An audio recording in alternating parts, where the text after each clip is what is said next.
Here we are yet again.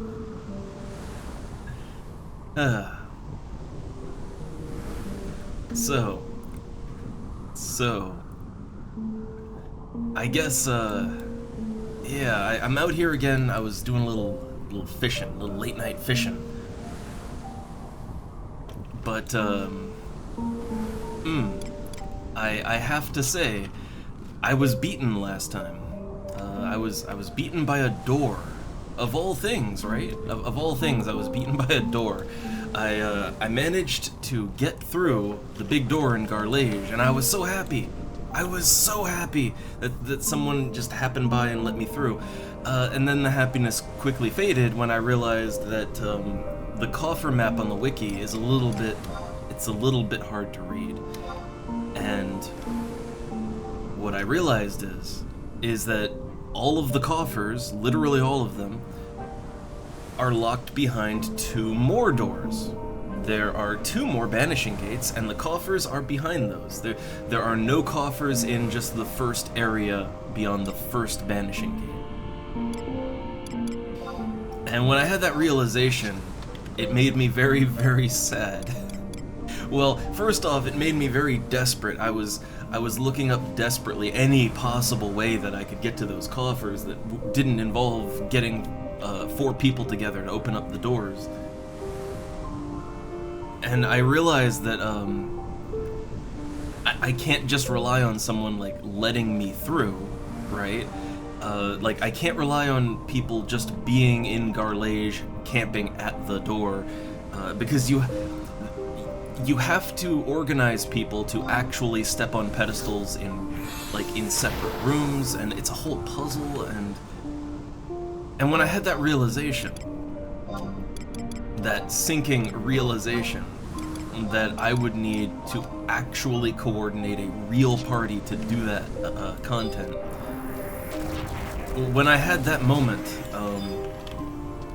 man, it felt bad. It felt really bad.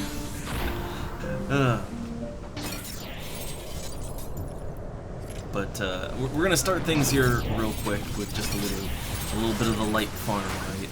Or fishing, I should say. I'm gonna fish. I'm gonna kill some elementals and banshees. Just the usual, right? The usual when I'm in this area. Get some squares of cotton cloth.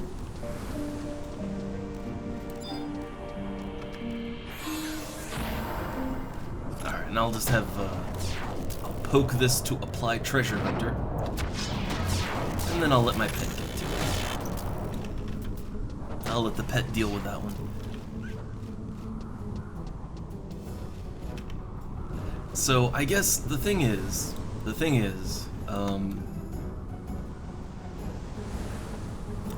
man, being a Beastmaster is great. So yeah, I was very sad, confused, angry.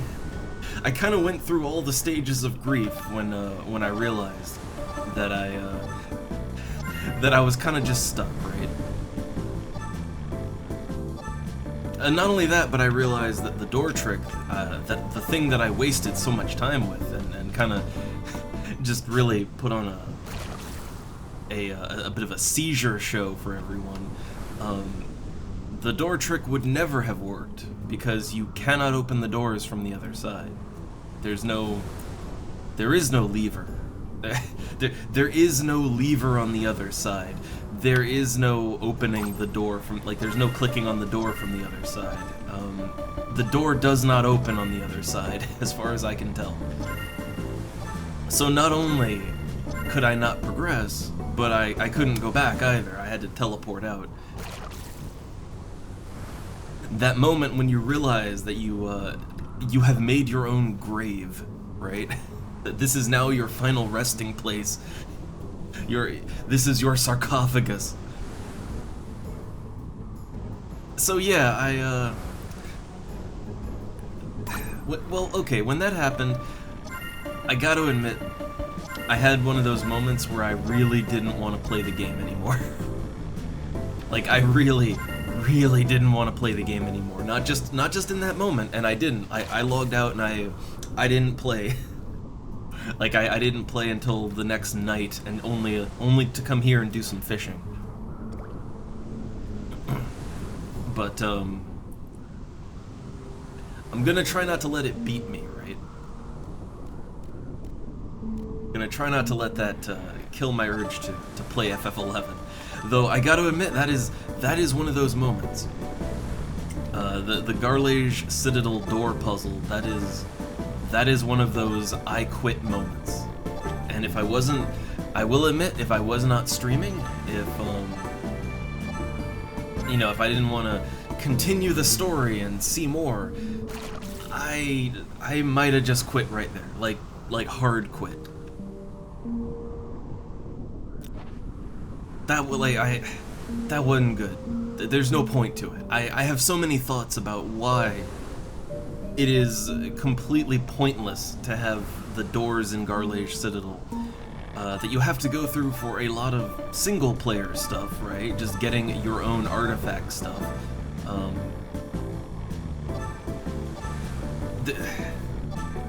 Like, I can think of so many reasons why that is pointless, and it only serves as a bottleneck for a way of playing the game that, let's be honest, no one ever played like that.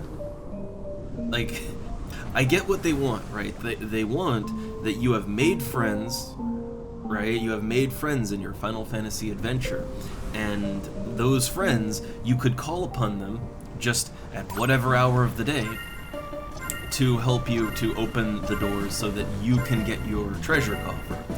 And presumably you would do the same for them. That is the presumption, but the thing is, even like it really falls apart very quickly, because that's just not how at least Westerners have ever played Final Fantasy XI. And furthermore, even if you have friends, convincing them to take like an hour out of their day to just come and get you an item with no reward of their own, no purpose of their own to do it, for just like out of the good of their hearts to give you an hour of their life, that is just not how. I mean, maybe the Japanese feel some kind of honor bond to help each other like that, but at least everywhere other than Japan, that's never been how anyone plays video games. So what I'm gonna have to do, I realized it, what I'm gonna have to do is I'm gonna have to put out a bounty. I'm gonna have to go to town, and I'm gonna have to yell that I need 3 other players to open the doors so I can get my coffer, and that I will pay them some absurd amount of gil to just hold the door open multiple times. Like, I'll need them for like all the doors, right? And I'll have to say like, oh, payment will be received upon my collection of my artifact armor, right? Like, when I get my piece out of that coffer, then you get paid.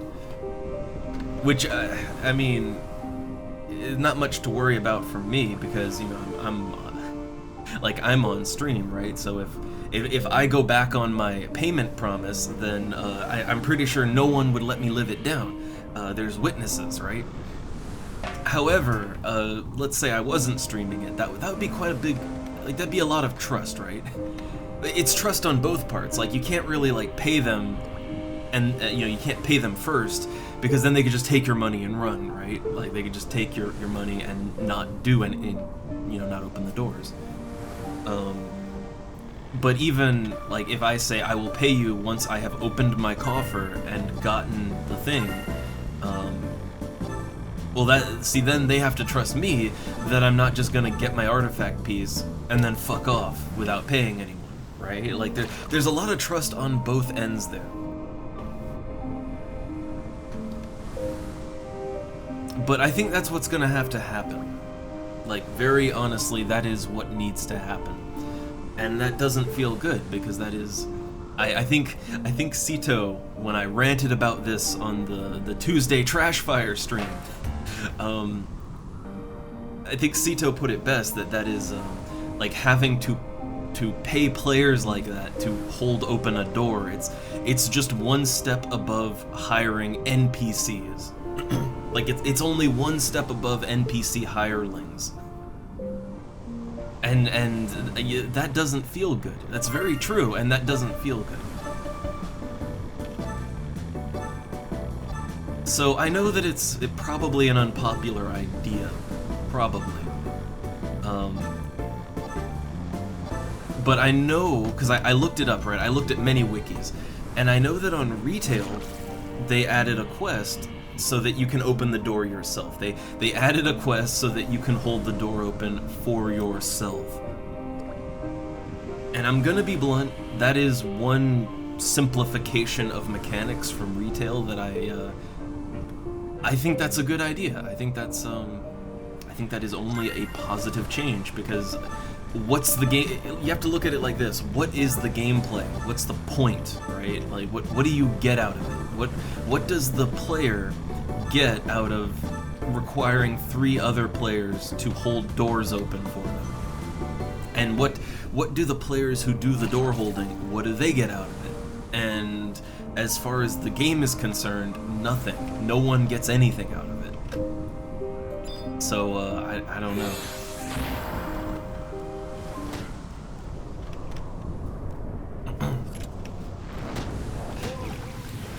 But what I will say is that, yeah, today I'm gonna take it nice and slow. I'm gonna fish.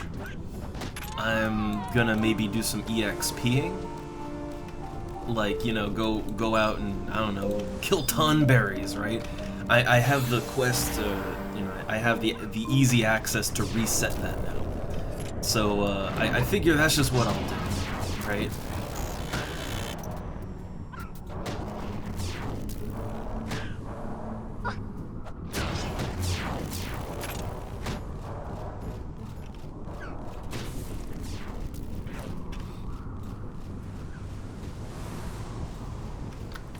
So today, yeah, today we're taking it nice and easy. Taking it nice and easy. So I'm sorry if it's not, if this won't be too exciting. We're gonna talk about a lot, especially once people get in here and get chattering. We're gonna have some talks. Gonna be plenty of discussion. However, I am feeling a little bit burned by the whole Garlage Citadel thing. I'm feeling really burned by it, and even though I am pretty sure, like, if I just put out a yell right now and said, I mean, look, I do have like 1.6 million gil, right? So, like, okay, I still need that money because, you know, all of my equipment's bad. Like, I need to buy some things, but I could say, like, all right, look, I will pay 100,000 gil per person that will help me to open a door. I could do that, right? That's probably about the amount I'll go with. I probably could go lower, but it's like I want to get it done, right? So I want a number that's gonna get people's attention. So yeah, like I realize I could just go to town, put out that bounty, and probably I would probably fill that 4-person party fairly quickly, I would imagine. 100,000 gil isn't like, you know, it's not a crazy amount.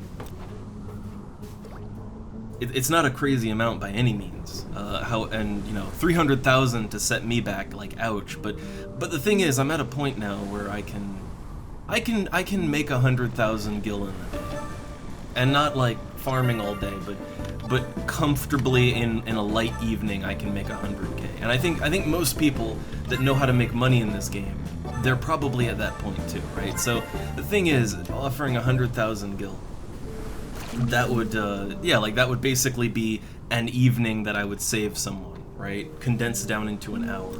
So to me that feels like a reasonable number to pay people.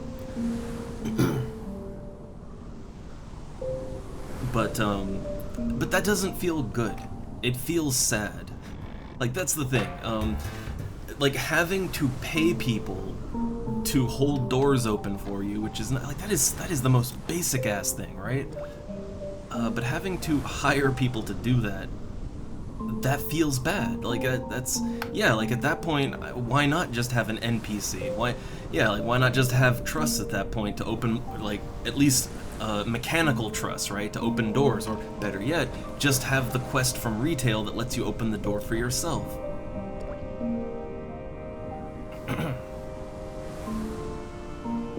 So, yeah, that's my thought on that. I'm not happy with it. I'm really not happy with it. I am super not happy with Garlage Citadel and the coffers and all of that.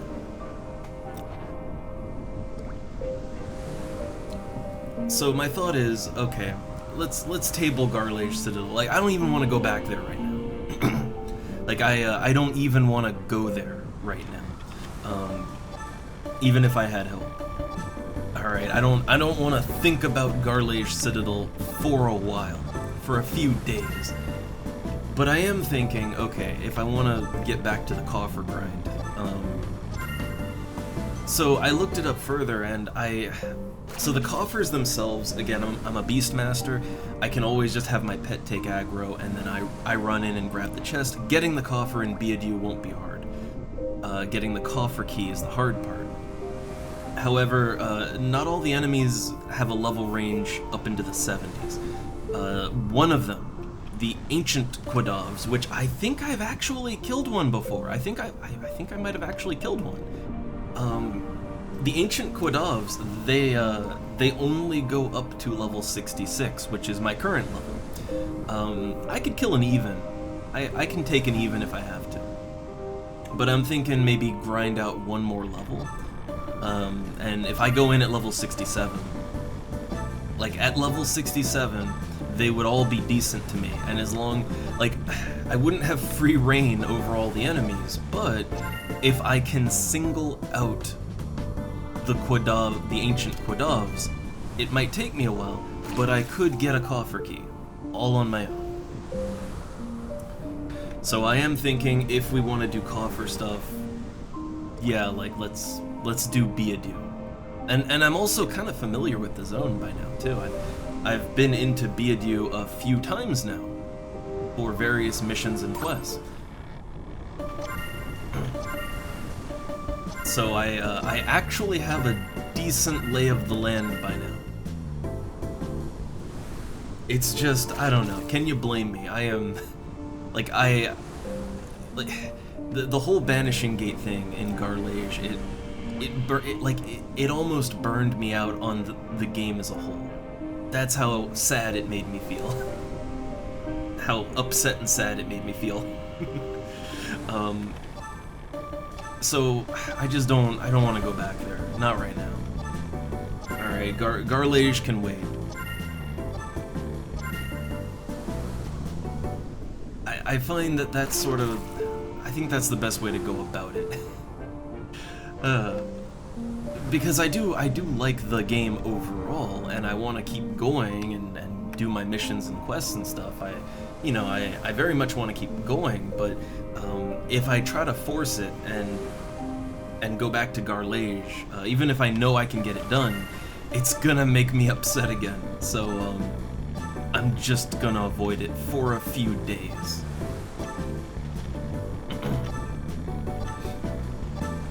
I don't know. I think, at least for me, that's the best way to do it. Because if I try to force it, it'll just burn me out, and then I'll stop playing completely, and I don't want to do that. I am having fun, and I feel so good that I am finally getting so many things I always wanted to do in this game. That I'm finally getting it done, right? Oh, got me a copper ring. Also, you look at all these blue tails. I was fishing up earlier, too. I think I need a fire? It's either fire or lightning to melt these down. They only cost like 200 gil on auction, so I wouldn't even get anything out of it. Just trash that. Also, have the Banshees respawned? Oh, no, it's morning now. It is morning.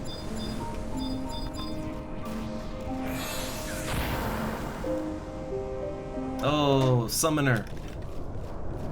There's a summoner just going, you know, doing the rounds.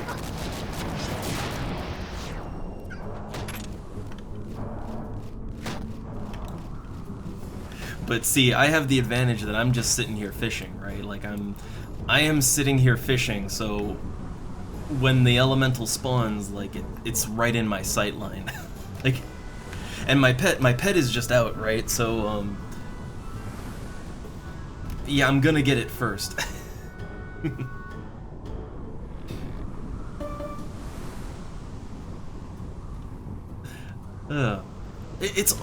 It is only some thunder clusters, right? Like it's it's only lightning crystals. It's not, you know, it's not anything super valuable. It's just I like to kill the elementals and the banshees when I'm fishing here, because it doesn't really slow down my fishing, and it's extra money, right? Like I can keep fishing while my pet is destroying that elemental, right? I can keep fishing while my pet kills a banshee. I don't have to stop fishing in order to fight these things and get their loot. So it's basically just bonus loot on top of the fish that I'm getting. You know, it's just doubling up on my gill efficiency.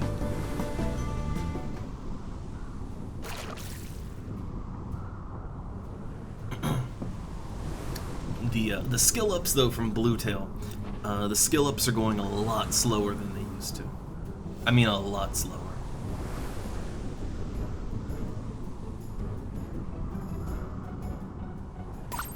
Though it's still kind of random. I got 2 clusters out of that one. Nice.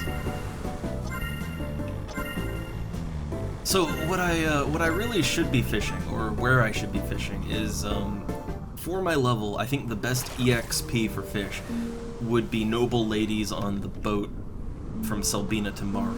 The problem is, well, I tried that, right? I tried it, and the catch rate was abysmal. Like, I use the optimal rigs that I have, and they just, like, out of several casts of my line, I would only get maybe 1 or 2 noble ladies, and everything else was trash that won't level me and isn't worth anything. So really, even with the bad catch, or you know, the bad skill up rate, it still comes down to Bluetail being better.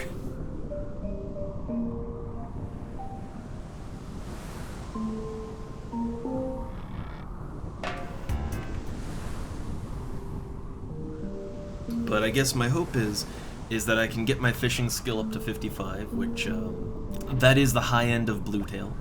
So you can't go higher than 55 with Bluetail. So go up to that level, and then with my fishing gear, I will have just enough skill to catch crescent fish out near Windurst, in the lake near Windurst. I don't know how good the catch rate is. I don't know what to expect, but it would be another fish that I could catch that could potentially skill me up. And the problem with catching noble ladies is the rigs will catch them, but the catch rate is not reliable. I believe in order to have a better catch rate on that, I would need to use sliced sardine as the bait. I hate using bait, but even if I wanted to, there is a problem with sliced sardine, because, okay, when I went to look for it on the auction house, it's like 7,000 gil for a stack of 99, which is pretty, you know, that's fine, considering the fish that I catch would more than make the money back. But the issue is that sliced sardine is just not for sale. Nobody's selling it. So then I thought, okay, well, what if I, you know, I have cooking, right? Like, what if I make my own? The problem is that unlike a lot of bait in the game, sliced sardine only crafts in bunches of 2. Like, it doesn't even have an HQ. When you craft it, you craft 2. That's all you will ever craft, and that's not great.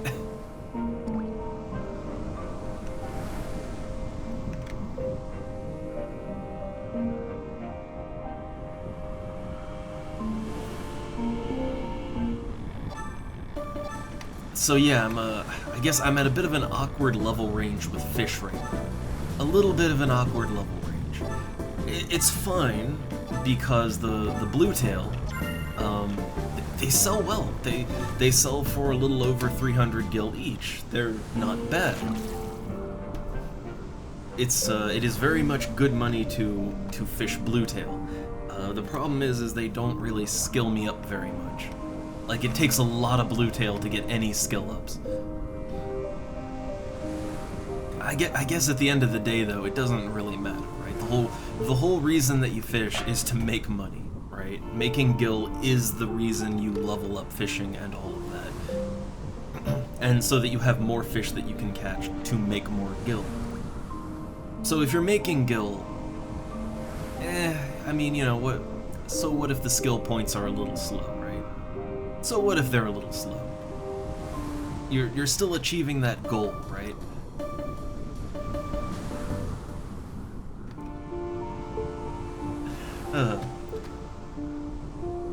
Again, sorry if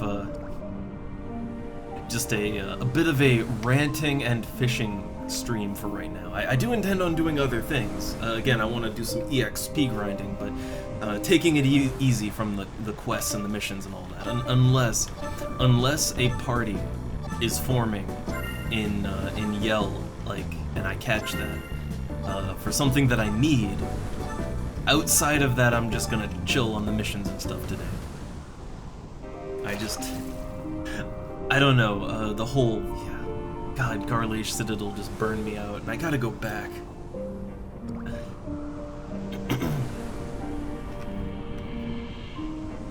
But I guess it made me realize that I have been doing a lot of questing and missioning lately, right? I've actually been pretty good on those lately. However, yeah, I do want to keep leveling, right? I can go up to level 70. So I would like to continue leveling. My fishing, yeah, like my fishing skill is, it's at 53 now. I would like that to get higher. Getting 100 fishing is one of my goals.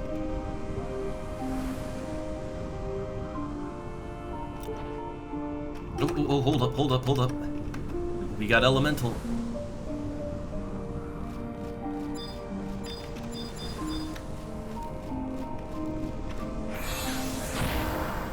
Gotta grab it before that summoner comes back to farm it.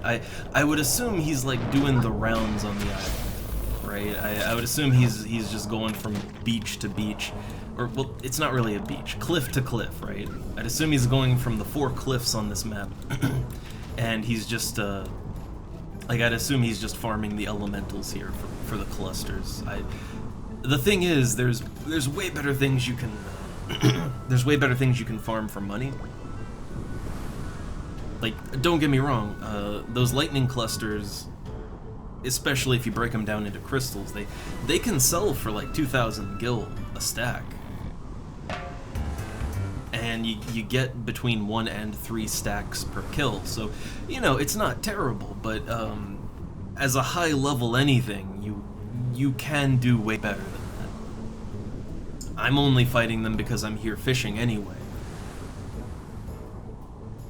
But I would assume he probably wants them for crafting purposes. I would guess he's doing something with the crystals. If you're crafting anything, you're gonna need a mountain of crystals. So I can get that. I'm the same way with wind clusters. I don't really farm wind clusters for money, but if I'm in the area, I will run around. I'll run around killing wind elementals just because I do use those crystals. I use them for a few things, so, you know, nice to have a few stacks in my storage.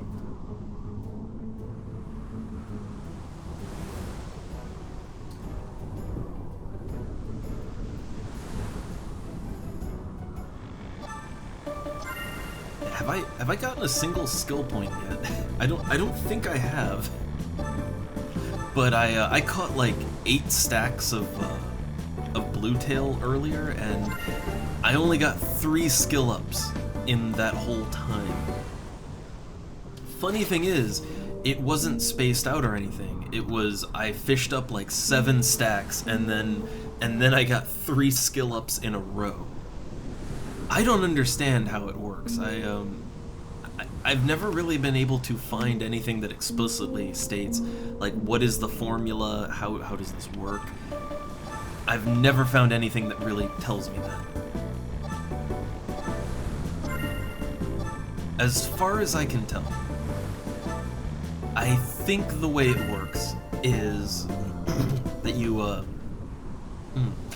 have like a random chance for success, like a random chance for getting a skill point, and it's just on a per fish basis, right? So let's say, I don't know, because I'm so close to the fish's level, let's say I have a 1% chance to level up, right? So I'm just rolling that dice over and over again, and every now and then I get super lucky and roll it 3 times in a row. But otherwise I'm just not hitting it ever. I feel like it's something like that.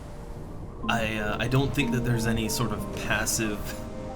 I don't think there's some kind of like passive hidden fish EXP bar that I have to fill before I can level up a skill point.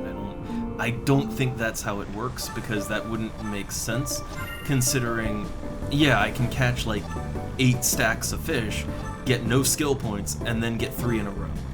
So to me, that says that there isn't some bar that I'm filling before I can get a skill up, but rather just it's complete RNG based on my level to the fish, right?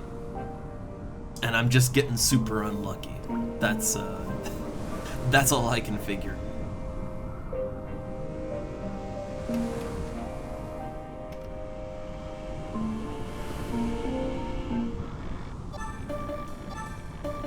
Also, after I catch this fish, I just want to real quick I just noticed I got my curtain closed, which, you know, I gotta let that sun shine. It's very hot still, so I'm kind of trying to not have it totally open, you know, block a little bit, but real quick, let me just go and kind of half open that. One sec.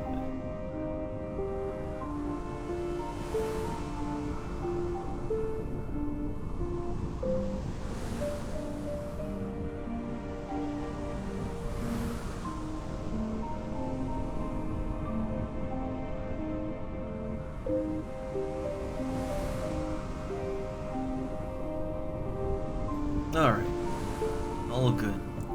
The cat is kind of half in the sunlight, and I don't think he likes the sun being on him. He's not the only one.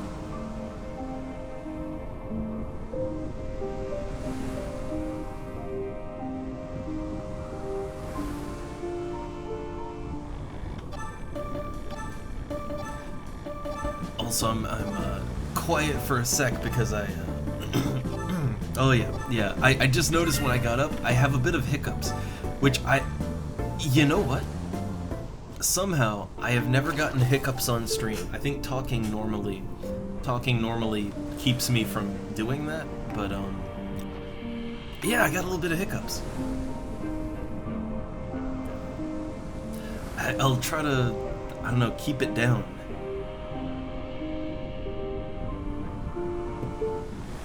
I'm not really sure what did that to me. Oh, COP23, anyone? Wait, is that the Minotaur?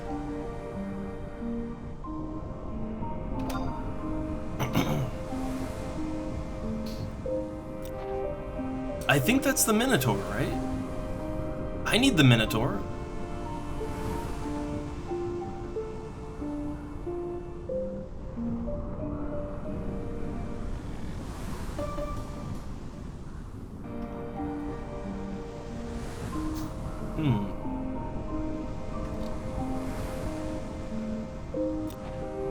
No one will answer me if that's the Minotaur.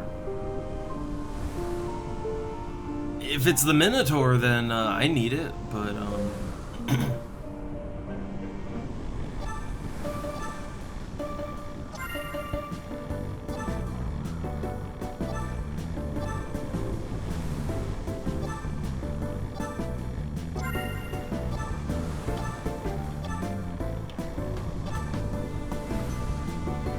Let me just reconfirm that. I actually don't have the Prometheus missions up on my... I've been keeping the wiki up, right? But, let's see, 2-3.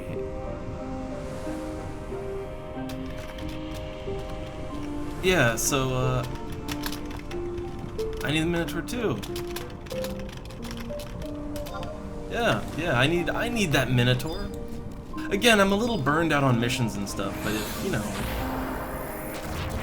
if a team is already going, if someone's doing it, then I'll you know, yeah, sure, right? Sure, why not?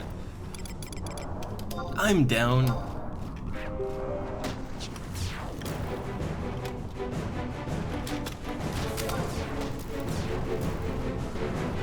Alright, sweet. So, okay, we might have a Minotaur team going. We might have that.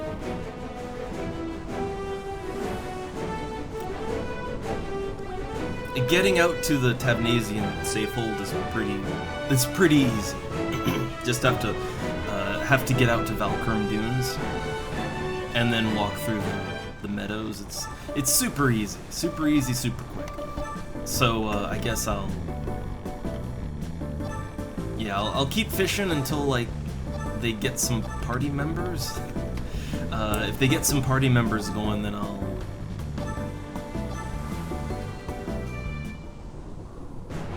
I'll get over there.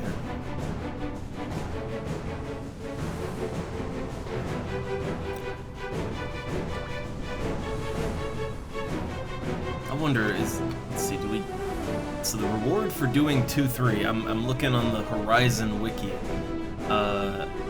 Okay, that does not expand your Mog wardrobe or anything. That's unfortunate. That's unfortunate. But you gotta do it.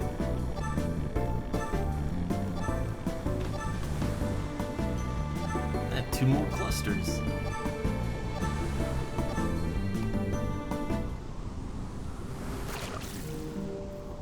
So let me think, if I'm doing a level... It's capped at 40, right? Yeah, it's capped at 40. I guess, yeah, I have my lizard skin gear, I have my Barbaroi axe. So I do, yeah, I have the gear and everything. I might need to buy... I guess I would need to buy some pet jugs that I can use at level 40. So I'd have to look up what pet jugs cap at exactly. Would have to buy some more.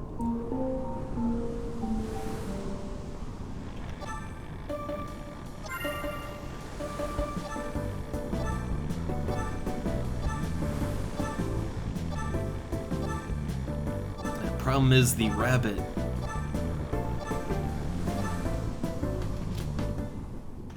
So let's see, yeah, I have Thief, only at 34.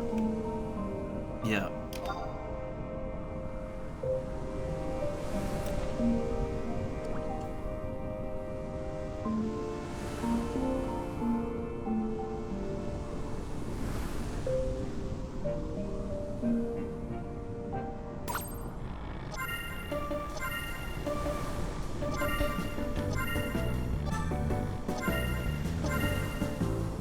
We have 7 people. Wow. Nice. So, right, I'll make my way there. Yeah. Wow. Well, hot damn. Hot damn. Okay.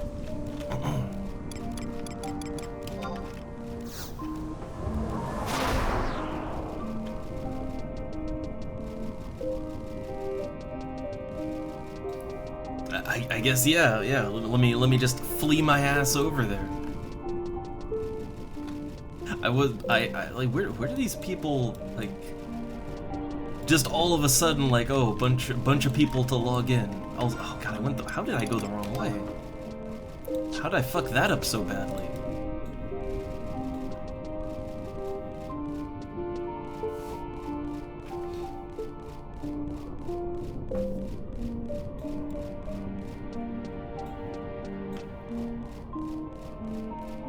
But Sandoria is in control here, so I can just hit up the outpost and warp on back to Sandoria. And I guess I have to sort out my inventory and how I'm gonna do this, right?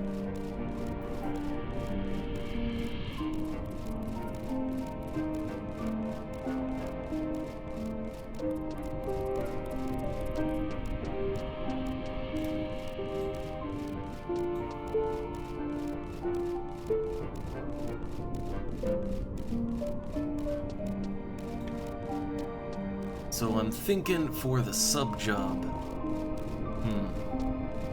You really can't go wrong with White Mage as a sub job if you're doing, like, if you're doing kind of harder stuff. You can't go wrong with that. You really can't.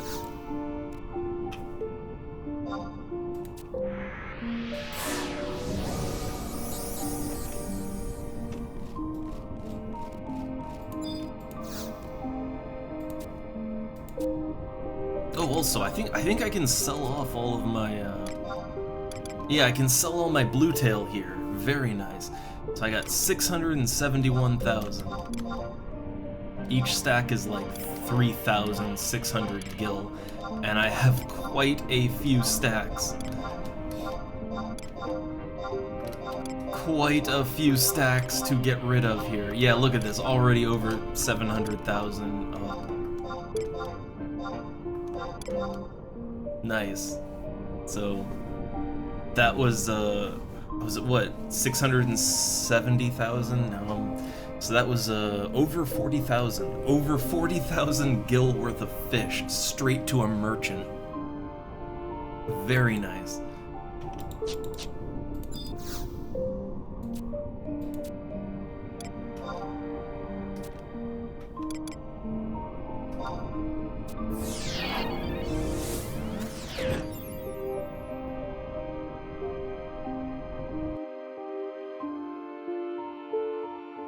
Okay, so I guess I need to take a swing by the auction house, right?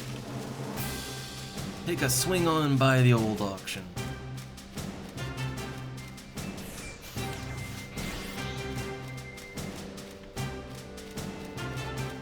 So I'll want to have... Wait, I think I actually...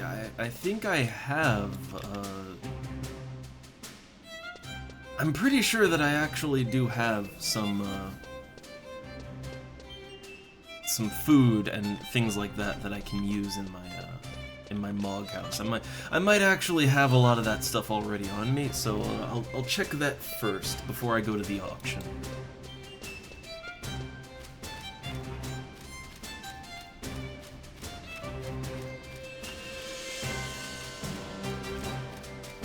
Also, I'm considering I have not been able to sell the Tonberry lanterns that I put up for sale. Like, they don't sell. They sold individually. So, I had like a few Tonberry lanterns that I sold as an individual thing. But no one seems interested in buying a full stack of Tonberry lanterns. So I'm just gonna, I guess if I can, I'm gonna split them down and yeah, try to sell them one by one. One at a time, sell them. But yeah, I'll do that later, right?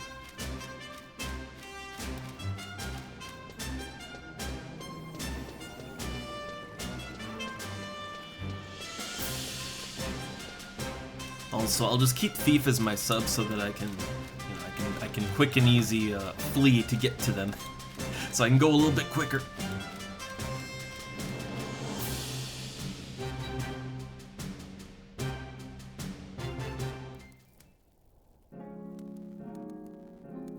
Alright. So, just checking all my things. Yeah, look at that. Tonberry lanterns. No sale. No sale. Very unfortunate. So yeah, I have meat myth kebabs, I have melon juice if I switch out to the other thing. Do I have any? Oh yeah, I got some nice pet jug. I'm gonna keep that on me for later. I can't use, so okay, I can't use any of the, can use pet food beta. Take my stealth items with me. Alright. So what I'm missing is a pet that I can actually use at level 40. So yeah, like all of this stuff, right? It's all way too high level. I can't use that at level 40.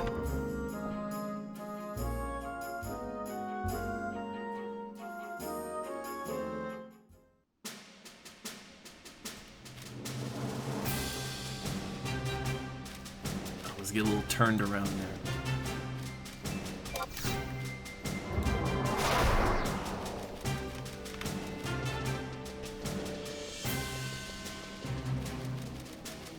Okay, so let's see, level 40 pet.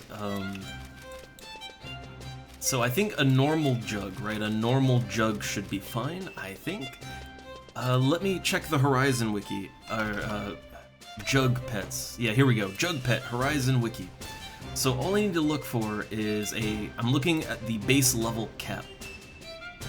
And it just needs to cap out at... Like, some of them cap out before 40. Yeah, the rabbit and the sheep, they cap out before 40.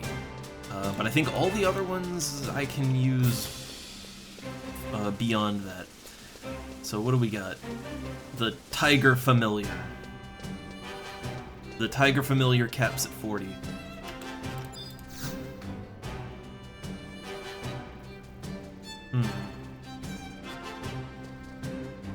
Well, and then there's always the, you know, the good ones, right? The good pets.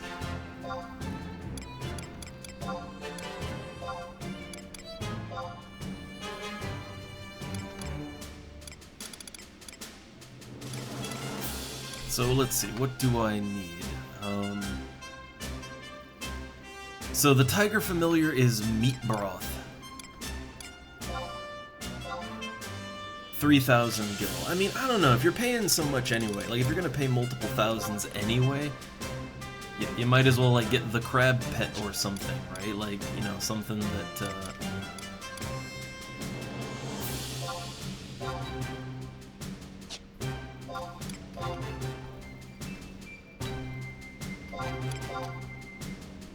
yeah, I feel like, you know, if you're gonna do that, you might as well get a pet that's pretty good, too.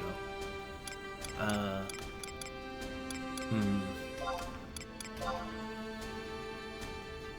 think I have to go a little higher here.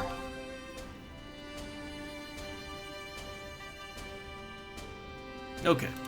Got my jugs of fish oil broth.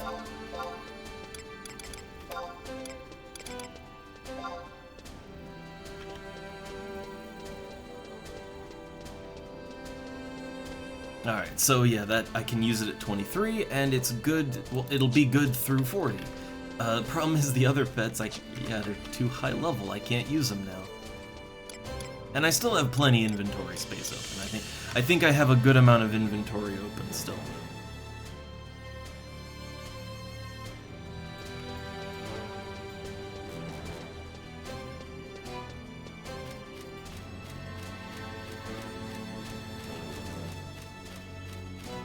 Alright, so I guess what I can do is start equipping my level 40 gear.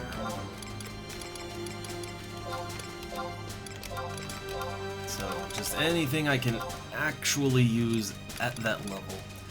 I mean, I can use the Royal Squire collar, that'll stay on. My accessories are still good, too.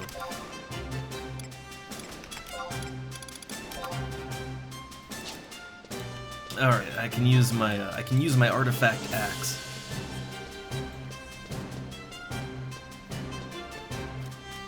So at the very least I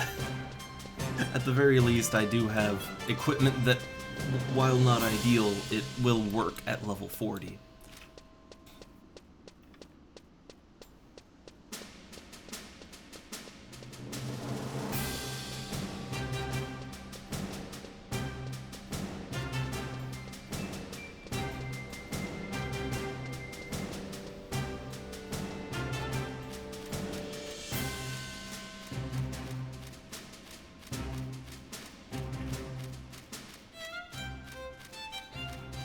Okay, so I guess we teleport out to Valkyrim Dunes, and then yeah, just go to the safe hold, and dude's already in the dungeon, which I would have waited outside of it, but well, I guess they know what they're doing, so.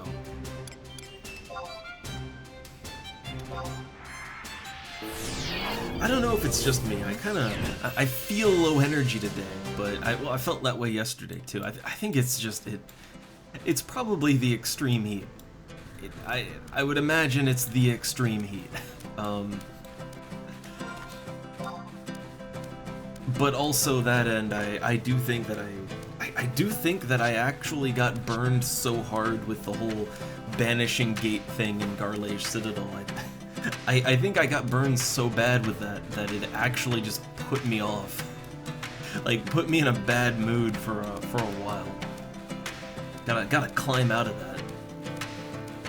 Hopefully getting some content done. Hopefully that'll put me back in a good mood.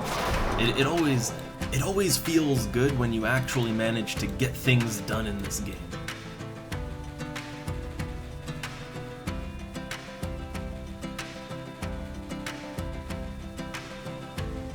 That said, I wouldn't have minded just, fishing some more and then doing a little EXP grind.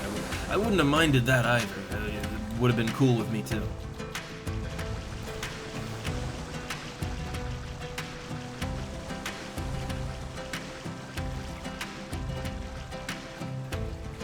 Oh no, raiders! Oh no, the raiders are back. I'm just trying to, apparently someone in this Chinese link shelf that I'm in is doing 2-3 for Promathia, so I figure I'll get in on that. Why not?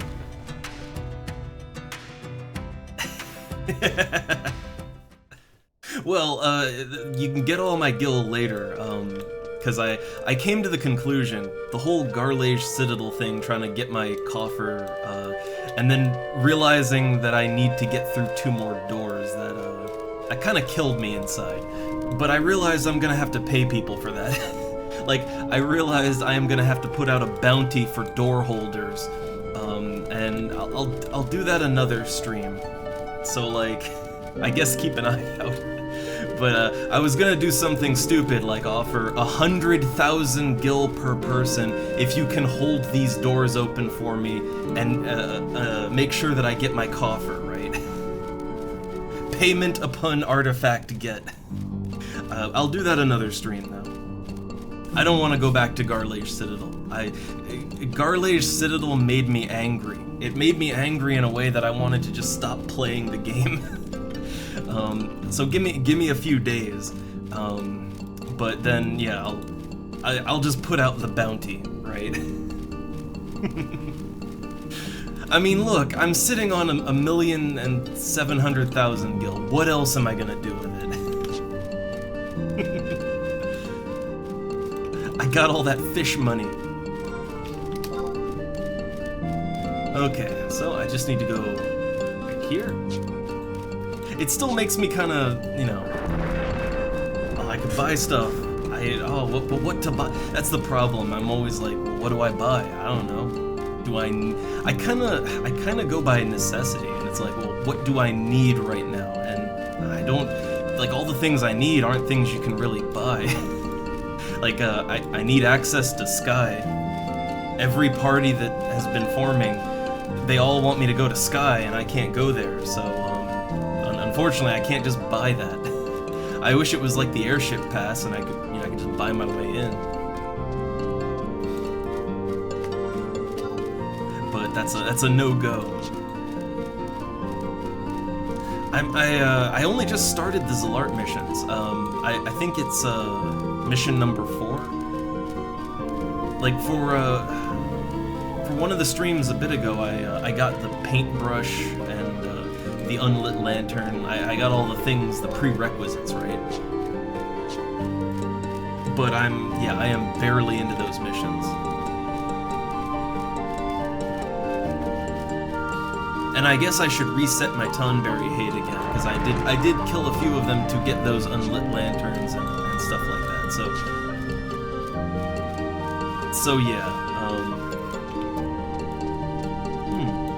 I mean, I assume it's one of those things I need a full party for and everything, but I'll keep an eye out for them. And yeah, if anybody wants to help, like when I'm gonna do it, whether I'm streaming or not, I'll put out a yell for it. But today, I was gonna take it easier. I started with fishing, gonna do some level grinding after this party. It's just I saw someone in the link shell was doing the same Promathia mission that I need, so I want to jump on that, right? But I don't think I can express, right? I don't think I can express just how upset and angry the whole Garlage Citadel thing made me. Like I spent the good like half or the back end of the stream last time trying to get through that door and failing, and then I did get through it after the stream. However, then I realized I need to get through 2 more doors, and that moment of realization followed by confusion and anger and then also realizing that I was trapped because you can't leave. The doors don't open from the other side like everybody seems to think. So yeah, fun. That just kind of put me in such a bad mood that I don't want to touch any missions other than what I'm doing right now because it's right in front of me. I don't want to touch any hard stuff for today. Today I'm in chill mode with this game. And I think that's kind of how it has to be, otherwise I'm just gonna go insane. I think I learned my lesson in the many previous attempts I've made at playing Final Fantasy XI, where I got to a certain point and then I just quit. I think what I realized is I can't try to brute force it, right? Like, if something is making me not have fun, I have to just step back from that thing and just cool it for a while, right? Find the fun in other ways in the game. Because if I try and really force it, it just makes me upset and want to quit. I think maybe that's a common problem with this game. Like, everybody I've kind of tried to get into it, yeah, they'll usually much earlier than this, they'll hit some point where they get really, really upset and angry or confused at the game, and they just try to power through it, but that just makes it worse, and then, yeah, then they just stop playing.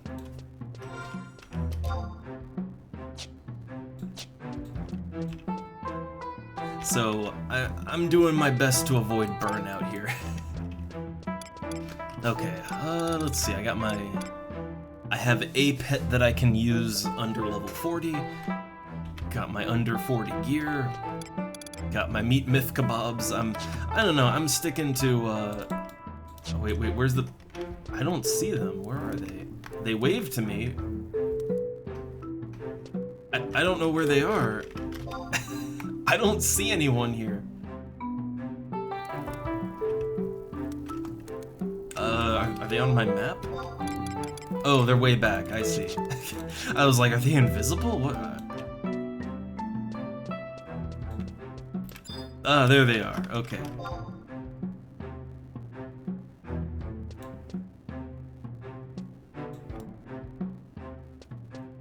So, let's see, what is the party here? What are people going in with?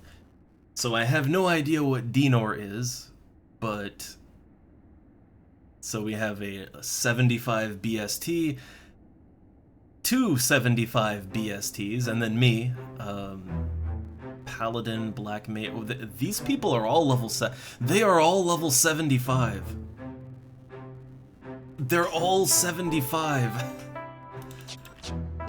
Where did these people come from? I mean, China, I guess, but...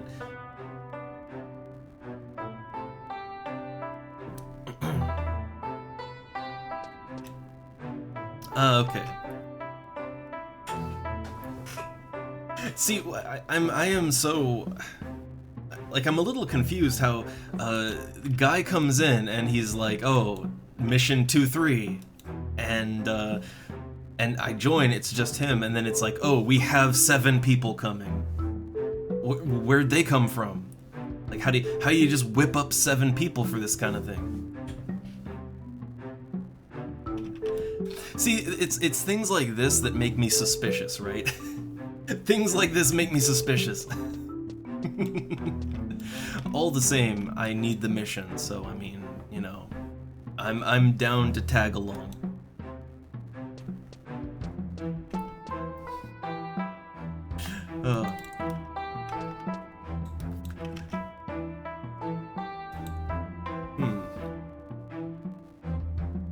Man, where's my Google Translate?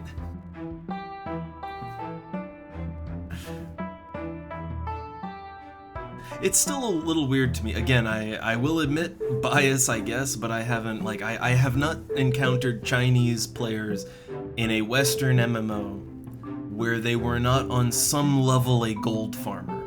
I have yet to encounter just a normal Chinese player who is playing game for fun and no profit at all.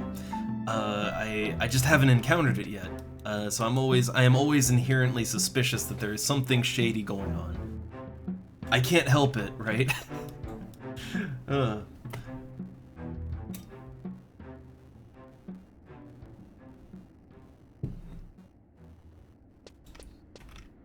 I know. Well, the problem is that it's because literally I keep running into Chinese gold farmers in games endlessly. I've even encountered them on other private servers, and they're not the hardcore type of farmer, of gold farmer. You know, the type that there's a certain type of gold farmer in like big MMOs that you get the feeling that they possibly might not even be doing it of their free will. They might be shackled to a desk somewhere, right? You get that feeling. That's not the vibe I get from the Chinese gill farmers in like private servers that I've encountered and talked to, and they've pretty much confirmed that's what they're doing. I think it's just sort of a hobby thing, like, oh, just a little, you know, little extra on the side, right? And I mean, I don't know, it's whatever, right? It's whatever.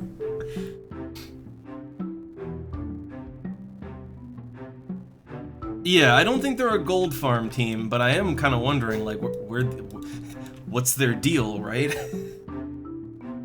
Again, I'm not like gonna accuse these guys, but I'm inherently suspicious, and they do seem at least a little organized, but I don't know what their deal is.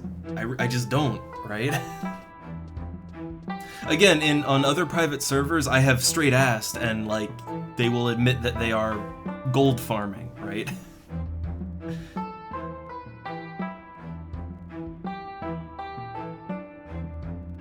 As long as you're not like a literal slave at a desk, I mean, it's whatever to me. I don't like gold farmers, but it's whatever.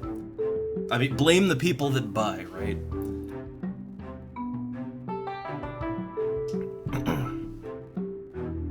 And I would say I actually, like, you know, at the end of the day, you can't blame someone for wanting to make some extra money. But you can blame the players who buy that, right? I think there's more blame on the players that buy.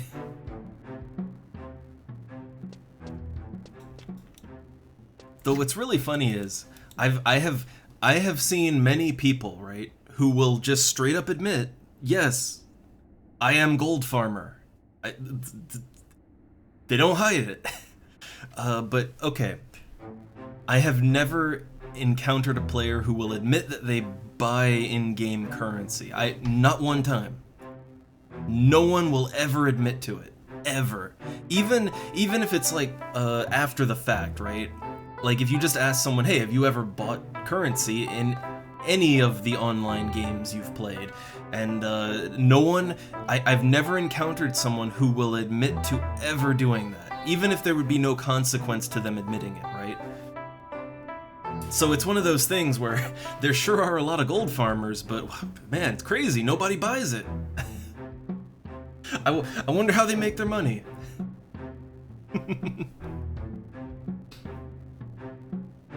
Yeah, I would imagine. On most private servers, the gil buying is, it's clamped down on pretty hard. It's more like a big retail MMO kind of thing, you know. But yeah, like, have any of you ever encountered someone who admits to buying gold, gil, whatever the currency of the game is, right?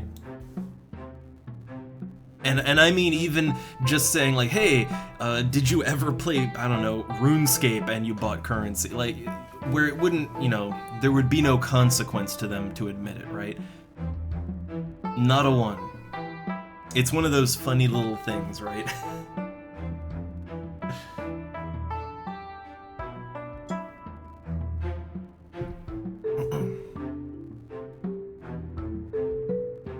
But yeah, I put more blame on the buying.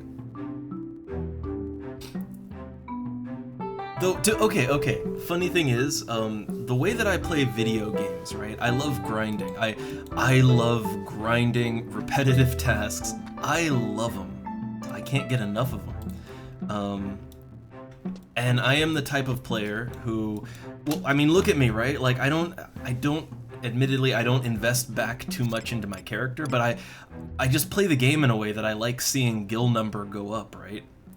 Like, I'll do a lot of fishing while I'm doing other things. I like seeing the number go up, and I don't really do much with it, so I just have a lot of money on me. A relative lot of money for what I need, right? And I'm pretty much that way in every game that I have ever played.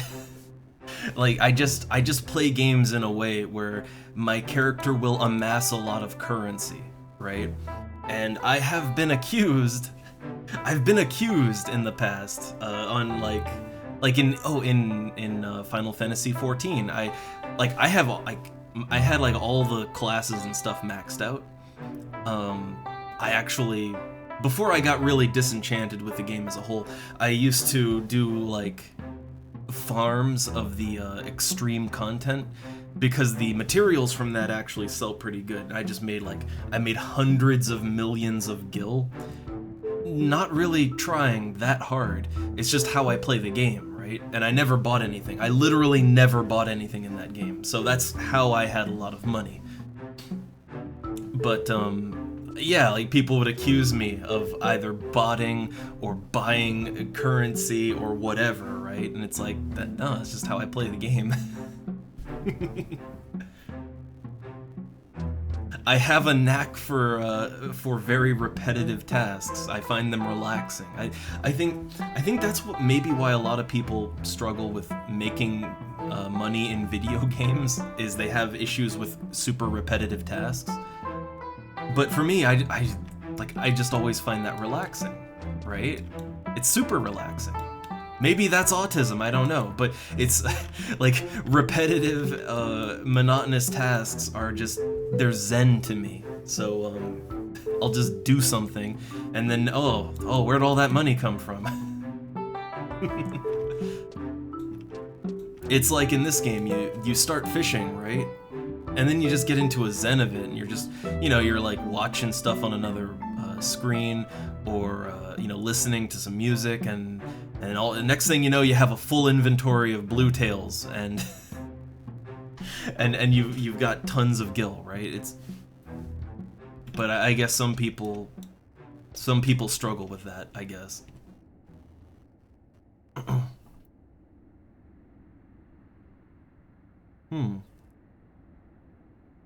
Yeah, I'd say consumables. Consumables really can put you back in this game.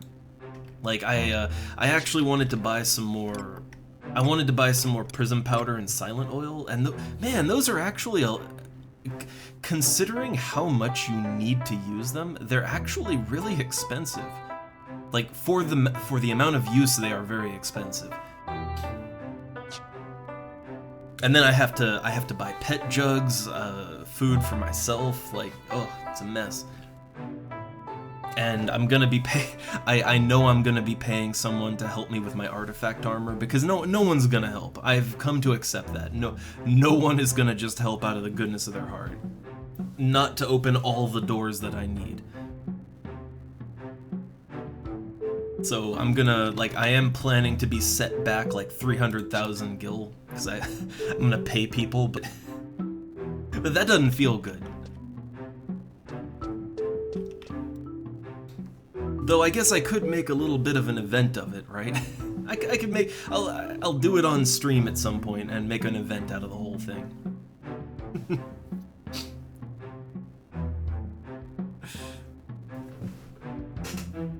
But yeah, I guess, and also I'm just waiting on these guys to get together, so I guess we have some time. But yeah, I can see why someone would buy currency in a game. I can see it. Some people, some people work a lot. They don't have a lot of free time, and they don't find those repetitive tasks to be entertaining or relaxing. So they just kind of want to get in and just play, I guess, right? So that's why they would buy currency, so they can just jump in and do the thing they want to do. And normally, like for most games, I would just say do whatever you want to do. But unfortunately, the whole gil buying and selling economy it causes problems for the other players. So that's why you can't really just let them do that, right? Or maybe, I don't know, I've always thought about this, but maybe the answer, right? Maybe the answer is if you just directly let people buy currency or whatever, right? Like, but for a lot of money. I don't know. I guess the problem is that would open up a whole other can of worms, right? Like if you just like, let's say the company is just like, yeah, we'll sell you gold, we'll sell you levels. That would take out the whole RM, like you wouldn't have bots running around destroying the in-game economy, right? But then you just have like, you'd have rich assholes destroying the economy, right? You would have rich assholes just kind of speeding ahead of everybody else, and you know they'd wave it in your face. You know they would. Like, but I don't know, which one's worse? I don't know. Yeah, I guess it's not. Yeah, it's not so much the buying and selling of gil. It's the ways they do it, which is usually it's usually in a disruptive way. Like it disrupts normal players who are trying to play the game. That's normally the issue, I guess. But it is also it is also a little bit of an issue if you have players with absurd amounts of money. That can disrupt the game in other ways too, but I'd say that's not as bad as the physical, like, having bots run around camping everything or whatever.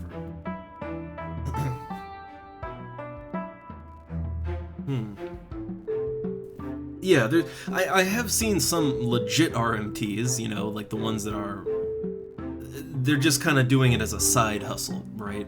So they are actually also just having fun while they're at it. I've seen that, but most of the time, yeah, they're using some kind of automation, some botting, exploiting, hacking, etc.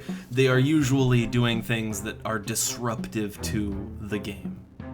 So that is kind of the main issue. That and well, it's not just what they do. It's they usually advertise too. Like hell, in Final Fantasy XIV, you go to any city and there will be just endless spam, just bot spam, trying to sell you money, right?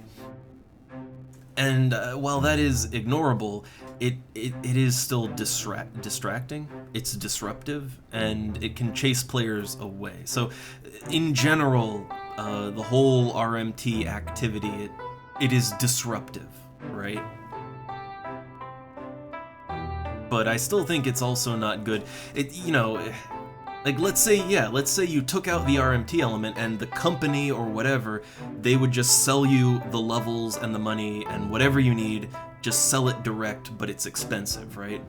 That would get rid of the whole RMT thing, but I mean, do you really want like I know that it would cheapen the game to me if I knew there were players just running around who just bought everything and you know, they're just steamrolling through like that. That would kind of cheapen the experience for me.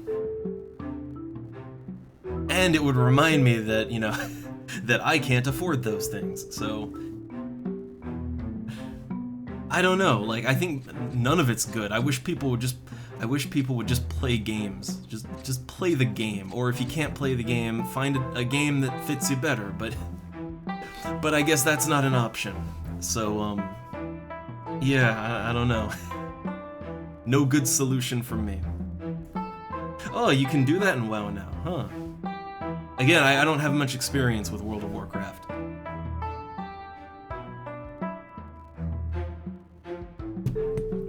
I mean, hell, Final Fantasy XIV, they don't outright let you buy currency, but in FF14, they do sell, like, they sell the level boost things that'll just bump you right up to the current set of levels. And I think they do give you some gil to buy your equipment and all that. So technically, FF14, technically they kind of do that. Though there are bots everywhere in that game, just everywhere.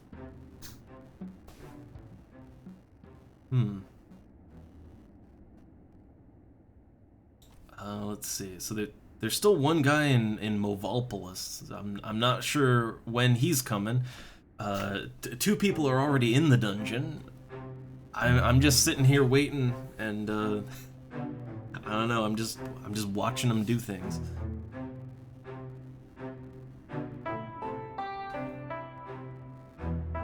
I guess I don't know. The whole RMT thing it's a whole big thing. I don't know there's any good answers. I can give my wrong opinions all over the place, but you know, I don't think there are any great answers that make everyone happy. I guess heavy moderation, like really active and heavy moderation, so that RMT players, like, so they can't even get a foothold, right?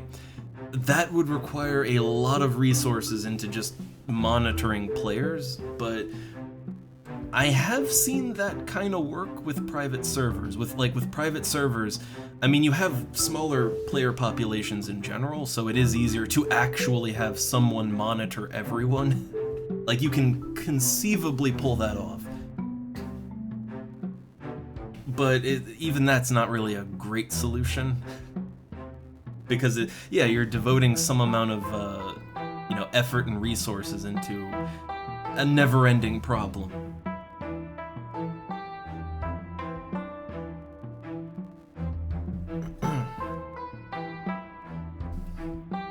I wonder if this guy over in Movalpolis, does he have a plan? Like, I don't know what he's saying, but I don't know if he has a plan to get here.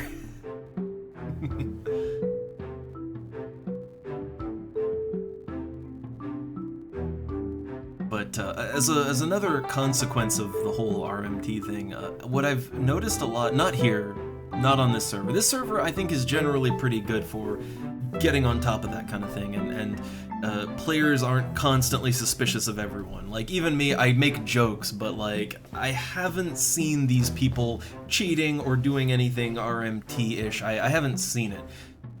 They're shockingly organized, not perfectly, of course, but like, I guess they might do things together outside of the game. I don't know. But yeah, like, here it's fine. It's fine here.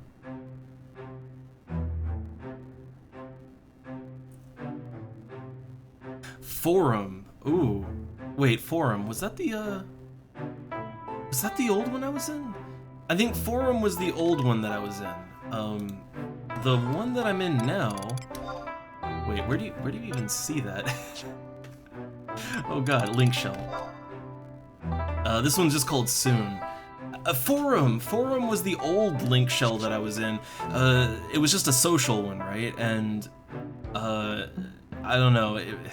There's too much bullshit there.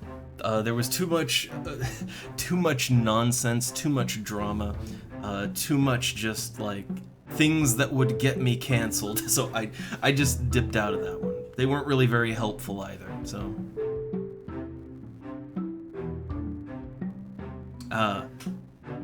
Yeah. Either way, I got out of that one. The thing is, right, is that these guys, look, I'm gonna be blunt. While I may not understand them, they do put out messages for missions and stuff like that. They do Dynamis apparently, which I might want to try and get in on at some point. But they do things. They are helpful. They're fine. Right? I might not understand them, but it's okay. At least they get things done. With Forum, it was just endless drama and nonsense and shenanigans, and I think I got help once. I got help one time from someone in there. Otherwise, it wasn't great.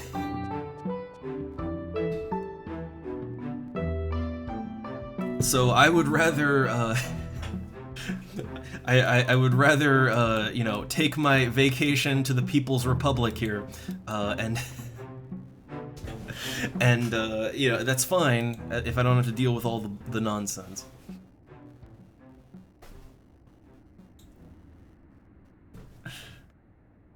I mean, I'd even prefer a completely silent link shell if they get things done.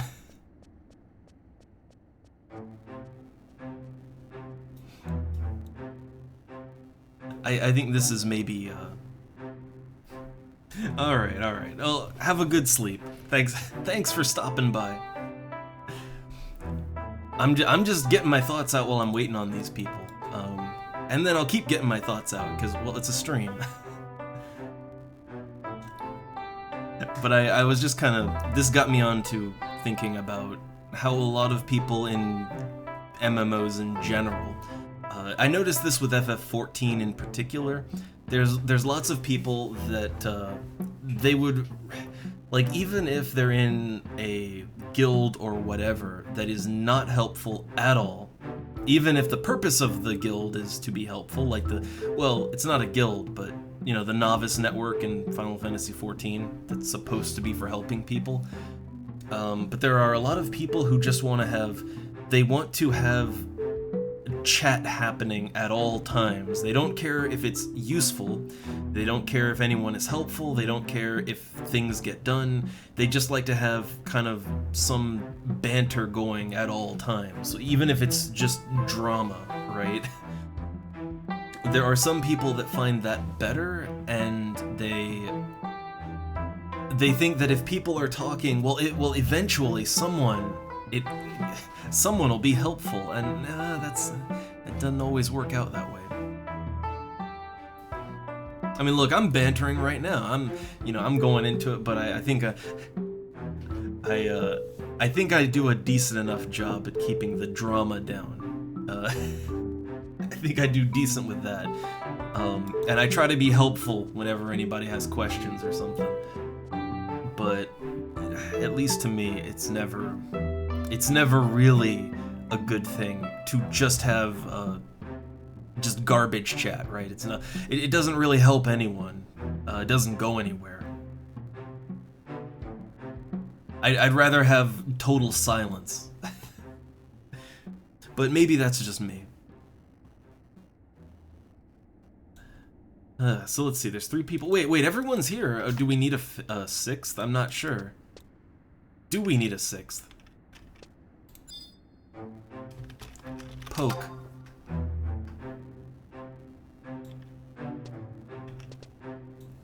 I don't know what's going on, so I'm just, yeah. Okay, they come soon. Alright. Okay. I wasn't too sure what exactly was happening right now. Okay.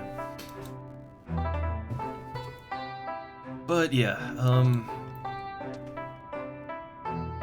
I do make a lot of FF14 comparisons, but I guess the thing is I I did sort of play Final Fantasy XIV for a really long time. I think it might, that might actually be one of the MMOs that I played for the longest.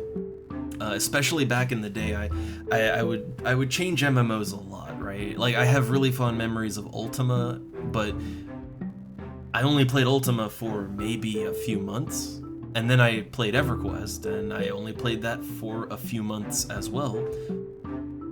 And then I changed to Anarchy Online for a few months. Like, I would do that a lot back in the day. I would play an MMO for maybe a few months, and then I'd move on to the next one, because MMOs were just, they were coming out pretty rapid fire back then. A bit of a renaissance, right?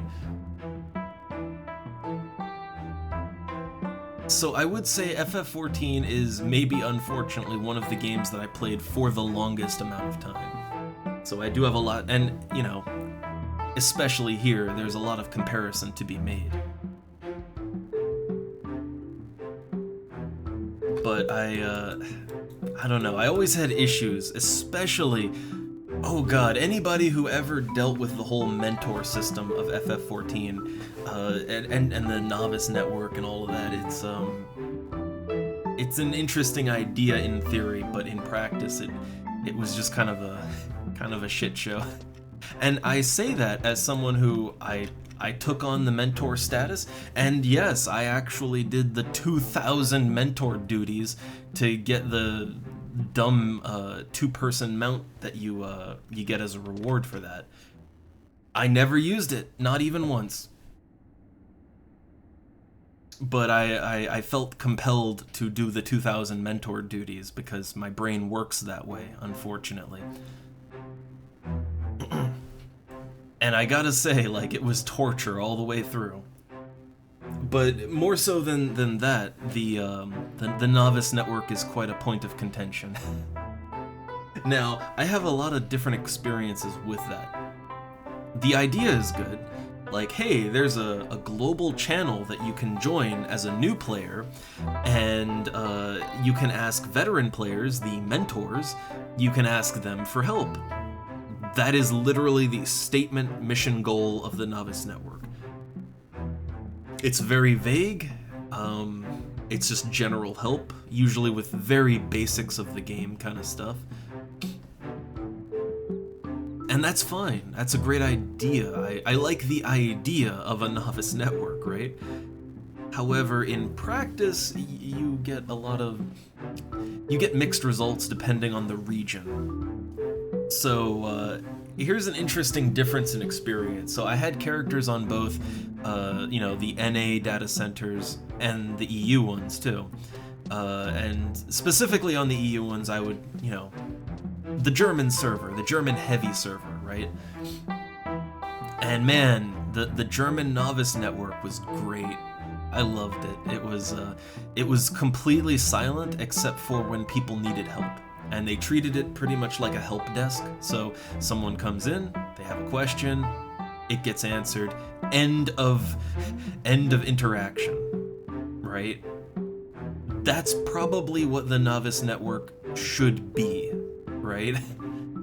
Like, every now and then you might have a very light chatter going on, but it's one of those, like, quick interaction, done.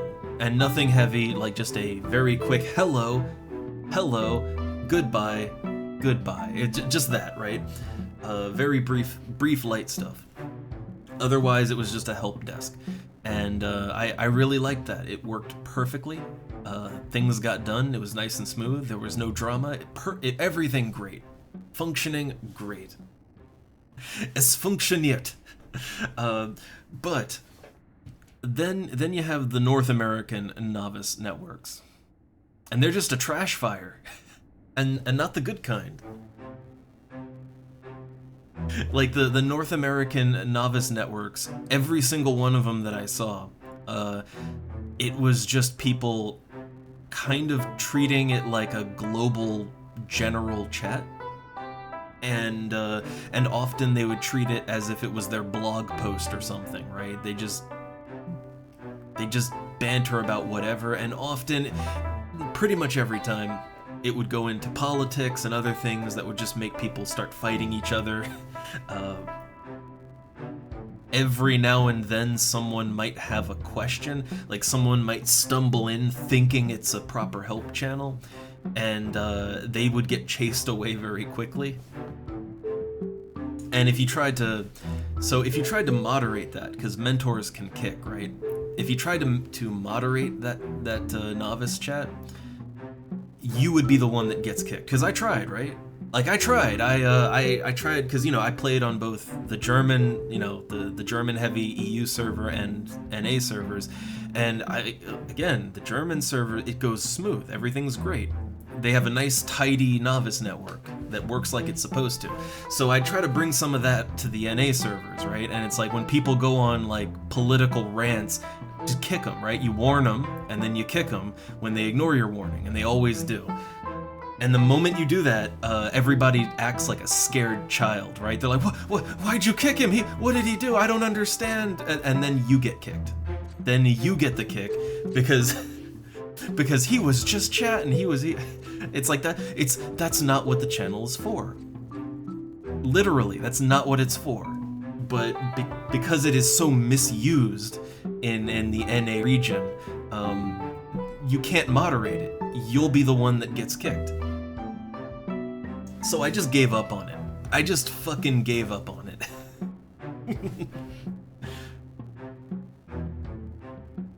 Oh yeah, I have seen a little bit of that. Very rare, but I've seen all kinds of things happen in the novice networks. I've seen all the things. Also, wait, is everybody here? I'm waiting on our glorious leader, but I think everybody's here.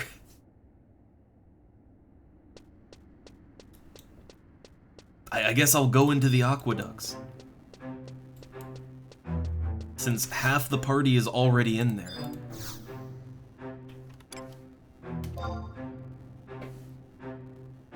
But yeah, I don't know. The general community of FF14 is a proper mess, but specifically the North American community. Like, you get some, you get shenanigans all over, but I find that especially NA, it's just a trash heap.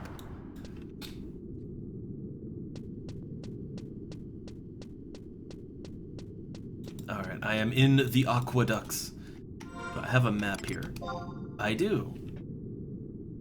Is this it? Are there layers to this?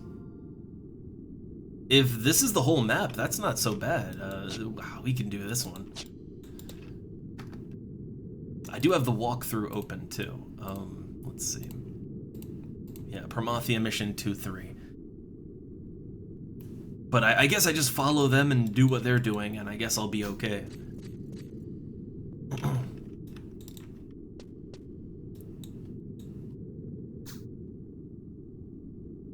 Man, that dead silence. Okay, we got layers. Oh, yay. Yay.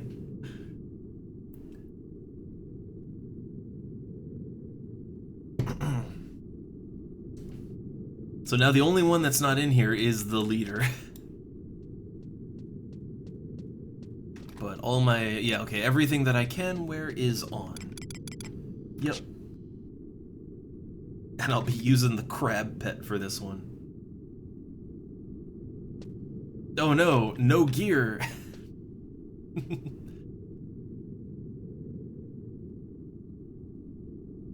Oh, I'm still waiting on the boss here, I guess.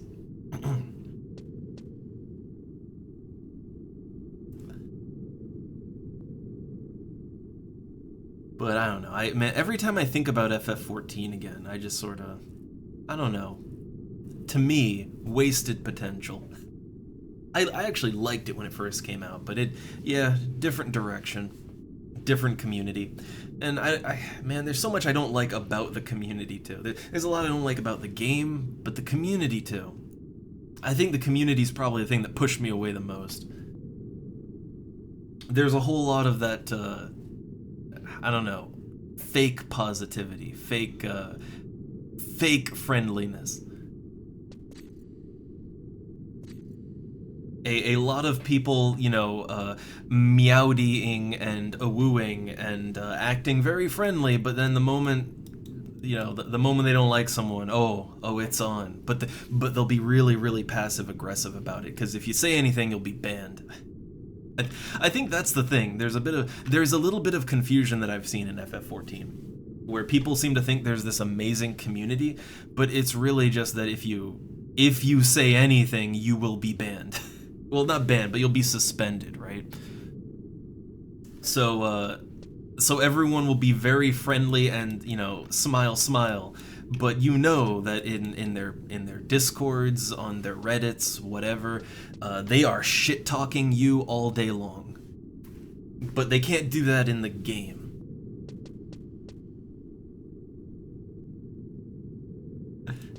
Oh no, banned from the Horizon Discord. Wow, how does that happen?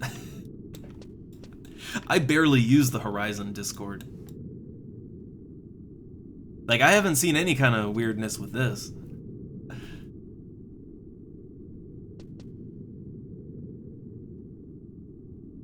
But then again, I mostly just use the Horizon Discord for like checking on the daily guild point items and so maybe some technical stuff. I don't really chitter chatter in it. Also, I'm trying to look. I feel like maybe that boat has sailed and sunk at this point, but I am still kind of trying to maintain some separation between the stream and my character in game. Wow. Okay. Well, I don't know the specifics of it, but like, that's not great. Again, I don't, you know, I avoid just chitter-chattering in Discord. I use Discord a little bit more functionally, right? Because I just find it never goes good to get into Discord arguments, like anywhere. Never goes well.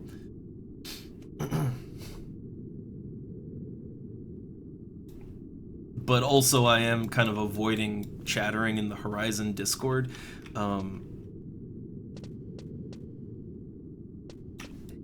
Like I just avoid it because you know, my character name, well, my Discord I use is the same one I use for my stream, you know, my stream Discord and everything, and then my character name is attached to it, and I don't know, I just try to like avoid crossing the streams. I don't know.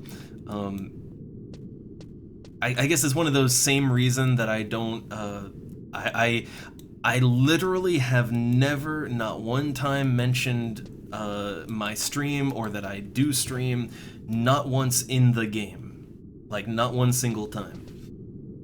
I like to keep things somewhat separate.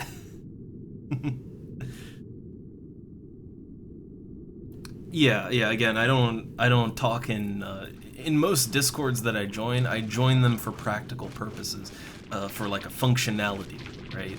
I don't generally chit chat in Discord, not openly. I'll want to message, that's fine, but I don't just talk in open Discords. Again, it just never goes well. It never goes well.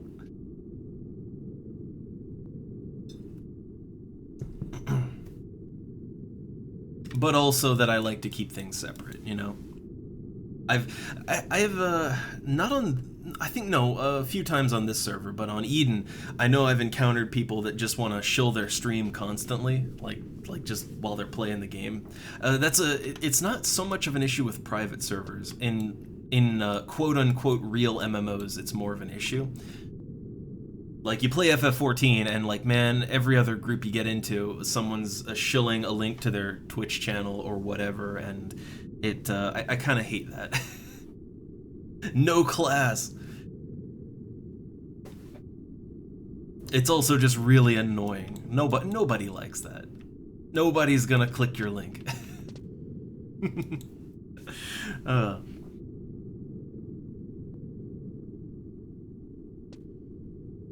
Oh, I didn't even think about that. I mean, oh yeah, because like getting in touch through Discord or whatever would kind of be a better way to get a ticket through. I don't know. Like, the thing is, I haven't heard any other like horror stories with administration when it comes to Horizon. I haven't really had too much in the way of interaction at all with any administration, but it hasn't been negative. I think for the average player that would probably be the case. And again, I try to not, you know, in general, I try not to get into that kind of thing because it can get into that shit talking a server territory, and in general I avoid that just because, again, no, I find it a little classless, right? That's why I say that, hey, I played on Eden and I had fun there and it was an interesting time, but I don't do it anymore, and you know, I don't, nothing bad, right?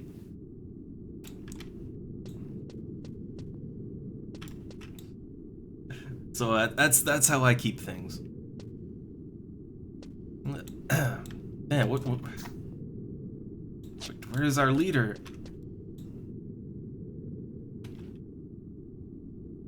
Panic.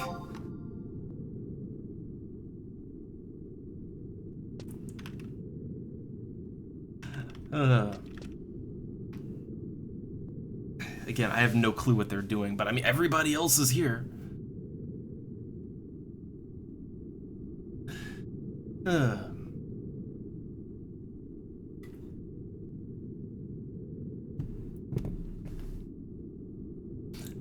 Well, I guess I just have to learn Chinese. I guess that's just what I'm gonna have to do.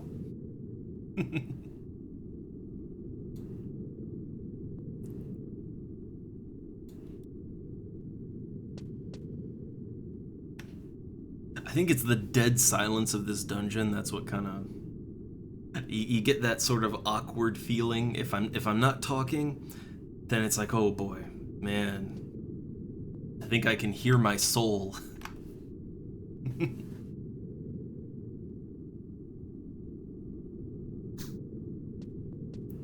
Also, apparently in 70 minutes they're doing Dynamis Zarkabard, which, so my understanding is, since I beat the Shadow Lord and everything, my understanding is I have access to it. I think you have to be level 65 minimum, right? And I'm level 66, but like I would imagine they want max level people on that. I would imagine. So I'm not gonna touch any Dynamis stuff, not yet. Not yet.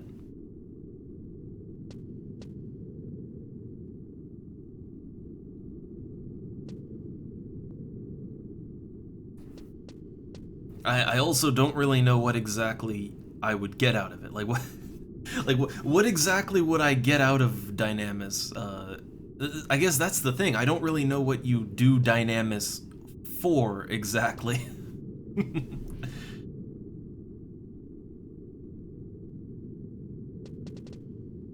Ah, okay. All right.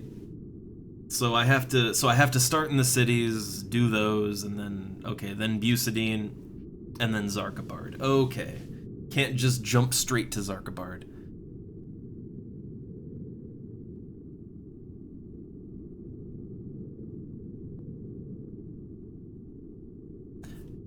I guess it's just that it's not really, you know, none of it's really explained.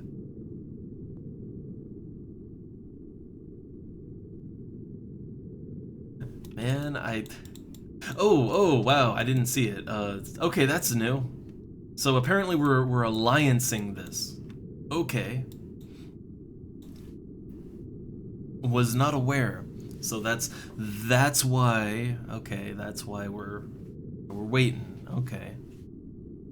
I see.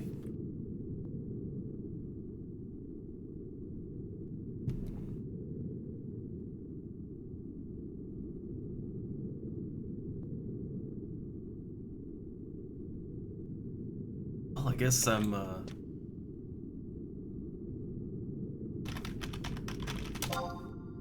I guess I'm still waiting, right? Like, yeah, pop a seat, right? Pop a seat. I guess we're waiting for a minute still. Oh, nice. Okay. Yeah, then that sounds like something I would be interested in. I still don't, man, I still don't have my artifact gear though.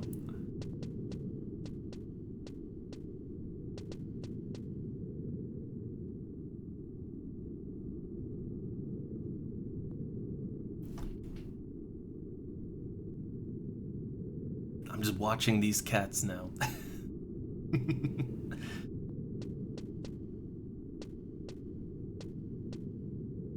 I feel like my train of thought kind of just derailed. It's kind of crazy what just having like a complete dead air will do for you.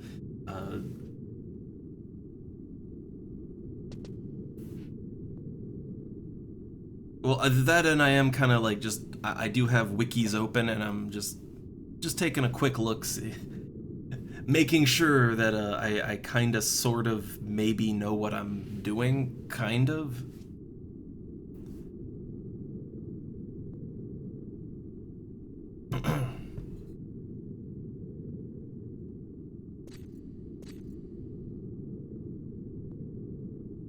I also feel really, really, really, again, a little out of place, right? Like, I have no idea what anybody is saying, but I'm here.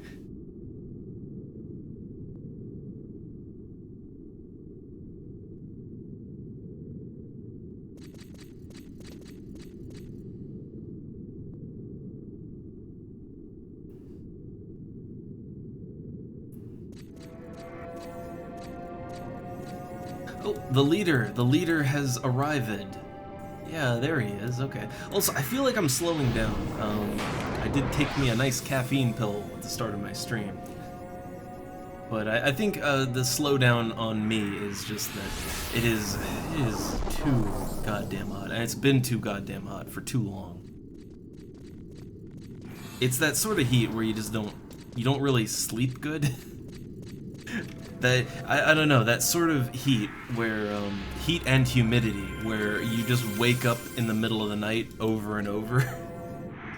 Like you're not really sleeping the whole time. So I kind of when it's time to actually wake up, I don't feel like I ever went to sleep in the first place, so I'm just tired. I'm just sleepy. I think that's the problem. Oh, okay, we're doing it. Eat that myth kebab.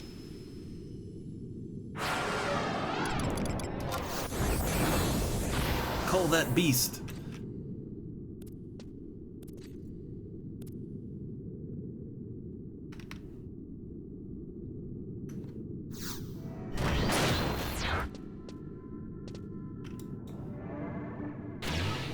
And again, I literally don't know what I'm doing. Oh god, what? I'm here now. Oh, hey, the Minotaur.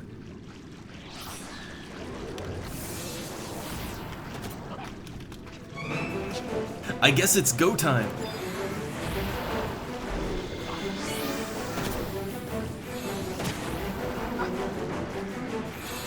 Like, I guess one of them went to the Minotaur, and it has like a pull-in effect, I guess. Okay.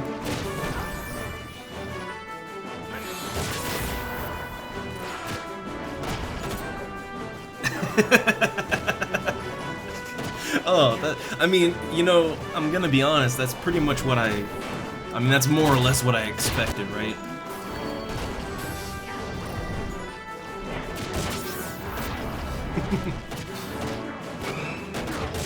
For glorious Communist Party, we shall defeat the Minotaur.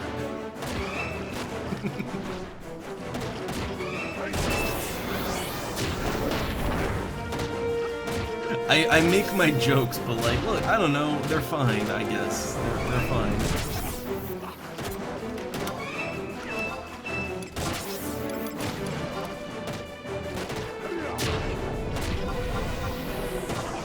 So, I kill the Minotaur here, and I mean, I think that's all I have to do.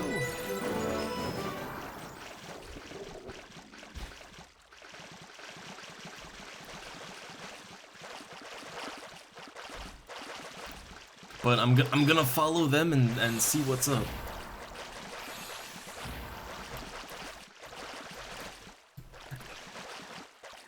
The filthy capitalist Minotaur has been defeated, proving our superiority.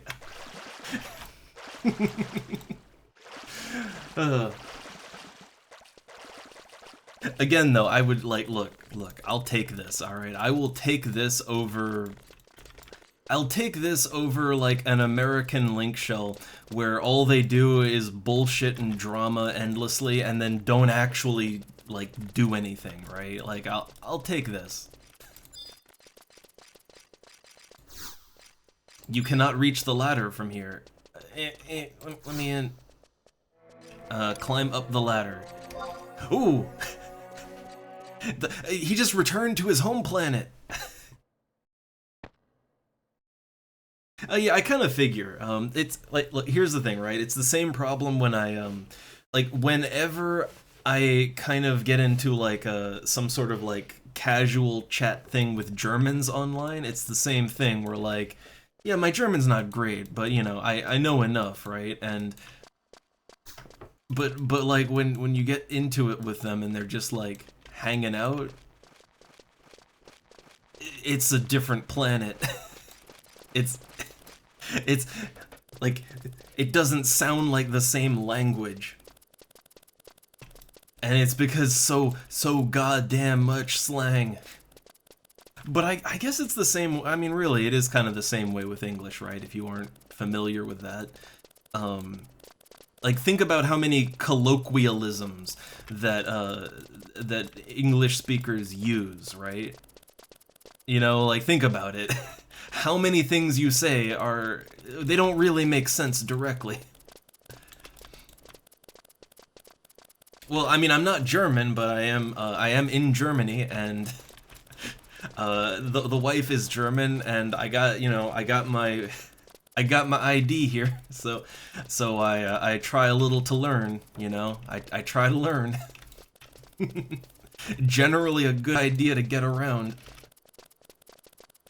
But it is it is such a different experience when, I don't know, you're doing like official proper stuff, or hell, just watching TV or whatever, you know, you're reading you know, proper formal things. But then the difference between that and just like Germans bantering on Discord or something, it is such a different experience.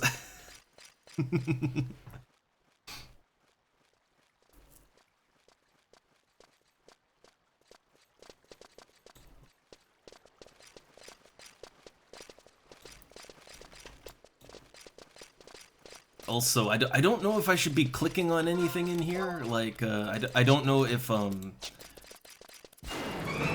I don't know if there's anything I have to click on and do while I'm in here. I think killing the Minotaur is the only thing I had to do, I think. I'm just following these guys at this point. Like, the wiki, the wiki is a little confusing.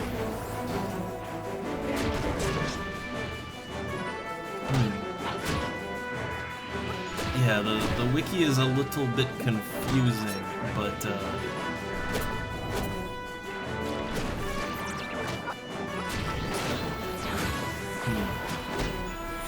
hold up. Let me just while we're fighting, let me just consult the wiki and see if I'm missing anything.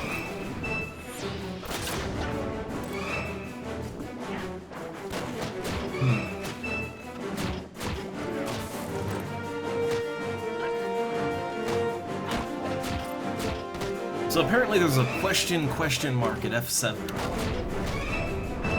So on the map, F7.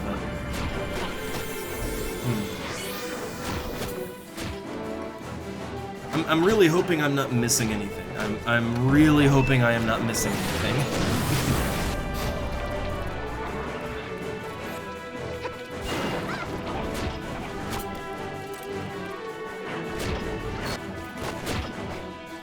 So I'm just reading through the wiki real quick while we're fighting, since this seems to be a bit of a long one. Well, okay, let's pitch in a little more here. Big scissor.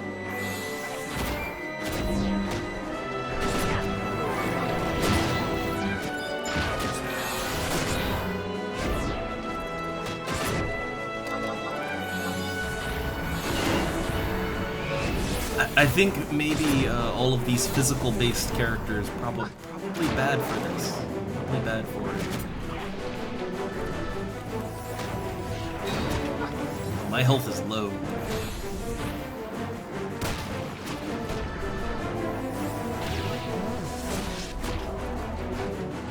Oh god, all of our health is low. All of it's low.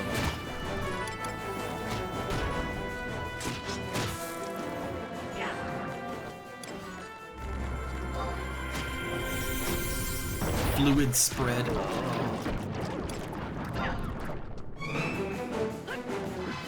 Oh, that's a benediction right there.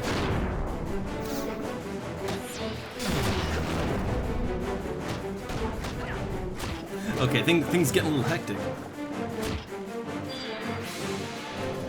Oh, okay. Well, I haven't seen anyone really stopping. Like no one has stopped for anything, right? So I assume we're not at the question marks, right? I assume we're not at the thing yet.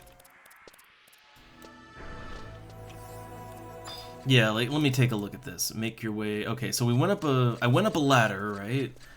Yeah, I went up the ladder.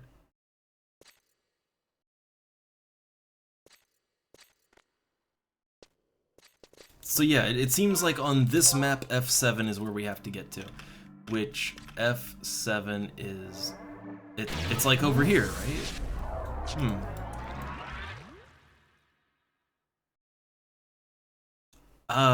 Okay, so no drop.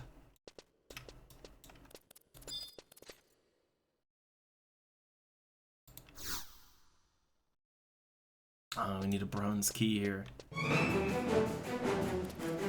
Good combat. I guess we go in, right?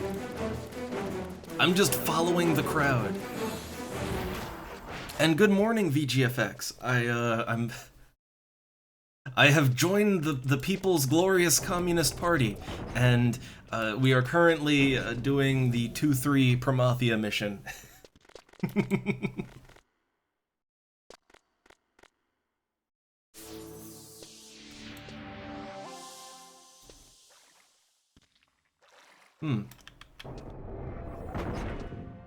All right, so yeah, I'm just kind of following along.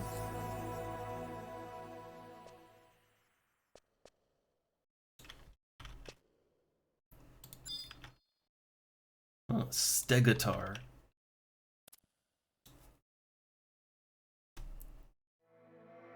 I have literally no idea what's going on. I am just following along and trying to get the things I need.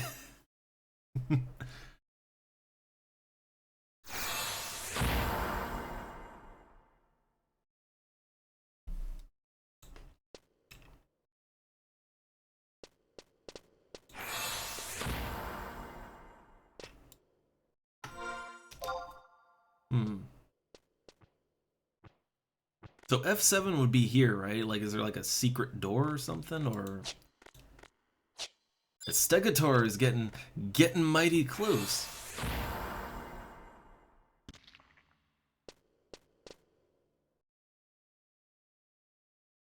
Okay. So we're waiting. All right. All good.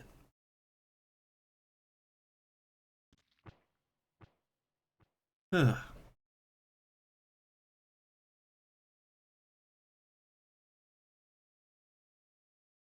And I really can't wait. I want to see the whole system they have planned on this server for some form of rewards for helping new players to do content. I'm not sure how that'll work for everything. I assume for a lot of things it just won't work, but I can't wait to see it because it is so hard to get people to help with things. Unless they also need it, but the problem is that's going to get harder and harder as time goes on, right? And that's sort of the problem, to my understanding, that retail had too.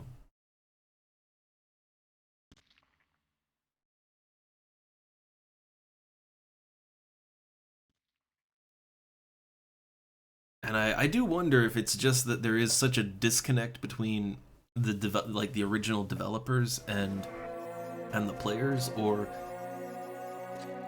I don't know. Does the whole thing work? Does it just work better with the Japanese? I don't know.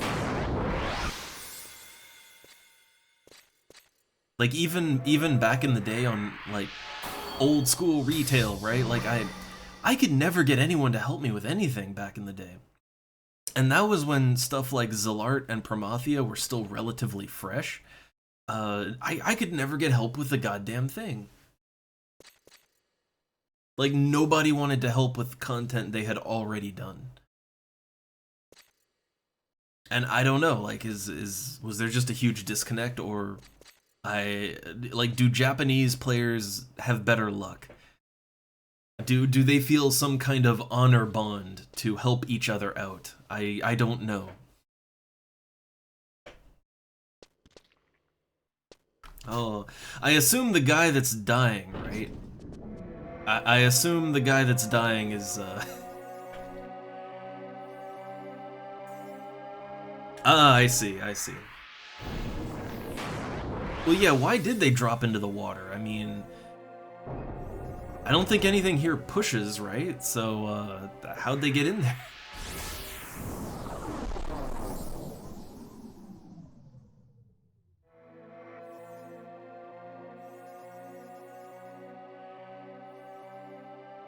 I mean, I'd like to get this completed in a timely fashion too, but I mean, at least for me, all I was gonna do, right? The only thing I was gonna do on the stream today was I was gonna do some fishing and a little level grinding, right? So, you know, nothing important, right?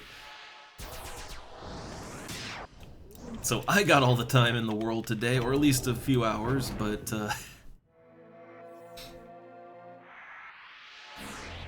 yeah. I mean, I could see that happening. In general, if I don't know where I'm going and I'm not sure what's what, I just, you know, I don't touch anything. I don't, like, I don't go to places where I can't physically get up right now.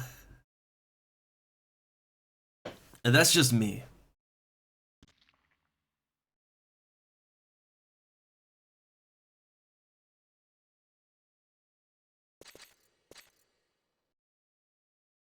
I guess also though you know I have been playing FF11 for a while, and I do sort of have a good vibe for when the game is going to fuck me over with like dropping down a ledge or whatever. I have a pretty good feel for that now, only because I've experienced it so much.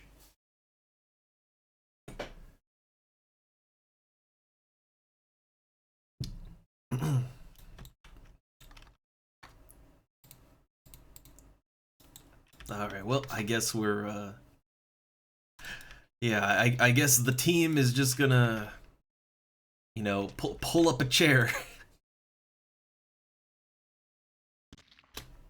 Yeah, here we go. Pull up a chair. It's that time.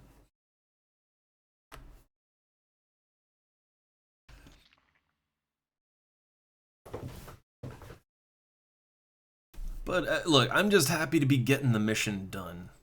All right, that makes me happy.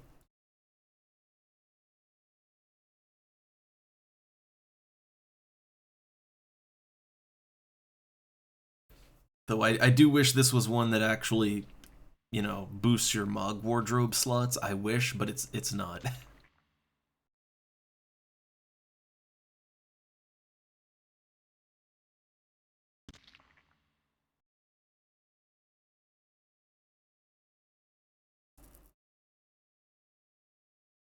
Hmm. Ah, good old Delkfoot's Tower. I really like the idea of Delkfoot's Tower. I like the idea, but uh, it's a little. The only thing about Delkfoot's Tower is that it's a little bit bland on the inside. Like it looks cool from the outside.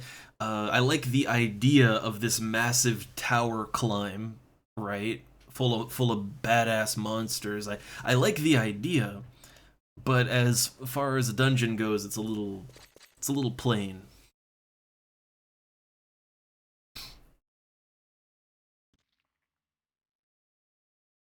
Alright, so yeah, oh, I can see why they're a little angry then, if we're so close to completing it, and then we have to wait. I guess I can see the issue. Also, I'm not sure if there's any way I can just suddenly check, but they added music to a bunch of zones in the last patch. Like we saw the one for the Temple of Ugalepi. I like that one. Good music there. I think they did Delkfoot's Tower too, but I'm not sure. I haven't checked. I would need to look at the list of zones they added music to in this last patch. If they added music to that zone though, or that set of zones, I want to check it out. I want to swing by there if they did that one.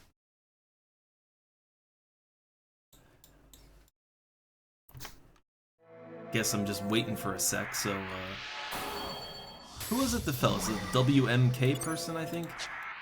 And they're not here yet, right? Are they on the same map?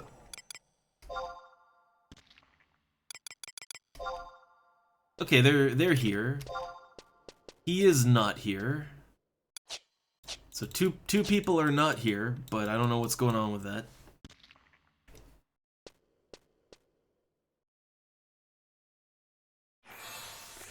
Oh, we attacking now.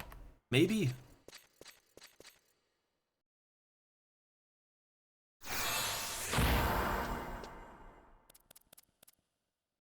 Maybe we doing things? I'm not sure anymore.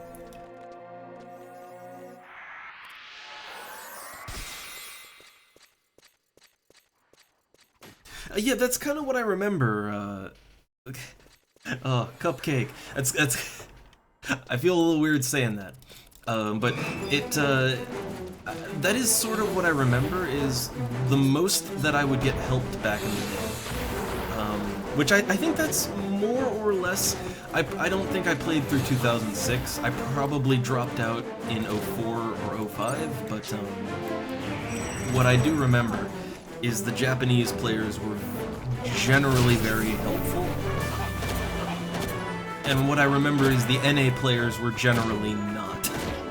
Like the NA players, they wanted to get their missions done, and then fuck all you, I got mine, right? That was the attitude, and I think that's still the attitude. But the Japanese players were the ones that would help me if I took the time to auto-translate.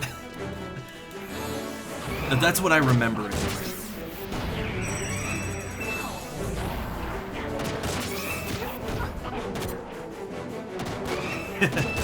Well, you know what I will say is that you should have oils and stuff all the time. I should have brought more, actually. Like, see, look, I've got 6 prism powders, 4 silent oils. That's a little low. I need to buy more, but it is a good idea. It's a good idea to have stealth items in this game at all times. Even if you're a class that can cast sneak and invis, it's a good idea to have a backup plan. Like, I know they're expensive, right? They're expensive, it sucks, but yeah, you kinda, especially if you're doing harder stuff, you really should have those on you. For your own sake, really. Yeah, that's, like Cupcake, that's kind of what I noticed. So I do remember there was a lot of kind of, you know, there was a lot of hostility between JP and NA, but what I saw the most was hostility with, like, the NA players first, right? And I do think that the JP players just, at a certain point they just get fed up with it, right? I can understand it.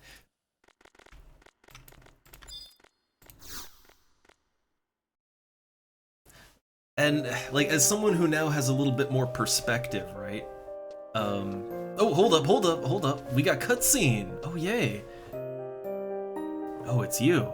Have you finished your task? It's done. A much easier battle than you expected, yes. I'll try to go fast. Fortunately for you, I had cast an additional seal upon the creature. However, that task was merely a secondary objective. If my information is correct, your goal lies beyond this point. Okay. Alright, that was a quick one. Quick and good. So I guess now you...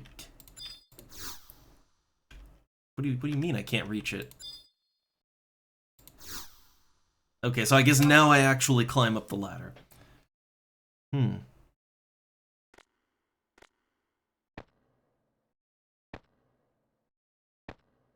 Yeah, I mean, like, I guess, you know, I never hit end game back in the day, so I don't know anything about that. What I do know is just generally, it is kind of a general thing with NA players in any online game. It's just the culture, right? Like everybody wants to get theirs, and once they got it, they're done. They're not gonna help anyone. Fuck you, I got mine, and then you know, and you run away giving the finger, right? Like that. That's NA culture, if we're being honest. And then when you need help again, it's like, well, shit, right? But that really doesn't gel well with the JP culture, I don't think. And I do think that the way this game is designed, you look at so many things in the game where it kind of requires players to selflessly help other players out of some sense of duty or honor or fair play, and like that is so alien to NA culture in general. Like why would I help someone? Do I get paid? I don't understand.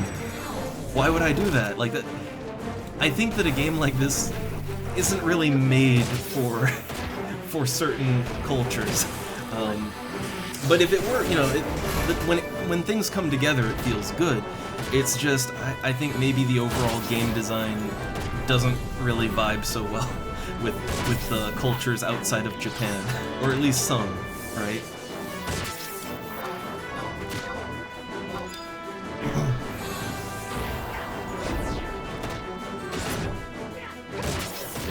Yeah, like, you know, discipline and fair play can happen with NA players, but it's rare. It's very rare. And again, I feel like I have a lot more perspective on this now, because even like here, if I play like online games with Germans, like it's a night and day experience to playing the same game with Americans. Like, I guess I never really thought about it or noticed it before, but yeah, now that I'm kind of outside of the culture, right, and I get more perspective and just immersion in the way other people do things, I do really come to realize just how anti-social most NA players are.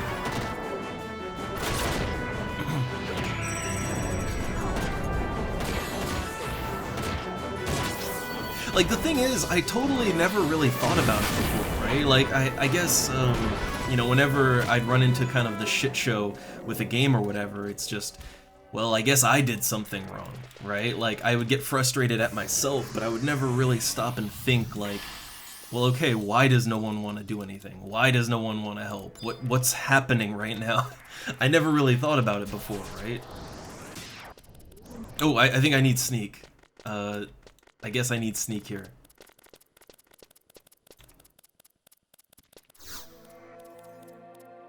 Sneak me. Oh, a nice 6-minute sneak. I feel that way though, like not just with games, but with a whole bunch of things, right? I just get that feeling of it's like, man, I realize that like everything I know about how to do this is wrong. Oh wait, there was a thing. Where the hell is it? Where is it? Where the hell's the thing?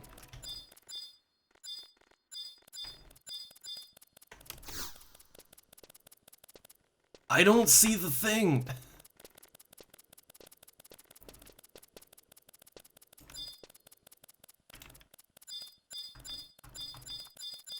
I'm like tabbing around, but I don't see nothing.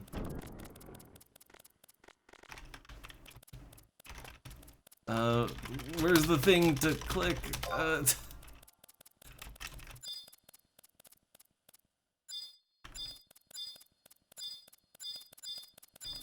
Oh god. I mean, I have, like, sneaky stuff, but, you know.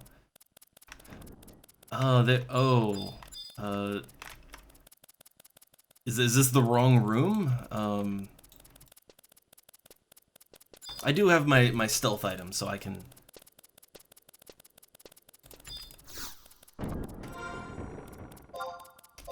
Oh god, where is everyone?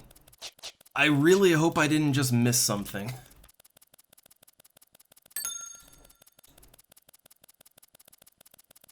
Oh, okay, okay. Alright, I'll just follow along. Again, the problem of communication, right? The problem of communication.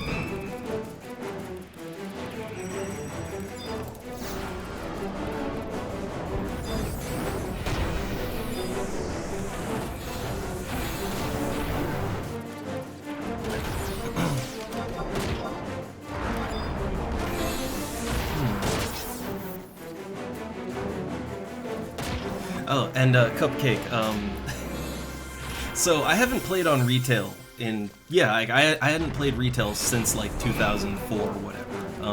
I've played on a few private servers in the meantime. There's a couple good ones, but so far out of all the ones I've tried, Horizon has been, it's been the most enjoyable experience to me. And it's because they make all these changes. Generally, I find them to be for the more enjoyable. And I like their custom events and stuff. It's good fun. But the funny thing is, I tried to go to retail, but I couldn't get the Play Online launcher to work. Like, it just wouldn't work. It would just error me out, crash. It just doesn't want to run on my PC. But even without that, like, retail is a very different game than the classic. My understanding from what other people have said is that, I don't know, retail is kind of just more, at this point in time, it's a little closer to Final Fantasy XIV in gameplay.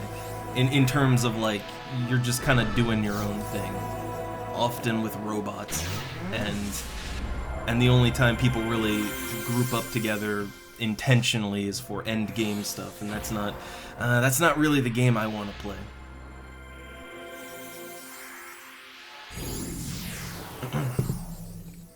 Oh no, there goes my crab.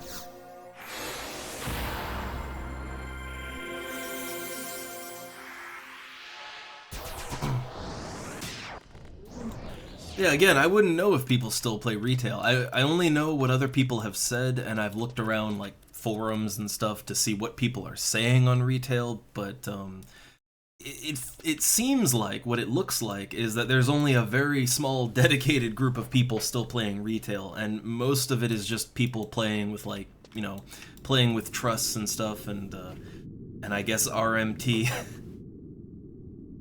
It doesn't seem like there's actually that many real players anymore.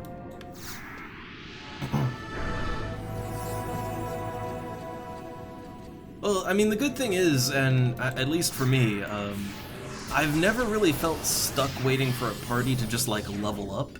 Like, if it's just leveling and stuff like that, soloing is actually fairly viable here, even if you're not a Beastmaster.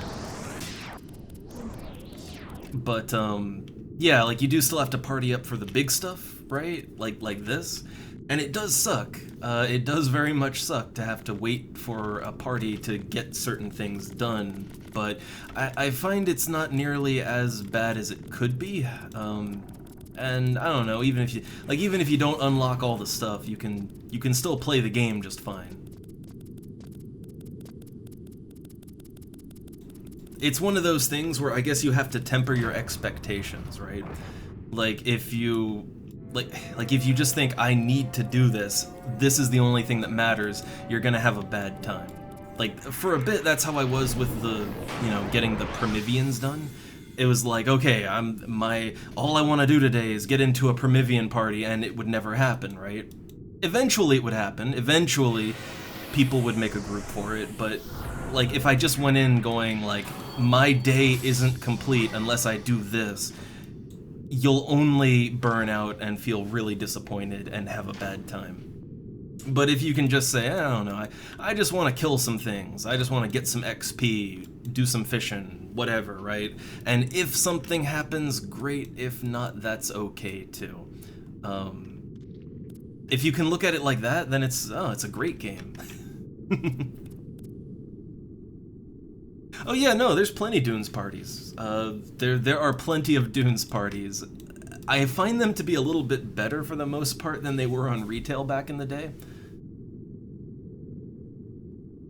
Like, I find that they're not quite as bad, but no, it's still the full experience. There are people partying up everywhere in the game. Like, I play during EU hours, so it's a little lighter for population. But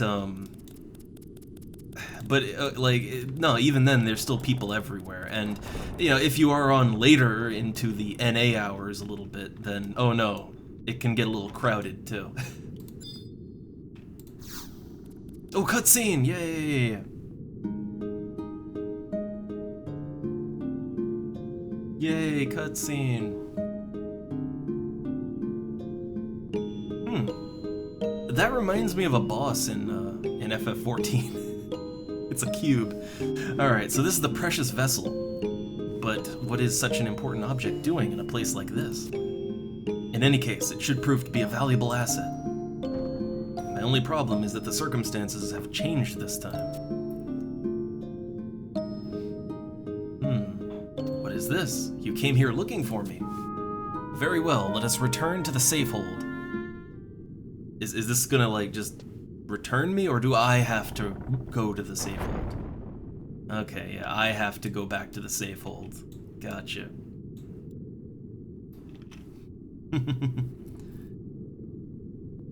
Oh, nice, nice. Look, it always surprises me that people enjoy the stream. I know that sounds bad, but, like, yeah,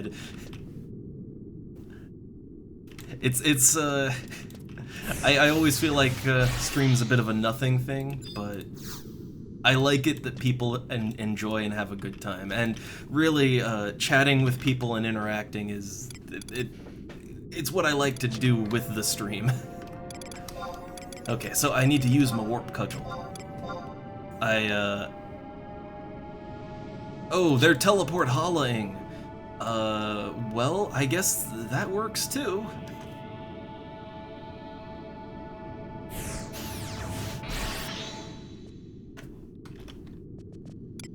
I mean, I'd rather warp cudgel to Juno, but, like, actually, I think it would kind of be a bit of a sidestep to go to Hala. A little bit of a sidestep, right?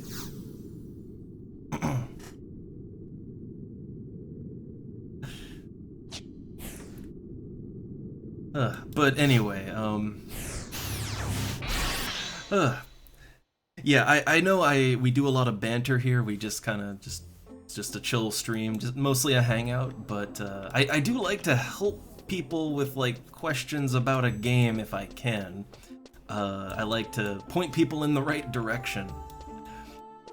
I'm terrible most of the time for that, but I try. And I can only say that, at least with this game, with FF11, Horizon is kind of, I don't know, I've had the most fun with the game on Horizon, like more than I had back in the day even. And I think for me, part of that is that it is a community project, right? That alone sort of elevates the experience for me. And you know that all the people that are here, they really want to be here, right? Alright, so, okay, I guess I have to go back to Tavnesian Archipelago now. Yeah, I have to go back to the safe hold, but then that should finish that one off. And then the next mission is 2-4, but I'd assume they're done, right? I don't, like, again, I don't understand them, but I'd assume they're done.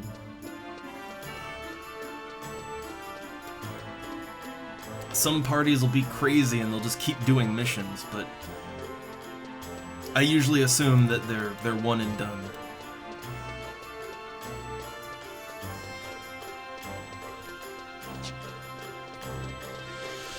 Alright, let me get my... Why did I go into Mob Wardrobe 8? No. There we go. Get my Demon Slicer back on.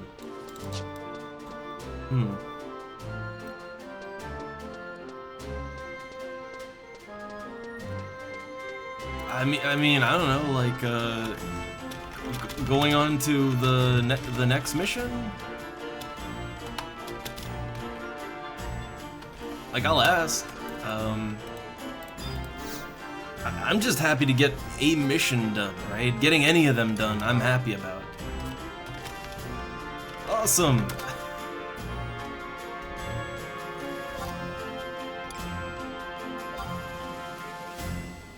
Wait, no, I didn't use my... Why did I think I used my instant warp scroll? I used the other thing.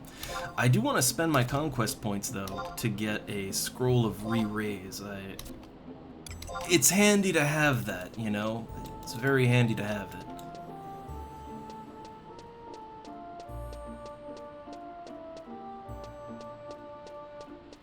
Alright, so yeah, I guess we're going in. Going in again. I didn't use any items really, so I'm all prepared, right? I'm good. Also, I've seen this Bimmy person a few times. I'm wondering if that is a reference to like the double dragon thing. Okay. So warp me to Zolkheim. Alright, see you later. See you later, writer. Path writer. But thanks for stopping on by. Alright, well, if I can get in on this next mission, I'm gonna get in on it. Alright? If I seize a mission I can do, I'm gonna do it. Now, do I get anything for this? So, okay, apparently, for Mission 2-4, that will... So Mission 2-4 seems to just be a cutscene thing. That will give me access to Riverna, Site A01. I have no idea what that is. And then I guess the next one is Ancient Vows, which is 2-5. That'll give me some Mog Wardrobe slots. And EXP too. So, okay. This is not what I planned at all. I was just gonna grind some fish and EXP. Like I wasn't gonna do anything, but you know, this is kind of hyping me back up again. I was really down. All right, I was super depressed from the shenanigans with Garlage Citadel. I still don't want to go back there right now, but that got me down. Wasn't feeling the game, but now I'm back in. All right. They wrote me back into the game. Feels good to get some missions done. Make that progress, right? I might not understand a goddamn word my party is saying, but you know what? I'm getting progress and having fun. Oh, nice. Super nice. Oh. I should have like a thing, like when, do I not have it set to have something? You know what? I probably don't have anything set for cheers. Because literally no one has been making use of any of it, right? No one's been making use of it, so I'll get on it. I'll get on that for the next stream. Good reminder. What I really want is, you know, because I use the Daggerfall, like the weird screaming skeleton from Daggerfall. I have that little GIF on my intermission screen. I need that to be a cheer, right? Like you cheer, and then the Daggerfall skeleton is just screaming in your ear. Would that be terrible? I don't know, but that's kind of what I want.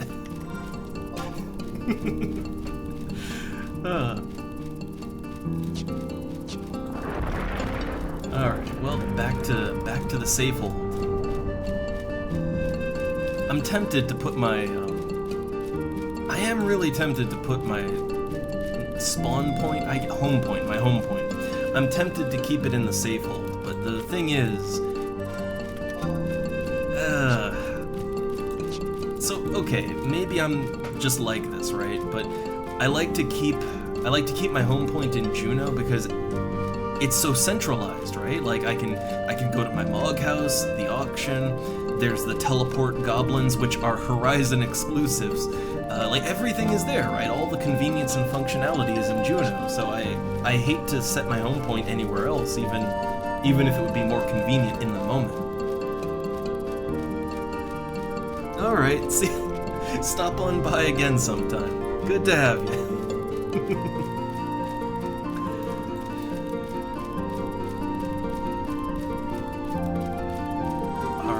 I think these guys are moving on to the next mission, so cutscenes, and then I have not looked ahead, so I don't know what's coming. I don't even know what Reverna Site whatever is. Like, what is that? What does that mean? I'm pumped now, getting all these things done.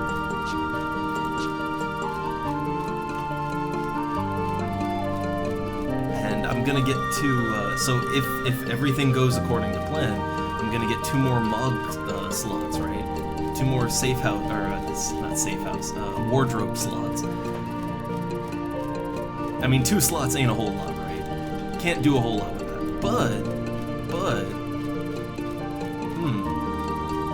that's 2 more fishing items I could put in my, yeah, that is 2 more fishing items that I could put in my wardrobe.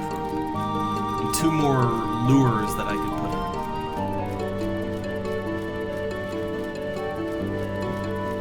in. What I would really like is I would love to have wardrobe 2 just be nothing but my fishing equipment.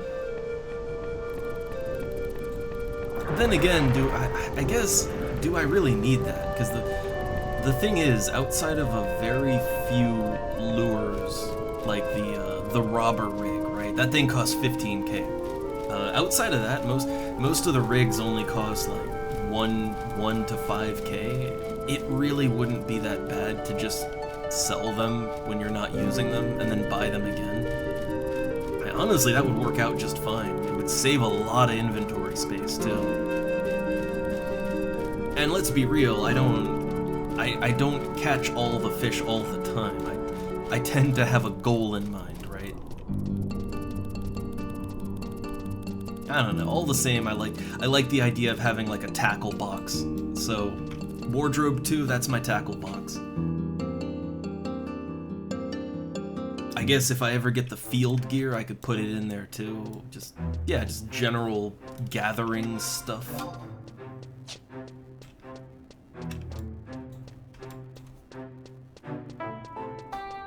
Okay, so, Promathia, mission 2-4. I need to talk to Justinius at J6 on the upper floor.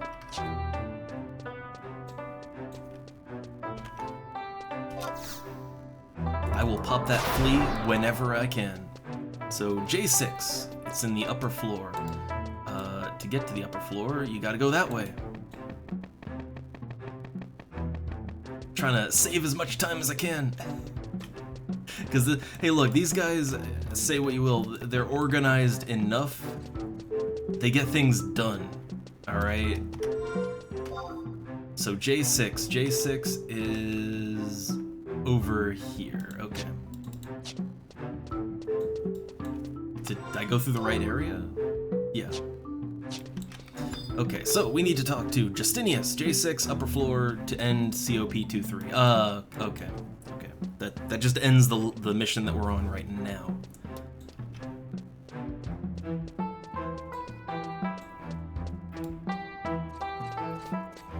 I'm pumped. I'm excited. So where's Justinius? This is K7. Oh, I'm going the wrong way. see. I see. I chose poorly. There he is. This city really isn't that large, and I still get lost in it. Okay, cutscene, please. Sir, could I have a cutscene? Alright, I can't believe you actually managed to slay that beast. It seems that I underestimated you. Those who reside here live in constant fear of monsters, so it is with glad hearts that we welcome stalwart heroes such as yourself.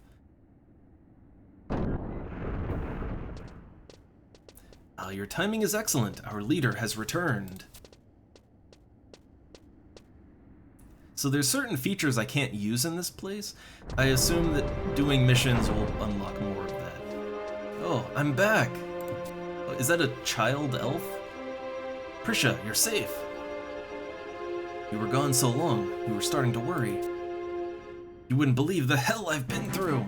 Oh, swearing in a PS2 game. Listen up, you lot. A bunch of nasty critters have gathered on Cape Riverna.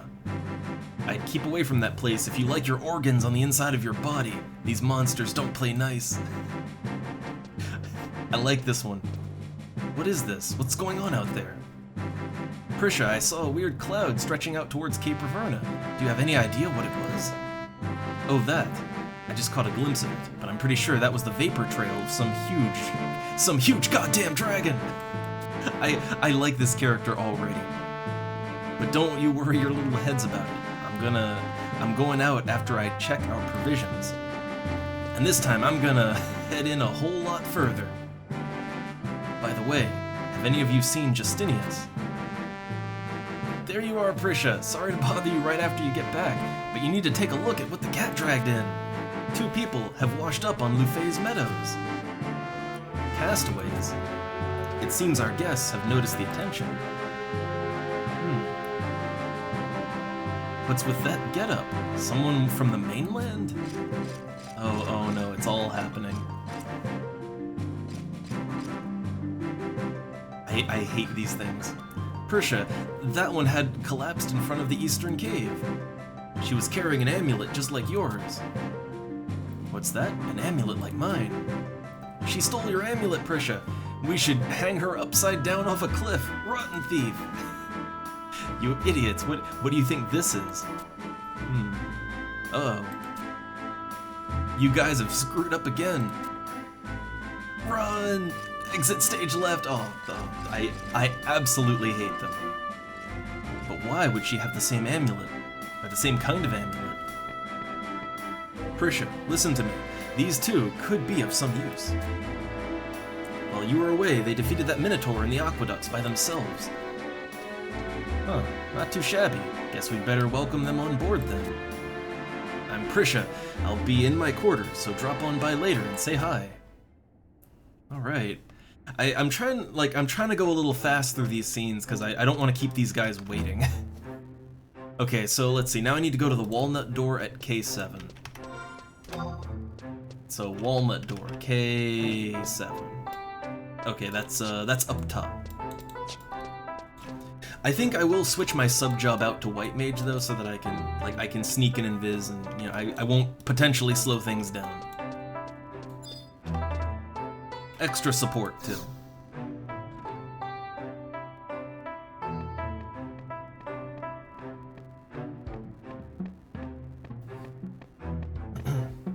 I think everybody else is already getting out there. Alright, so you finally decide to show up. I've heard all about you from Justinius. Sounds like you've had a hell of a time since you got here. But I'm not one to pry. To put it in other words, I just don't give a damn. But there is one thing that's been bugging me. Where did you get your hands on that amulet? Yeah, I'm trying to a little quick. A white-haired boy. That's strange. Are you sure you don't mean a tall blonde chick? Anyway, I'm not a thief, so you can have this back. Ooh, the power! What did you... Where's this going?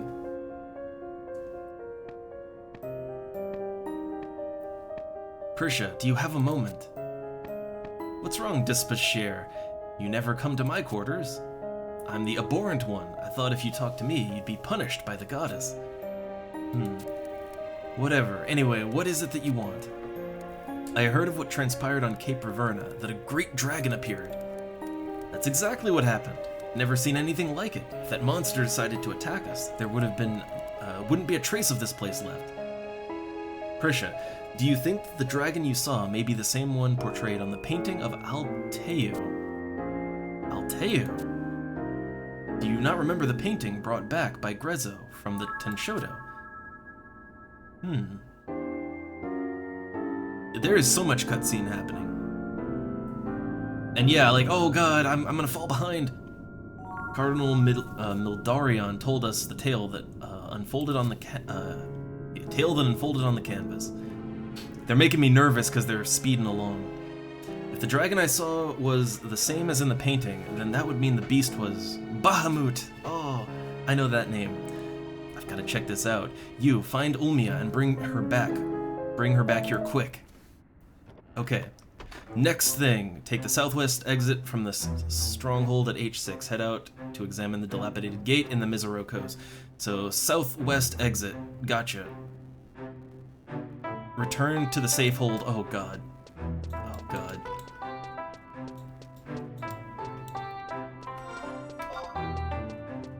Man. Okay, well, I guess I have to exit out to the Mizoro Coast.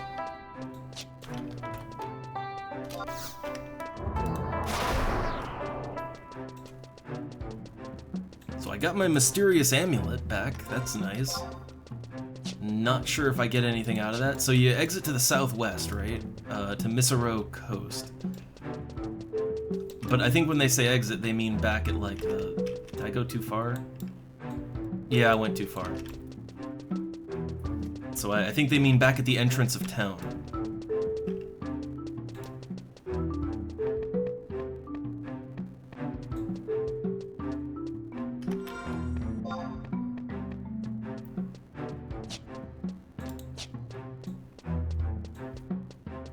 Okay, so yeah, hang here. I wanted to switch out my class, but I mean, I don't know, like, I should be okay. I have stealth items if I need to use them. I have that. As long as there's no undead, I guess. So, okay, we exit from the southwest at H6. Yeah. Then we go to the dilapidated gate at I-11.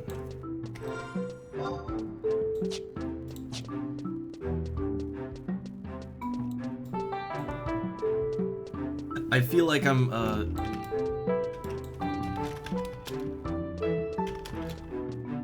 yeah, I'm getting there. Oh, God.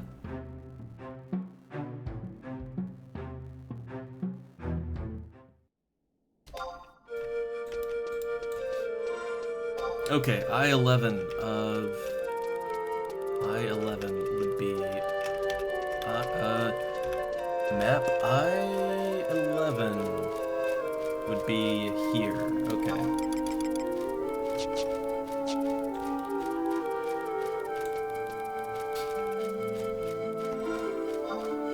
Well, let's see, I guess they're on the map, right? So I-11 would be there.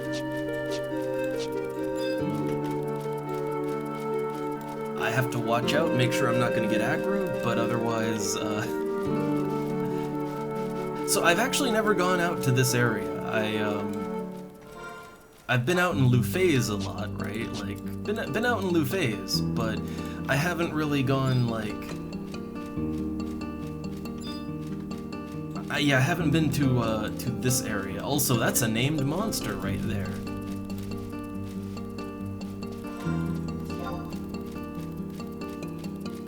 Yeah, I've been in Lufay's, I haven't been in this area.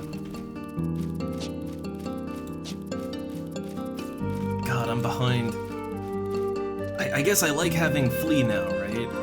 I appreciate having Flea. Okay, so we need to find the dilapidated gate. I assume the dilapidated gate is is kind of in that southwest corner of the square, I would assume.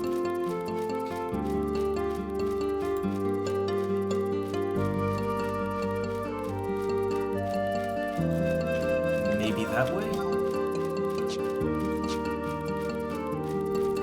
Man, I hate feeling rushed, right? No one likes feeling rushed, I don't think.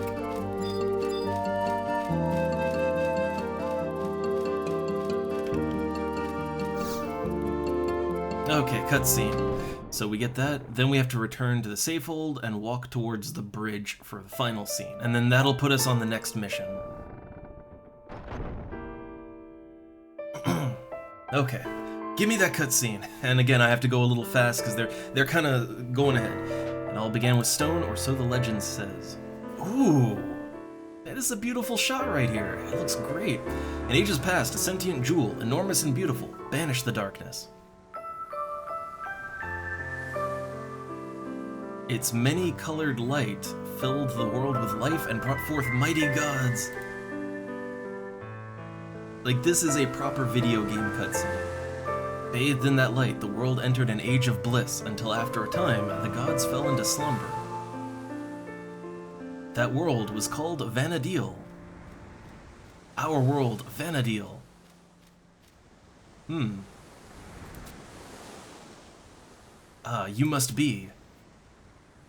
I must indeed be. You are Doubleless, correct? My name is Ulmia. You wish to know the name of the song? It's called The Lay of the Immortals. It has been passed down through the Tavnasian Cathedral since ancient times. The history of our people may often be lost to the flames of war and catastrophe. However, this song of guidance shall never be forgotten. Are you the one who was singing just now? Again, I'm trying to go fast.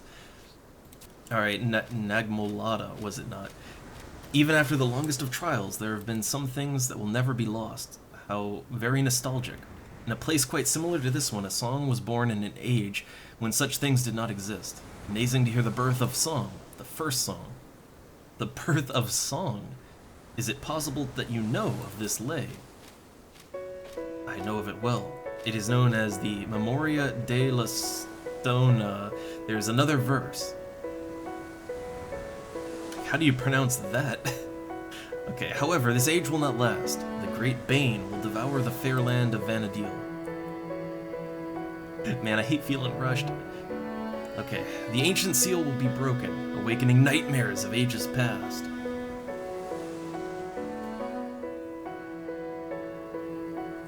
A tragic age of darkness will reign, and yet the gods will not wake from their slumber.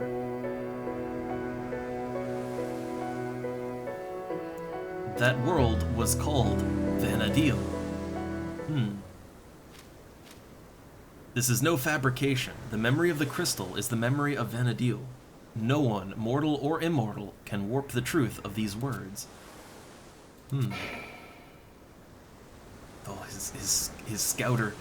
My apologies. I must be on my way. One moment, you must tell me one thing. Is that how the song ends? No, the song continues. But the next verse is beyond the limits of your mortal voice. Only the gods are allowed to sing forth its melody. Huh. The gods? Whatever could he mean? Huh. Prisha has summoned me. Very well. Let us return to town. Okay then, back to town. Again, this is where I like having thiefism itself. At the very least, I can go fast, right? Gotta go fast back to town. Okay, it's the northeast exit here. Should be an easy ramp back up there.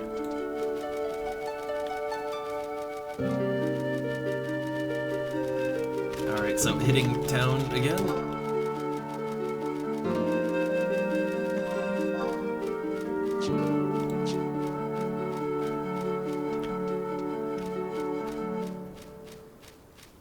So once I go to the bridge, I should get a cutscene, and then, okay, then I have to make preparations.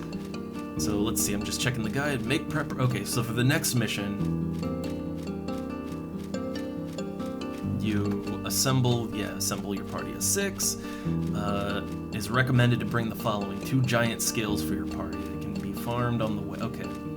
Yellow liquid for your kiters and tanks. The following food and medicine. Well, I do have some prism powder and all that good stuff. So then you have to go back to the dilapidated gate. Ah, okay. You'll pass through the site. Okay, so that dilapidated gate area, that'll apparently take me to the Raverna site.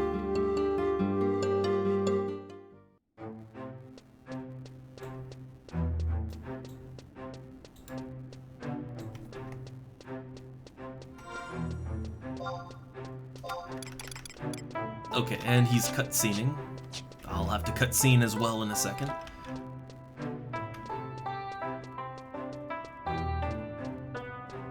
But I do think that I should probably switch out my class to White Mage as my sub. I feel like I should do that. Just that little extra bit of functionality, right?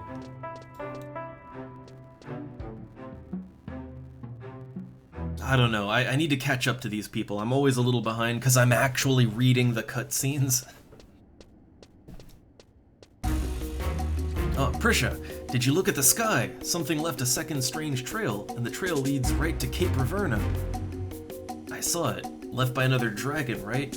How many of those things are out there anyway?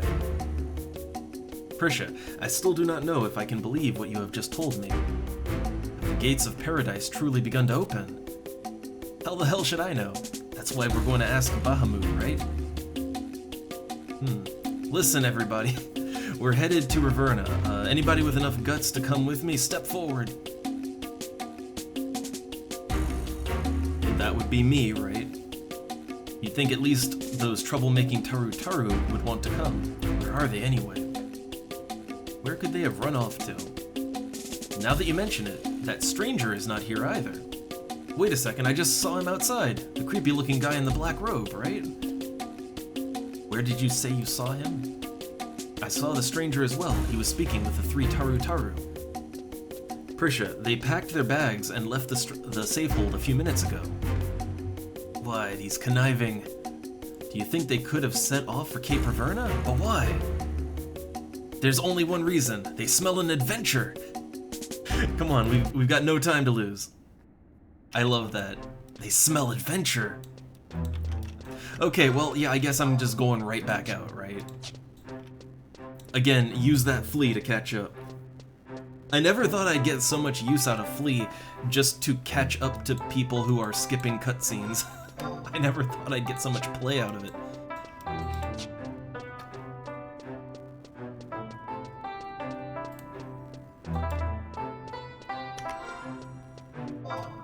Alright, so back to the Raverna site. Okay, just making sure, yeah, I did all that. We're on Ancient Vows now.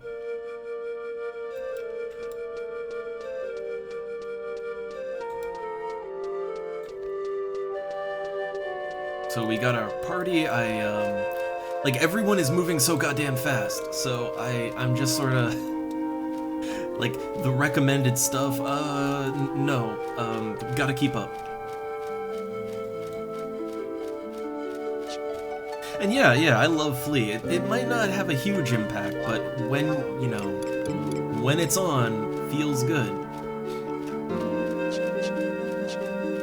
Okay, so let's see, head for the dilapidated gate at Misero Coast, F7. Oh, shit.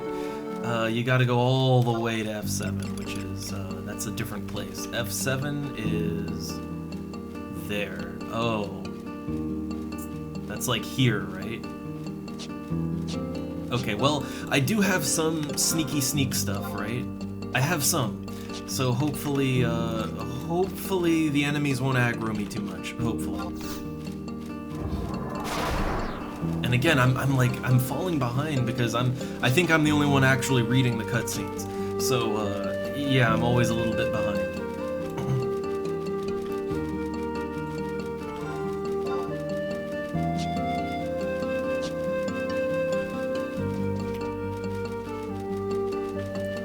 But yeah, as far as Thief, just like to level it, I actually do like the gameplay of Thief, right? Like it, so my Thief is 34, and I am only leveling it as a sub job, but even then, like so going Thief slash Ninja, and getting a good, strong sneak attack, trick attack with a weapon skill, that feels so good. Like, it feels cathartic to just unload a big sneak attack, trick attack on an enemy.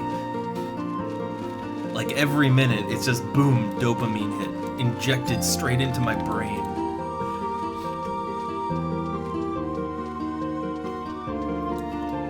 And there's more to it too, but like, you know, Thief does kind of revolve around sneak attack and trick attack, and okay, they're still not gonna attack me, that's good.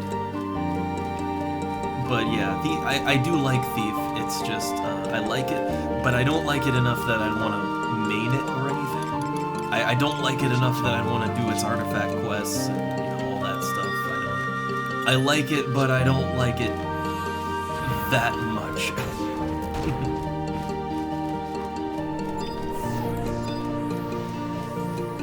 Okay, nothing is aggroing me so far, so maybe I don't have to stealth to get to this place. We'll see. Alright, I'm just checking the guide here, so yeah, I just have to go to the dilapidated gate at F7. That's where I'm going now.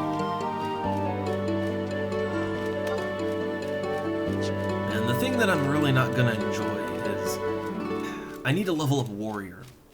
Every now and then, like, there are various classes where every now and then you might want to have that extra tanking functionality, or you might want to have berserk, right? Like, a warrior is a good sub both for offense and defense. And considering I was thinking, are these gonna aggro? Are these coastal slimes gonna aggro me? I don't know. I assume not. I might want to have my pet out just as a, like, just as an in case, right? I don't know.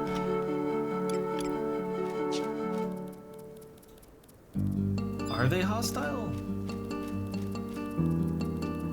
No. Not hostile. I was like, oh god, if those are hostile, we have a problem. Well, now I summon my pet, and that's unfortunate, but I mean, like, look, it's gonna take me a few minutes to get there still, right? It's gonna take a few minutes to get there. So, by the time I'm there and we're in, I'm sure Call Beast will either be back up or almost be back up.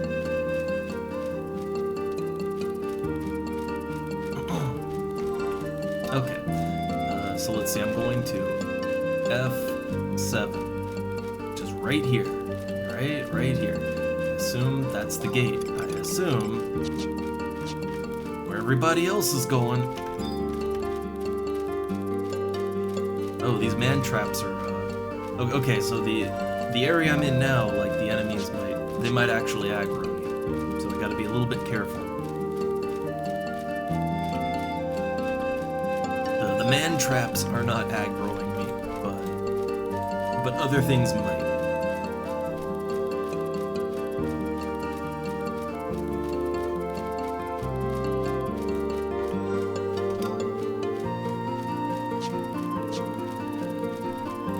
Alright. We got to the gate. Let me in. I assume cutscene.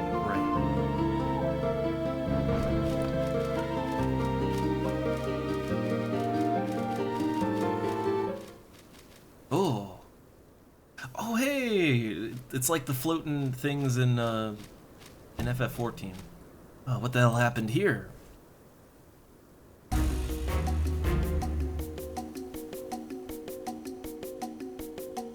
I'm waiting.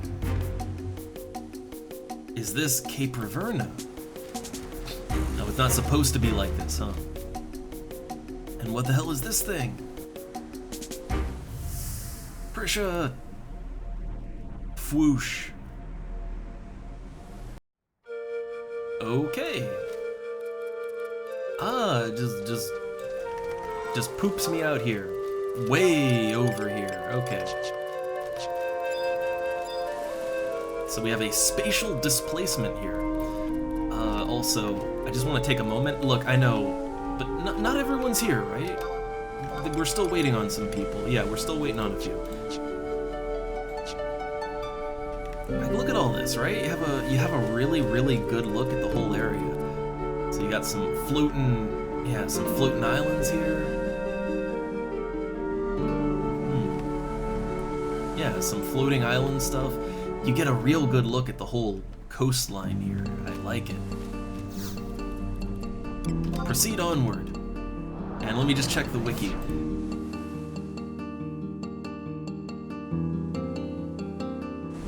So we're at the displacement.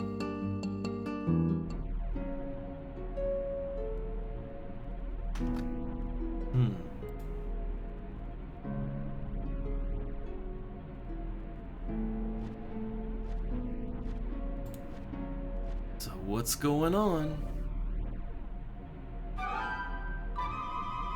What's happening? Huh, I found you. Come on out. Oh, these guys. These guys. She found us, and boy, does she look mad. Oh, does she look ugly? Alright, that's what you'll be once I'm done pounding your faces in. Now get out of here if you know what's good for you. Yes, off with you children, unless you want to see Prisha become truly upset. Are they children? They just look like Tarus. I will go home, but only if Prisha promises not to punish us. Punish you? Go home now and I might just not kill you. How many times have I told you that you're too young to go off adventuring on your own? Like, are they? I don't know, they just, yeah. Alright. Let's see, so these are not the fields outside the safehold. Who knows what horrors lie in the deep parts of this strange place. There might be some big hungry tiger with a craving for juicy taru hiding behind that tree right over there. Until I've checked this place out first. I want you three back in your rooms. Prisha, you are not worried about them at all, are you? You just... hell right I'm not worried. Why should I worry about what happens to those traitors? I don't care who they are. They're in my way. They're not on my side. You're confusing. Oh, you're so mean. Also, he just warped out. Oh, looks so terrible, so ugly. Shenanigans. Where do they go? When I get my hands on those three. Let us continue. We must try and catch up with them. Alright. So, okay, so we got to the thing. I'm just checking what I need to do, but I guess let's wait till we're actually inside. So we are in the Raverna site now. I'm a little disappointed there's no music here. So are we up on one of the floating islands now? Yeah, look at that. Oh. It's Heaven's Word all over again. Nice. Okay, yeah, that unequipped my, yeah, that unequipped all my stuff, right? Yeah, okay, I wasn't sure if I was level synced yet or not. I am. So, whip out that axe. Okay, I'm all good again. All good. What are these? Got hippogriffs. Oh, they're even level too. I could just kill things in here. Oh, okay, I guess we're moving. I don't know what's going on. What I could do is I could follow. Because I want to check the wiki and make sure I don't miss anything, because it's hard to know. It's hard to know what's going on here.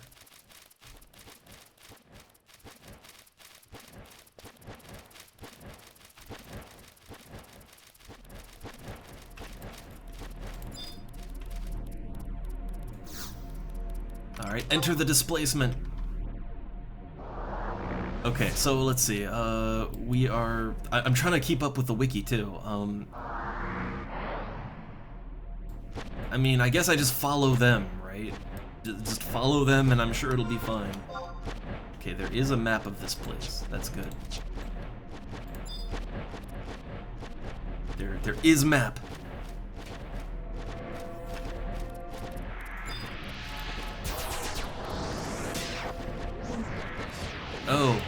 Oh, was I supposed to bring stuff? Okay, then, uh-oh. I only have a few of these, so I sure hope I don't need a lot.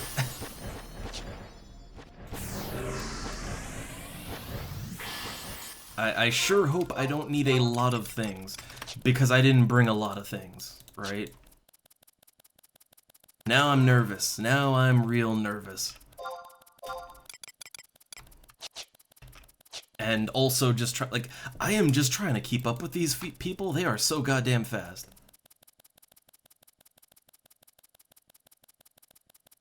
So I think, I mean, what it looks like by the walkthrough here, it looks like, I guess this is a two-parter. One is just getting to the thing, and then the other is a boss fight. There is an actual boss fight to be had here.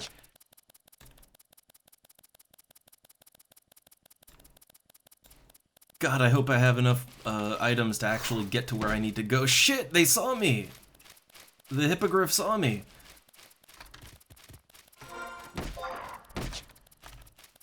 The crap.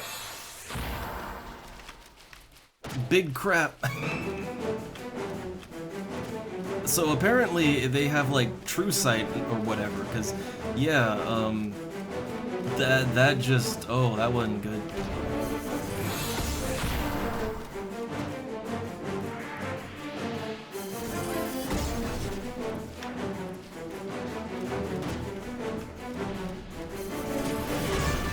Okay, what I can do is tell my pet to use Scissor Guard.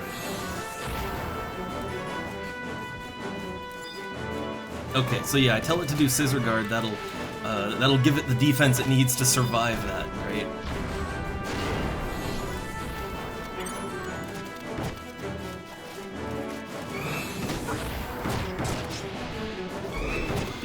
Oh god, it's turning into a mess. I don't know what's happening.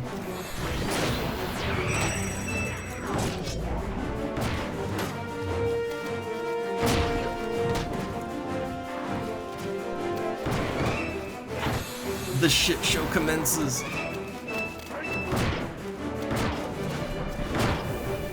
Okay, so 7 people can't do the BCNM. Oh no, am I gonna be the odd one out? I have a feeling I'm gonna be... Yeah, uh-oh. Uh-oh.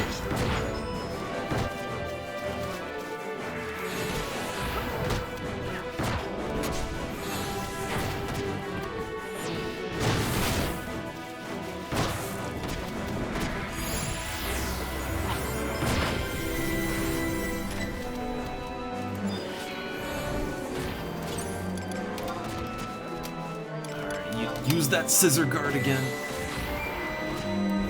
My pet's actually doing a really good job of tanking that thing. Doing a pretty good job of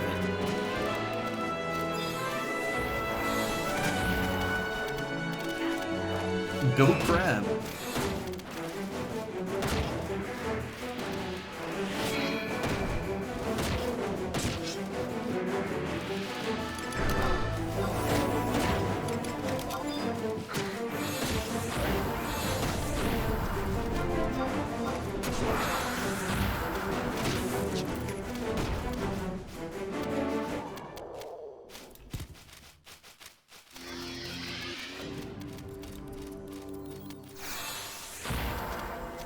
And I'll have the pet rest up for a second.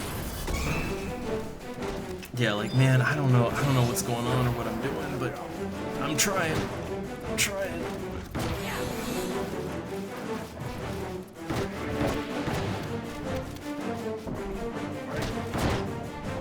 So I think we need hippogriffs here, right? Well, let me check. Where the hell are we right now?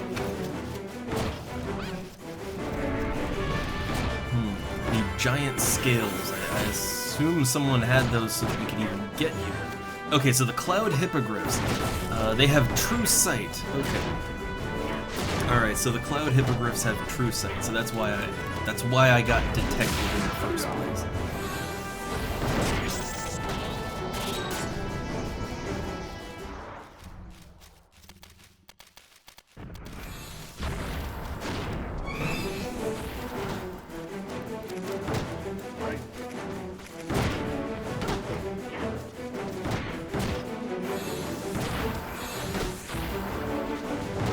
Also, I've been chugging water, so I'm kind of like, not only am I I'm a little on edge because these guys are they're just jumping all over the place, right? I'm a little on edge because they're just speeding along, and I don't know what's happening, so I'm a little anxious because of that.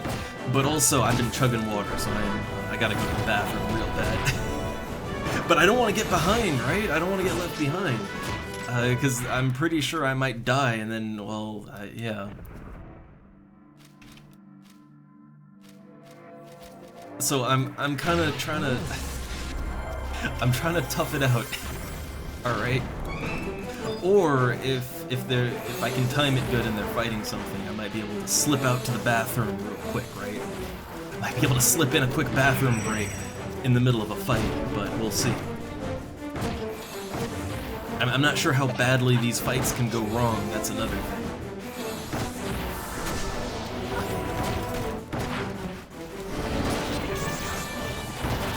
Oh, it's in the wall.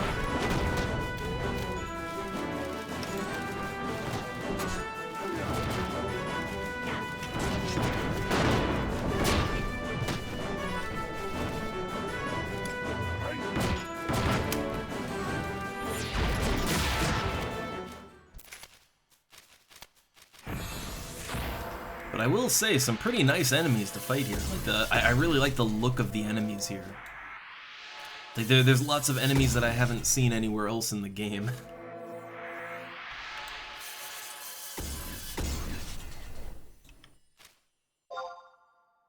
Okay, I think they're taking a moment for MP, I think. Again, I don't want to get left behind, so like I'm gonna wait till they're in a fight, right? I'm gonna wait till they're in a fight, and then I'll take that as my moment, right? My moment to hit the bathroom. So let's see, where are we in the zone? Okay, I don't know where the boss, I don't know where the boss fight is, but we are at like K. Well, it's on the map. J8. Alright, so let's see. They talk about the cloud hippogriffs. Alright.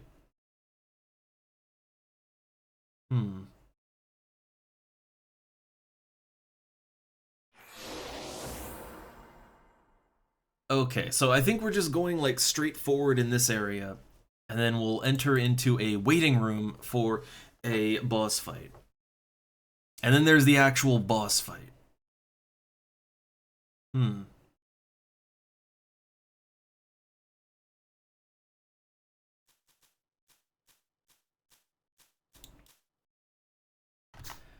I guess what I might want to do is look at the boss fight. Like, what do we need for that?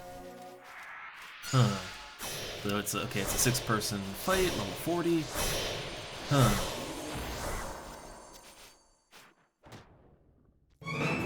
So they have different forms, and they transmogrify, and we have to keep an eye out for that. I'm trying to study what is to come so that I'm not just fucking up and getting everyone killed, right? I'm trying.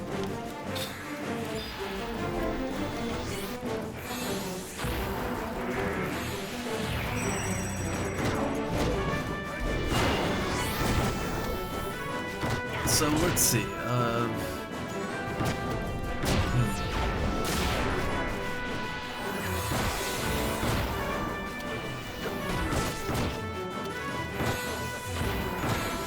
So we should be on the lookout for the use of transmogrification, and then physical attacks should cease immediately. So I guess it has like some kind of counter effect or something. I gotta read this. I think it sounds like this boss actually has mechanics. So it has a bunch of forms. So hand form is its initial form. So it has no weapon equipped. So transmogrification. That's the one it says to look out for. Absorb all physical damage and converts it into restored HP for 30 seconds. Oh. Ah, yeah, that's gonna be rough. Effect also applies to physical weapon skills and even abilities. So everyone should have a macro to call out when they see transmogrification, so people can halt their attack.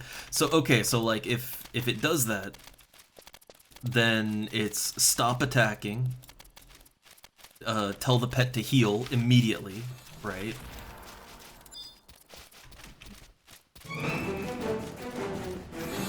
Okay. I see why they say to look out for that. What else is... Okay, what else does it do? So it has sword form, warrior type. It doesn't really look like there's anything I can do about that. In staff form, it has black magic AoEs. Can be silenced, okay. So it has mind wall in that form. Can absorb and regain HP from offensive magic. I don't think that's going to be an issue in this party. Whole arm form. Directional AoE medium damage. So yeah, it...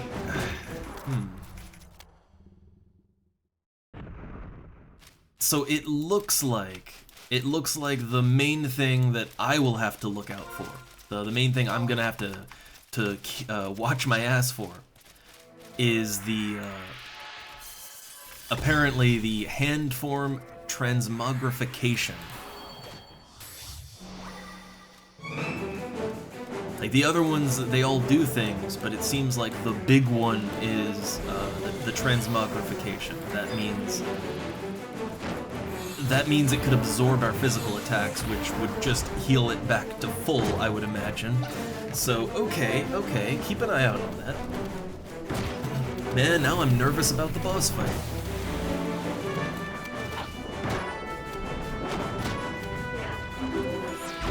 I feel like I'm just getting dragged along, and this is, oh god, I'm gonna fuck it all up. And then I'm gonna be yelled at in Chinese.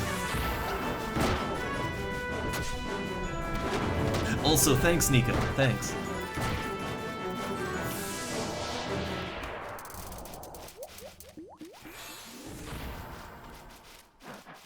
Alright. Oh god, what are we doing? I'm not even sure what we're doing right now, or why. I'm just here for the ride with these guys.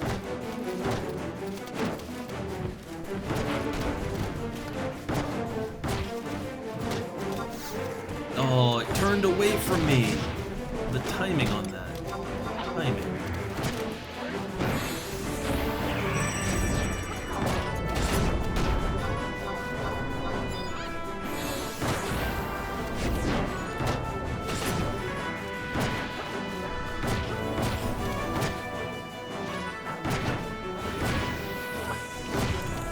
So let's see, why are we killing these right now? Does the wiki say anything about this?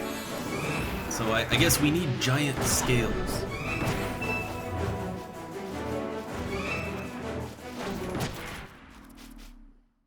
Okay, so yeah, we need giant scales and... And I might need to use my stealth items again, we'll see.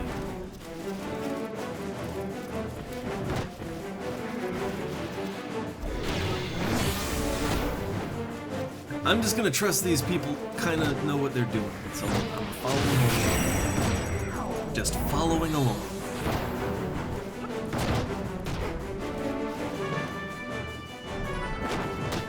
And I suppose I'll try to hold having to go to the bathroom.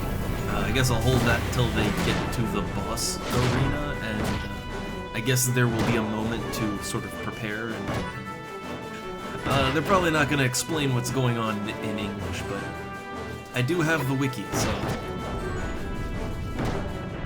I am as prepared as I think I can be.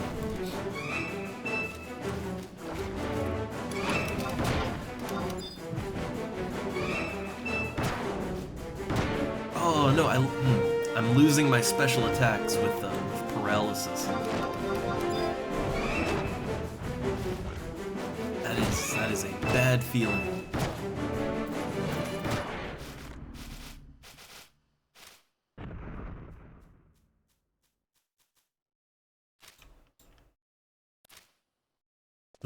One just dropped. One just dropped out. I'm not sure who exactly. I think it's the leader of the party. Again, I don't know what's going on right now.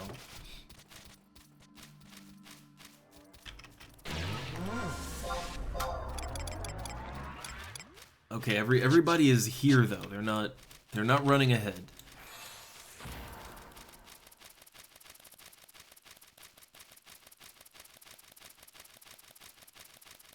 But I think we're moving now. Yeah, there's the go go go. Oh shit. These things have like, they've got the true sight, right?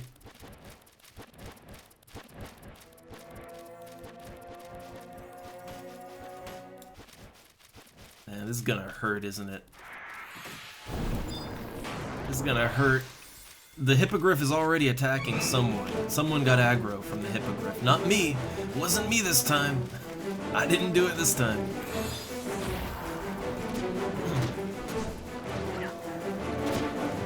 But I guess the fortunate thing is it doesn't seem like the other enemy's aggro.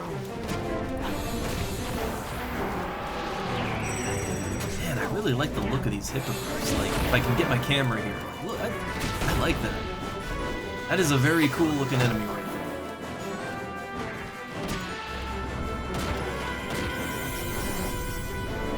And I like how it's got like this sort of griffin front and then, I don't know, it's almost like a lizard in the back. I like it.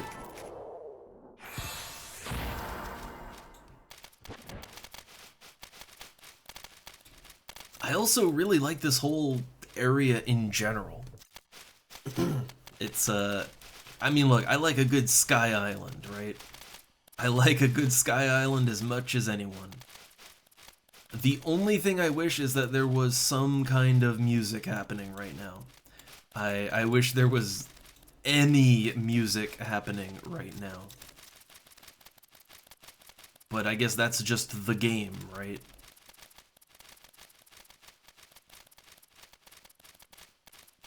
Need some kind of, I don't know, some floaty music going on.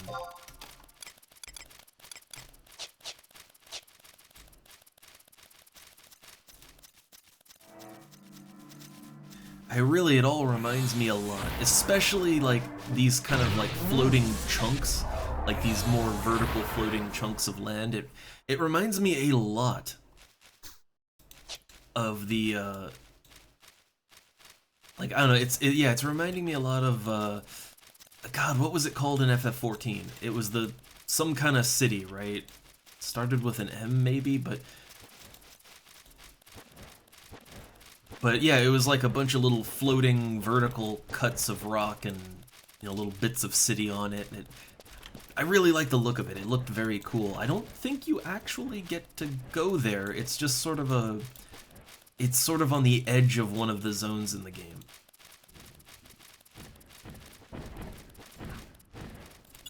Oh, we got Fire Drake.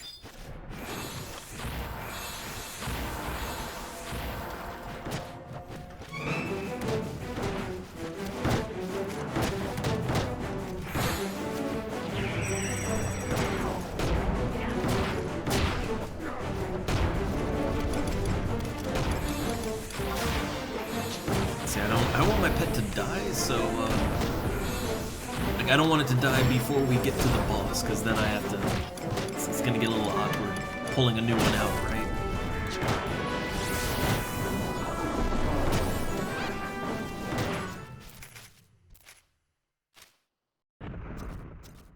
Lots of giant scales. They're EX. I wonder if the scale gets consumed when you use it here, or if not. I'm thinking it's probably consumed. Probably. Oh shit, they're going two ways. All right. I'm not 100% sure anyone knows where they're going exactly. I'm not 100% on that.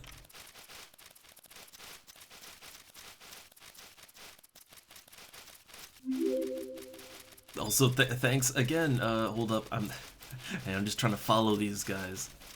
Thanks, Michael. I love the experience of not knowing, like, I don't know what the, well, okay, now there's English in the link shell, but for the most part in the party it's just Chinese, right? And I don't know what's going on. I'm just following them.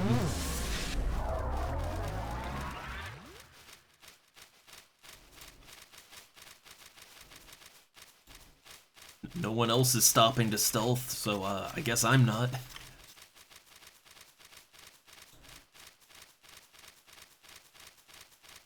I mean, if something, like, I guess if something attacks us, we have pets, right? Like, we can deal with that.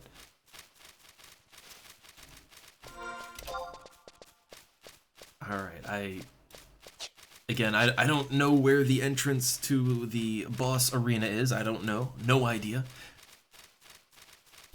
These people seem to know where they're going, so I follow them.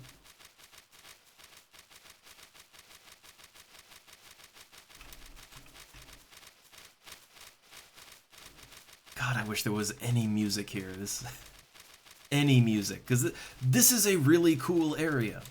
All right, a lot of the areas in this game, especially like the earlier areas, a lot of them can be a little plain. You know, they can be a little empty feeling. This area feels like it has a good vibe going on, right? The area itself is very colorful. You got all the floating islands going on. There's visually there is a lot to feast your eyes upon, even if it's just in the background. But musically, there is, like, it's just dead silent. At the very least, what should be happening right now, like at the very least, since we are like high up in the clouds, there should be wind, right? Like there should be a lot of wind whipping through the area right now. At the very least. Oh, my pet died. Well, hope I don't need it.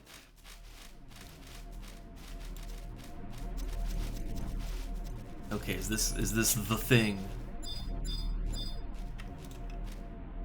Can I click on the displacement? So the displacement is too small. You gotta make it bigger.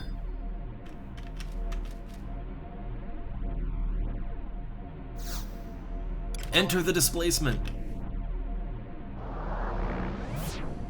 So I'm assuming more cutscene, or is it just... Not yet. Not yet. Where am I? Ah, okay, so we're on a little island to the side. This area really reminds me... Actually, it's specifically reminding me of a few... there's like one dungeon in FF14 that is on a flying, like, floating island like this, and you enter wind things to travel between islands, and it's reminding me of that very heavily. Very, very heavily.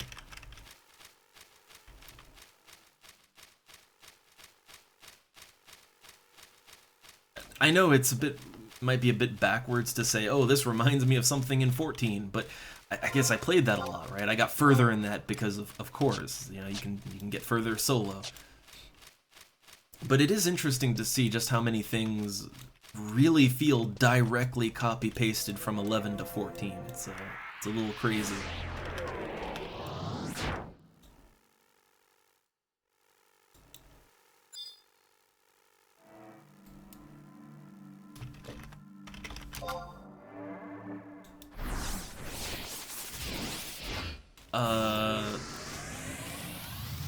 I guess we are using prism powders then. Okay. I guess I don't need to sneak then? Okay.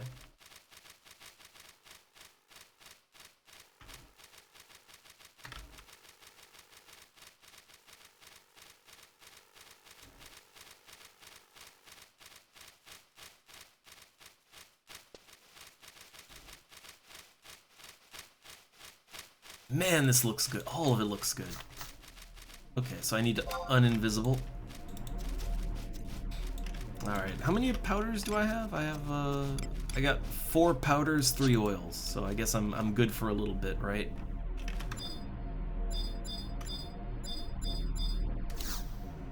Enter the displacement. There's like a limited time for this, right? So I gotta be quick on it.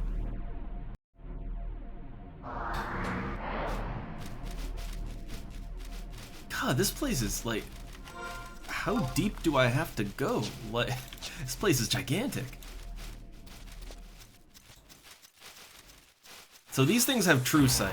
Yeah, the hippogriffs have true sight. So you can't like, you can't stealth them.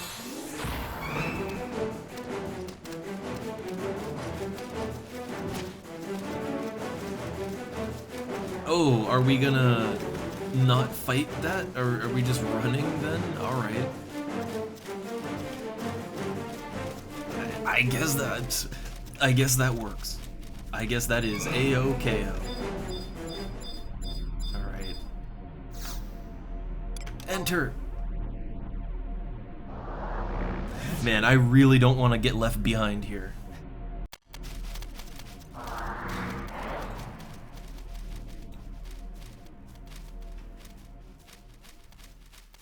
Okay, now this one's real short.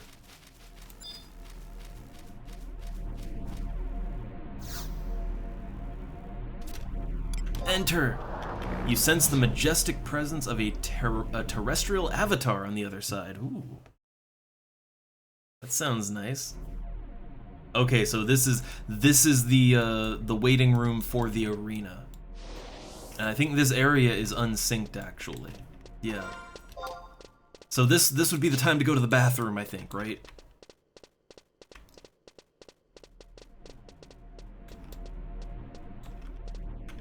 Yeah, this would be bathroom time. So, okay, I'm gonna get it in right now while I can. So, 1 second. Quick AFK. I need to use the bathroom. I hope they don't leave me behind.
Alright, I'm back. Ooh, record time!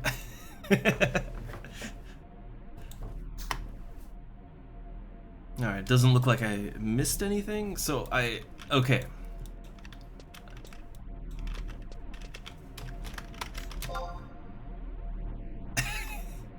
Yeah, I don't know what's going on, but I guess I do have the wiki page open, alright? I have the wiki page open. So, I think the only thing I have to really look out for is, I guess the only thing I really have to look out for is, the transmogrification thing. Like, there's some other attacks in there, but I think the transmogrification is the only one. Let's see, wait, there's yellow liquid dropped from mammoths. Will lock the targeted mammoth into its current form for 30 seconds, making it unable to change jobs.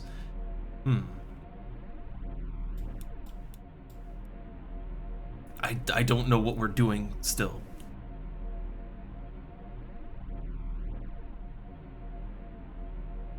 And apparently they've got the strategy down. I guess as long as I don't, like, I'm gonna try to keep an eye out and not, don't fuck things up. But otherwise, it seems like they just have a tactic down already. Yeah, I think so.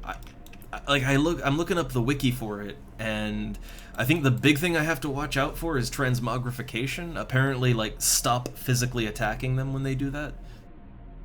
But the rest of the forms, I mean, there's not really anything I can actively do about that. So yeah. I guess I just attack, right? Attack and stop attacking when I see that one thing happen. Other than that, I don't know, right? Like,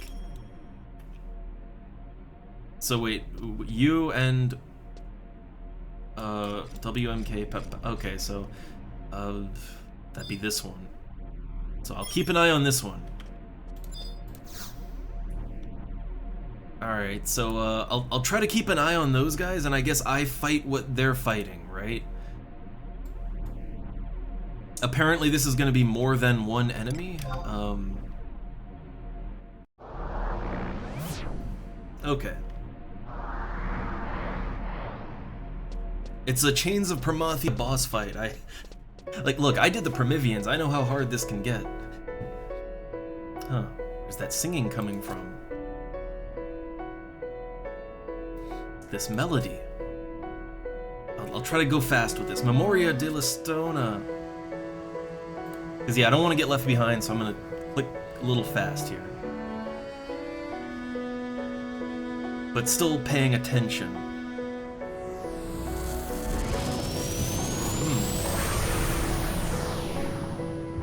Oh, that's Bahamut, right? Looks cool. How wonderful. I did not realize the Kalu still tread the soil of Vana'diel. Almighty conquerors of the skies, I never imagined that my people would have the opportunity to stand before you once again. Many millennia ago, when the gates of paradise were on the brink of opening, you sacrificed yourself and became the bar that held it shut when I witnessed you fall to the North Sea. In the decades that passed since, I arose from my sleep. I have never been as happy as I am in this moment. Again, I gotta go fast.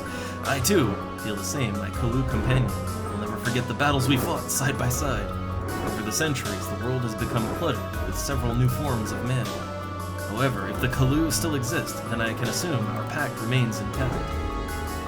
Pact? Of course, the will of evil has unlocked the door to the abyssal nightmare, unleashing the Keeper of the Apocalypse, and the darkness brought forth by the Keeper shall signal the end to the age of man. Darkness, emptiness. Yes, I recall the Dawn Maiden, something, giving the name to the darkness. She succeeded in locating the source of the emptiness that lies within all mortals and immortals, and she created the terrible Chamber of Eventide and left it in the celestial capital. Chamber of Eventide? Oh, so much happened. Oh, airships! Sudden airships with cannons! That's new.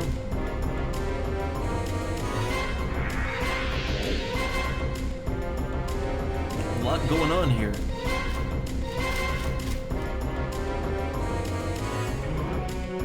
Oh. What are we doing? What are we doing here? Oh no. Also, the wife returns. Oh, this is timing right here. Oh god. Oh, blanket. Nice.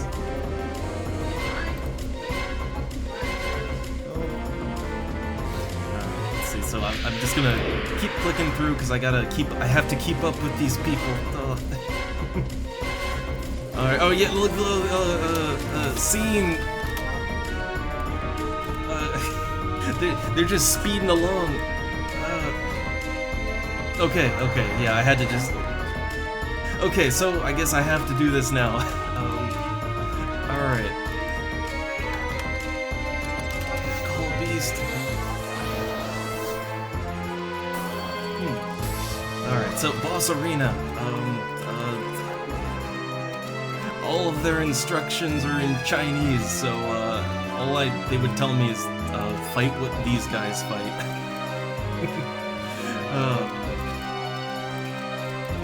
Alright, like, Yeah, I sure love being in a party that's just, I don't know, black mage something to, alright, so I'm fighting what they're fighting. That's what they would tell me in English. Oh god, silver, okay, so what is WMK fighting?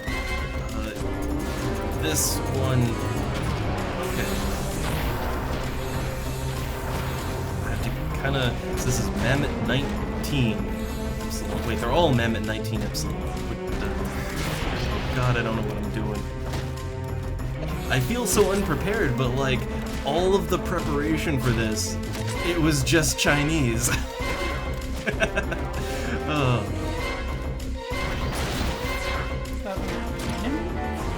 Yeah.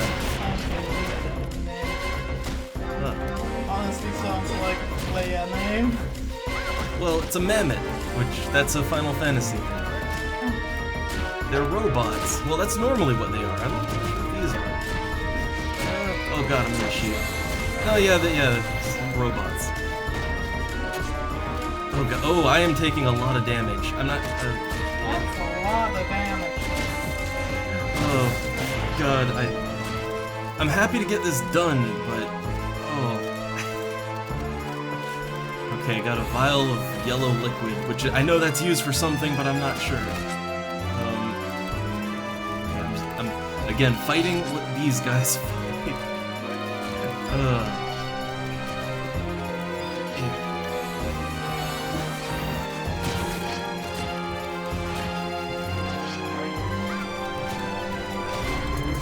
Alright, so I'm. Oh. Uh-oh.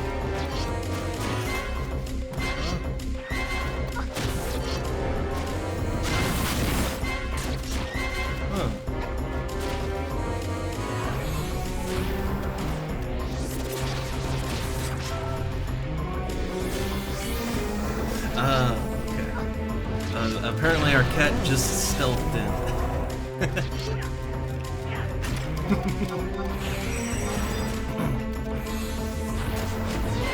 Yeah?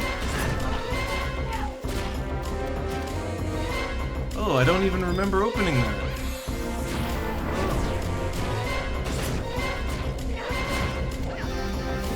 Oh, yeah.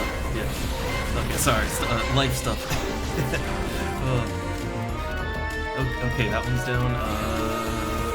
Wait, is this the whole fight? Things are happening here. Things are happening, but like they're happening so fast, and I guess maybe it's just that these guys have quite a plan, right? Maybe they just have a really good plan. I don't know. They do seem to be a very well-coordinated team, so.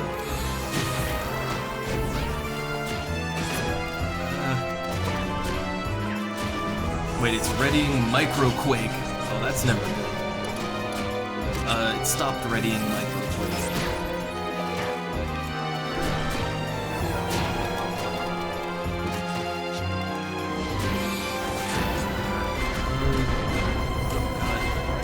I guess I could be ready with my my stun attack here, right? Like if he's gonna do something crazy, I can try to stun him.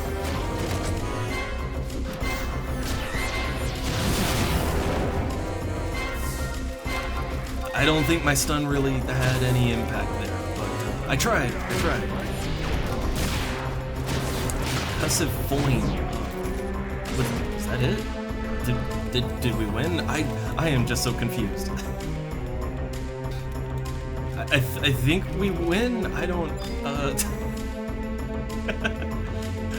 Oh god, the cat's meowing at me, but I can't. Oh. Is that okay? Cutscene. Then I think we win. Let's see. The next one's Call of the Worm King. But I think we win. Level restriction is off.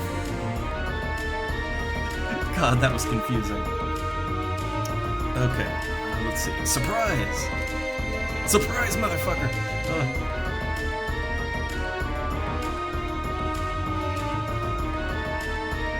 I'm being meowed at, but I'm trying to calm him down.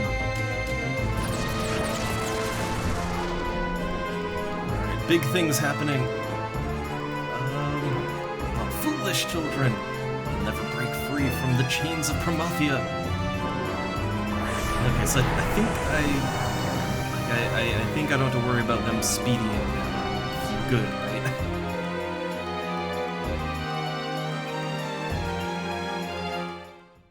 I think this ends chapter, yeah, I think this will end chapter 3. Yeah. Or it'll end chapter 2. Alright, let's see. Even with the power of the living immortals, your people will not be saved. You have already perished. The body you inhabit is nothing more than a decaying shell. Enough, Bahamut. We have not given up hope. We are alive. We were born for the purpose of living. Oh, this is some anime proclamations here.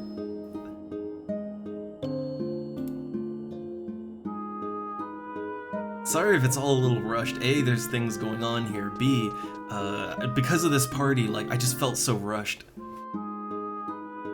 Alright, the paradise of Alteu is no more, and the history of the Zalart is at an end. But now people will be set free. Free from the chains of Promathia. Bwah. Title drop. Okay. Things happen. Yeah, I know, he said it. He said it. Goodbye, Vanadil.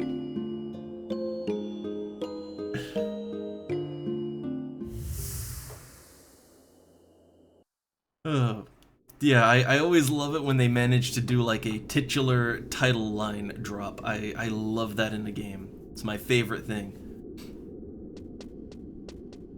What has become of Bahamut? It seems that he has transported himself elsewhere. Oh, cat. Alright, but I believe he will return to that land. It is woven into the destiny of his kind. More importantly, Nagmolada, why did you go there? Was there something you wished to discuss with Bahamut alone? It was thanks to you that Bahamut slipped through our fingers. Are you concerned because I am Kulu? Can you still not accept the fact that our people have fallen as far as mine? Or that your people, your stance is foolish, given that this obstinacy is proof of your degradation. I am not concerned for you. What concerns me is the welfare of the people living in this world of Vanadil. Is that so? And here I was, thinking that the good graces of a certain personage were all that occupied your mind. I'm not sure who the other characters here are.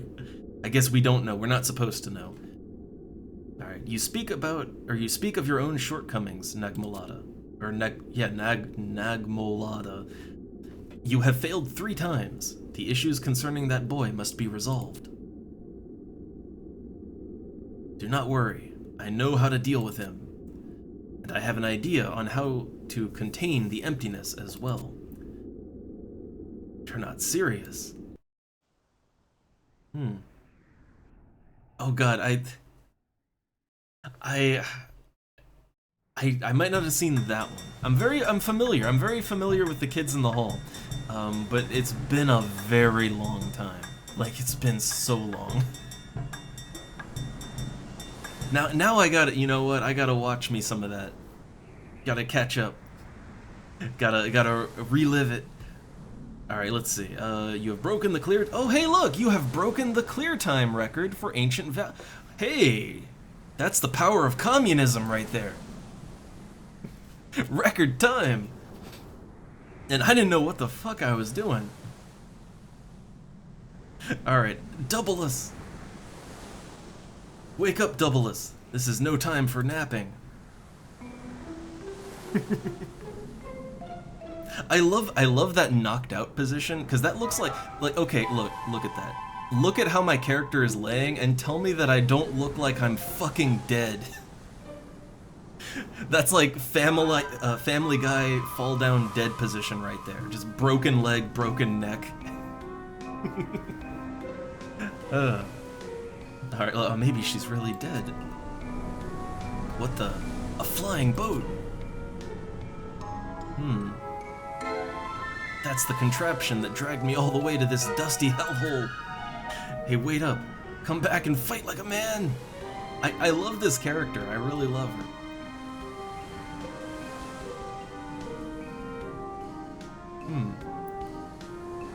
Oh, hey, we're back in Chapter 3, A Transient Dream. So, hey, we're back in Bestock. Nice. And my Mog wardrobe capacity has increased by 2. I'm happy with that. And I think I got some EXP, I think I got a little XP out of that. So yeah, I have 2 more wardrobe slots. 2 whole more. But yeah, hold up. Draw distance, set world 10. There we go, now I can see what's going on. So yeah, we're outside of Bestock. We're at the old lighthouse. Are they still going? Port Bestock, I mean... Okay, what's the next step? How far are they gonna go exactly? But well, let's go into town and go to Port Bestock.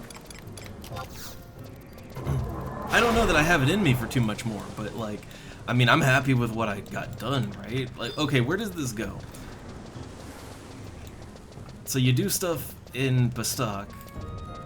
So like, when's the next mission you have to fight something? Okay, then there's like 2 story, there's 2 story sub-chapters. And then 3-3, 3-3, this is a long mission with a lot of legwork, 2 uncapped NM fights. Well, uncapped, that's good, right? Oh man, yeah, oh boy. Yeah, 3-3 is a long one, so I'm not doing that. I'm not doing that one right now. That one can wait for another time, I think, but I'm gonna at least get into Bestock, right?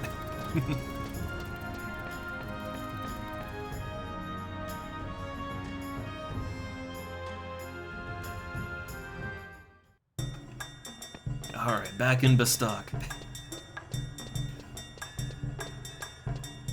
But, so I guess I'll say, is there a thank you!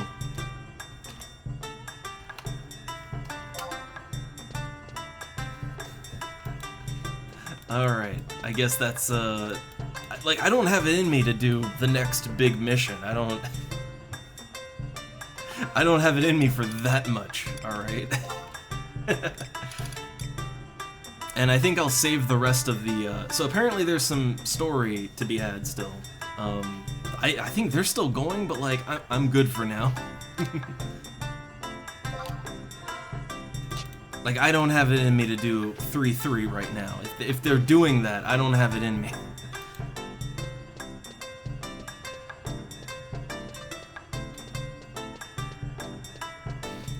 Whew, alright. Let me get my, my usual equipment back on. Let's see, I got my beast gloves, my beast trousers, beast gaiters.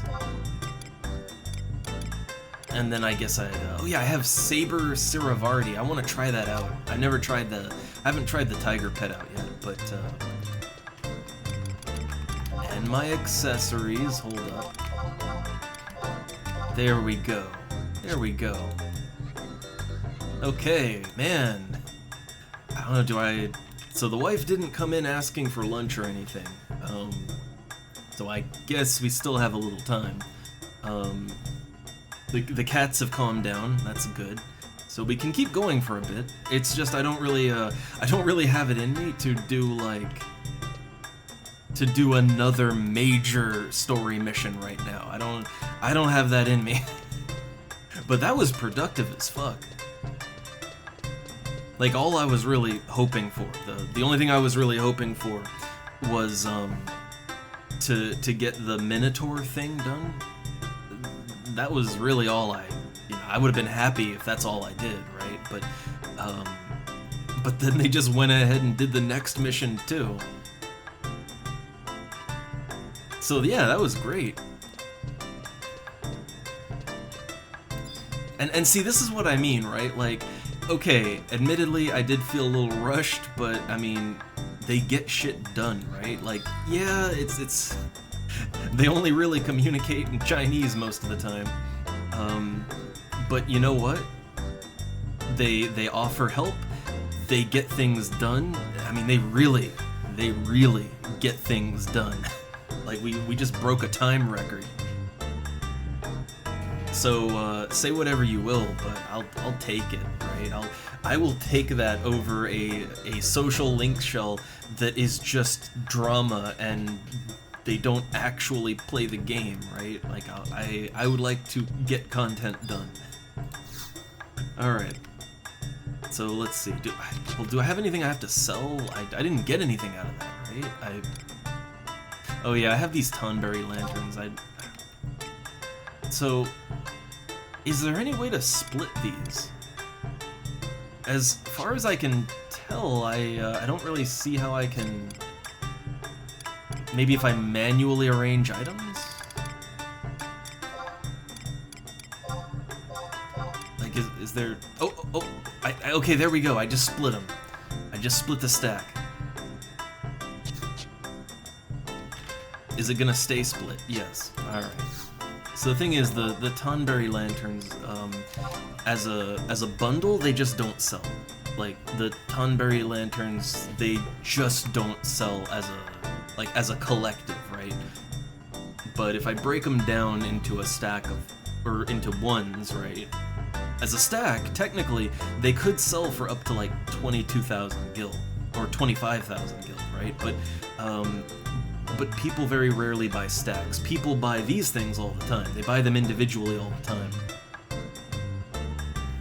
So you won't get as much out of it, right? Like, there's a huge variable on that price.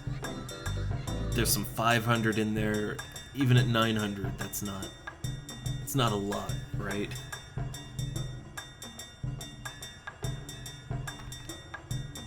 I don't know, the price is, there's a high variable here, right?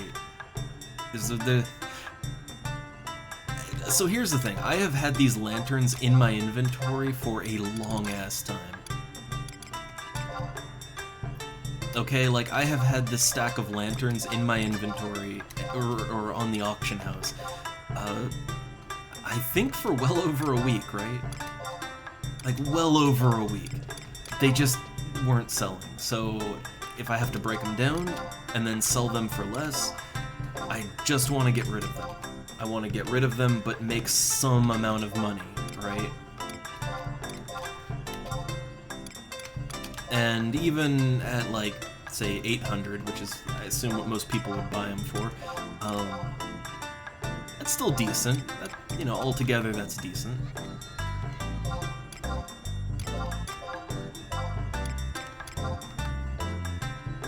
So just getting my stuff up for sale real quick.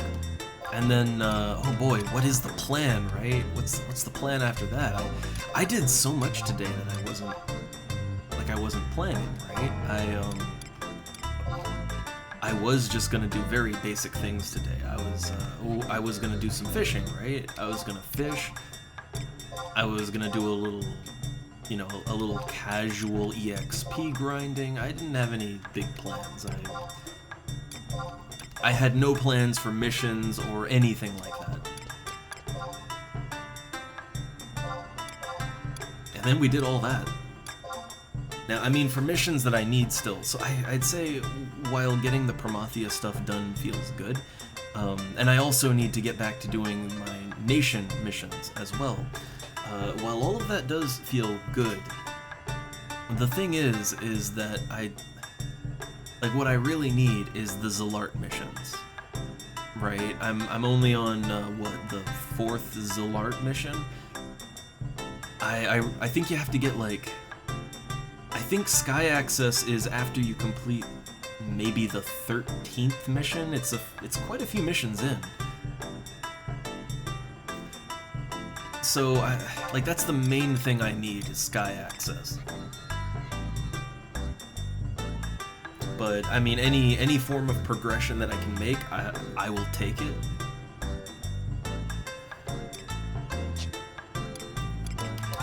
Okay. Well, okay. While I'm here, there is some things I'd like to look up. Namely, bait. So, okay. Look, I still like fishing, right? So the thing is, ideal for me would be fishing on the boat from Selbina to Mara. At where I'm at with my skill, I'm at 53 skill. Noble ladies are level... What are they? They're like 59, 60, or something like that. I don't know. No, noble ladies are pretty good. They're close to my maximum. So I would level up very quickly. As far as I can tell, while you can catch noble ladies with what I have, better would be bait, fresh live bait. Better would be the sliced sardine, but I don't know, sliced sardines, they just don't really, there weren't any for sale when I checked earlier. I don't know if that's changed, but let's see if it's changed. Probably not. Yeah, there's no sliced sardine. So this is what I would want to catch fish with, right? And, you know, the 7K price tag, that is a little high. But the thing is, if you catch... so this bait can catch both noble ladies and bluetails. And even if you miss a lot of fish, if you catch like 60 of them, let's say, hell, 50. Let's say you fuck up real bad and you only catch 50 fish with it, right? At the minimum of 300 gil, 3 to 400 gil, presumably a lot of those would be 400, well, like 50 times 300, that's, I'm trying to think, that'd be like 15K, right? You would make your money back, you'd make your money back and then some. So the price tag isn't really that bad.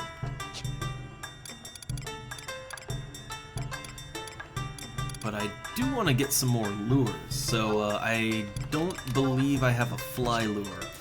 And for the crescent fish, hold up, I completely blanked. What was the price? 1,200. Yeah, so for the crescent fish, which is the next fish after Noble Lady, if I get my skill up to 55, I can catch that. I need the fly lure.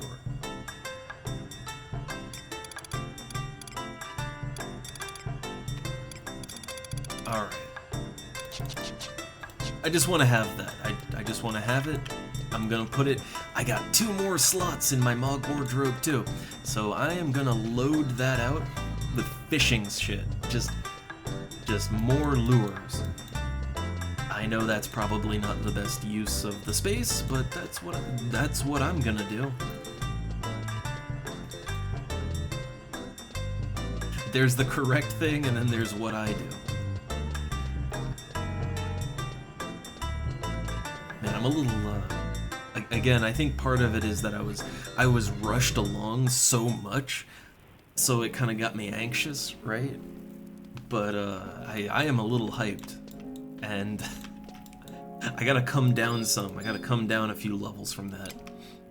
They were moving so fast, that's the thing.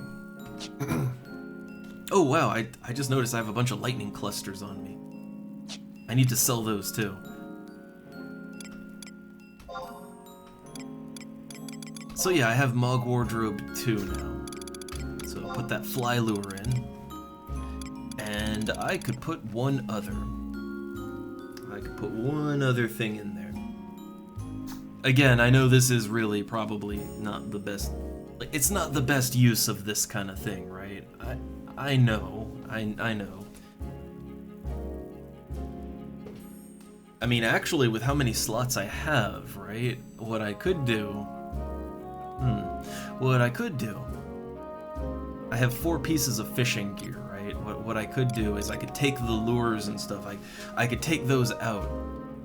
And... Yeah, I could take those out of the wardrobe. And... I could put my fishing gear, like the armor, I could put that in. And that would free up more space in my normal Mog wardrobe, but... I mean, how many slots have I got in my wardrobe? I have 13 slots free. I got 13 slots free, and if we're being honest, I have a lot of slots here that I could take things out. Like I have my thief stuff here, my mercenary knives and crossbow, the legion. Yeah, I could take all that out once I'm done with thief and it's up to level 37. That's 4 items I could take out right there. I also don't really need to have I don't need to have 2 battle axe plus 1s. I really don't need to.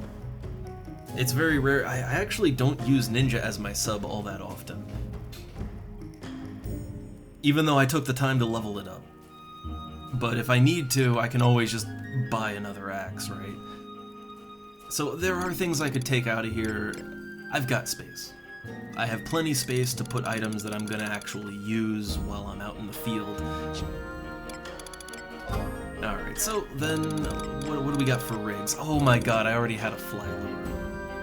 I thought I didn't have one. Okay, I can sell that. So what would be good to put in? The old Sabiki rig. Or I think I have the robber rig too, right? Yeah, I got the robber rig.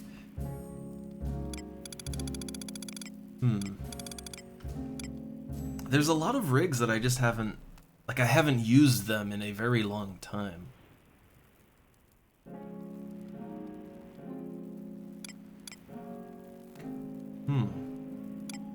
So the Sabiki rig, I know that you can catch multiple fish with that one, right?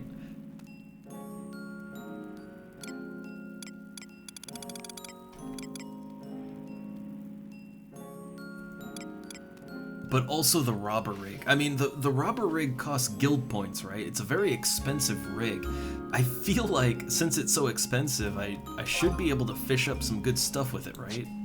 So I'm gonna put that in my wardrobe too.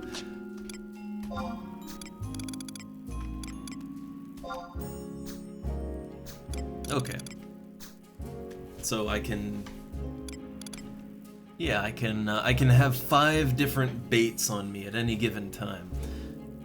If I need to hunt for something very specific, I can swap the things out. But otherwise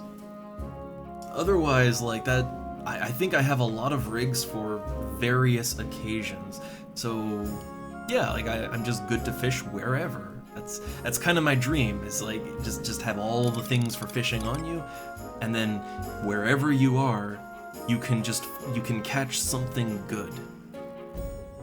That's the fishing dream for me anyway.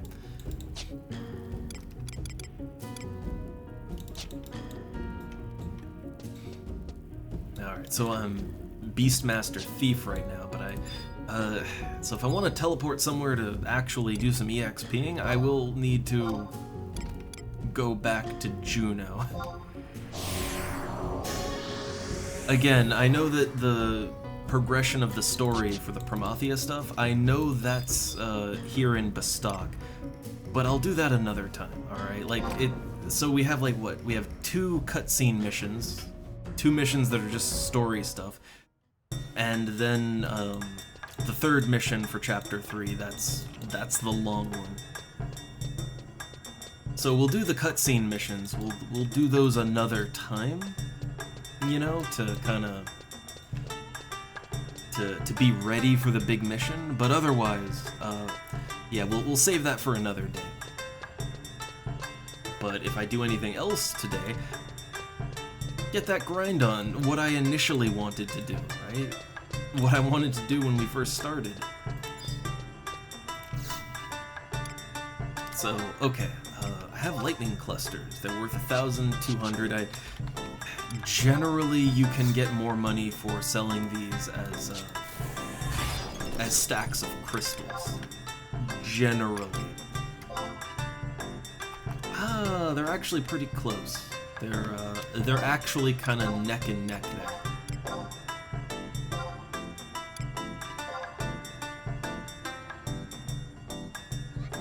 I think you can get a little more for the lightning crystals though. Like I think you can get a little bit more.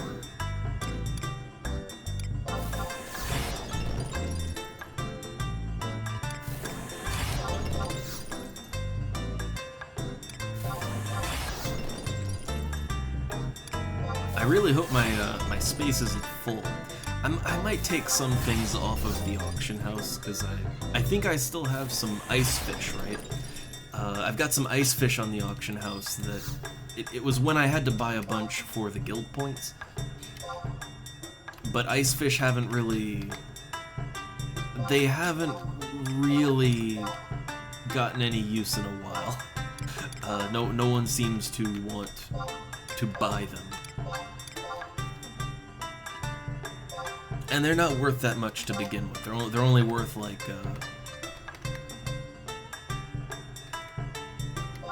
what, 500, 400, 500. They're not worth a whole lot. So I might want to take them off my auction just to clear up space. If we're full, that is. If we're full on space, then yeah, do that. Otherwise, I guess they can stay on for a little bit. Nope, we're full. We are full. So these ice fish that I've been holding on to, yeah, they haven't sold in days. Just get rid of them. At this point, I don't think anyone's gonna buy them unless the guild item changes to ice fish. But outside of that, I don't really see them selling.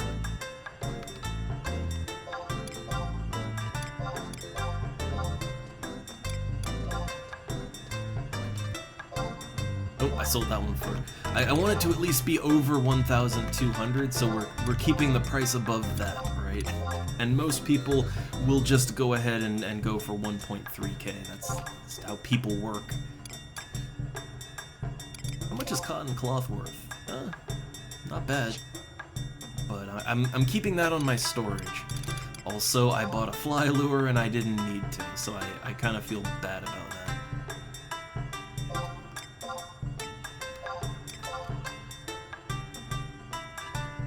Okay, all good. Let's warp back to Juno. Whatever I'm gonna do, it's gonna be from Juno.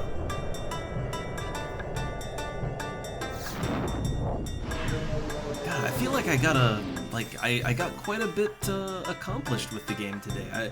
Completely unexpected.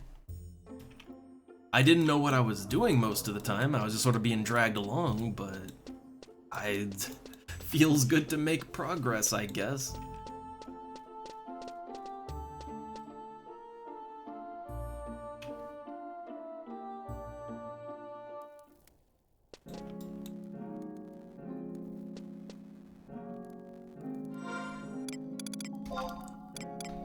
Alright, and change job back to Beastmaster / Thief. Okay, we're still / Thief. That never changed.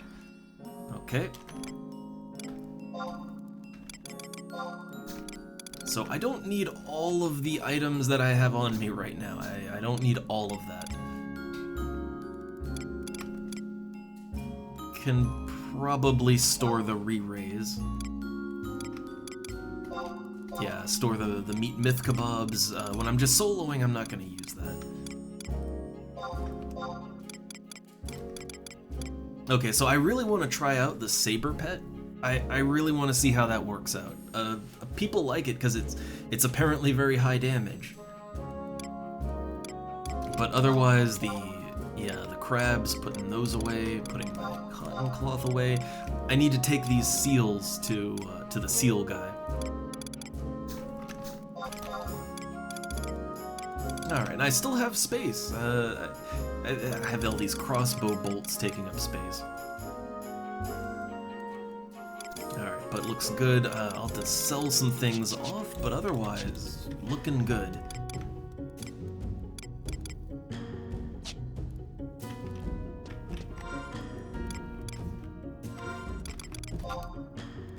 Alright, just getting my, getting that glam, right? Getting that glam. Oh, sometimes you get really lucky and things sell pretty fast, but not this time. So I didn't really, it wasn't really in my plans to do another set of Promathia missions, but okay. Zilart stuff is what I need. Still gonna work on that at some point. But I do have more immediate goals, so I want to level my fishing up, I do.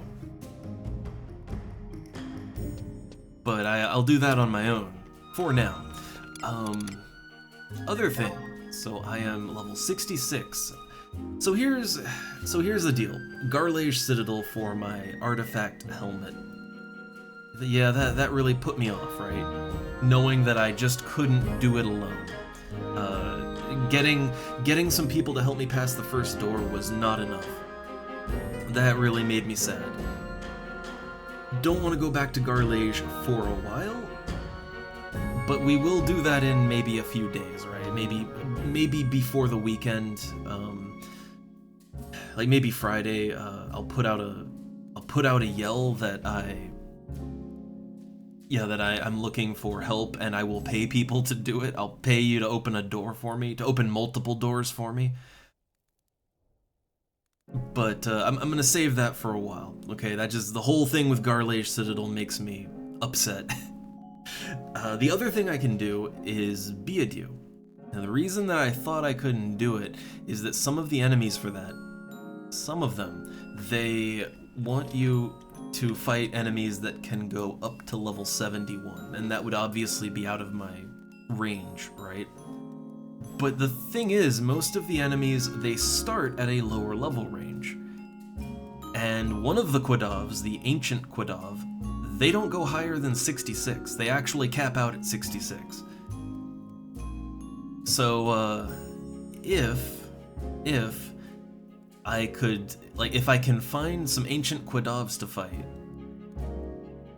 I could beat them, and I could beat them now, but I'd rather wait until I have a little more advantage on them, right? So, level 67, at least be higher level than them. So I guess my immediate goal is to get 20,000 EXP and level up. Now, I have a fresh EXP ring, I have all the charges on it, so that's a bonus 10k EXP. So it's not actually that hard of a task for me to get that level on my own, or to get a good group and, then I just power right through it, but, oh hey look! Garlage Citadel, Gate Breach, do you need it? 1 out of 4. Well, okay, hold up.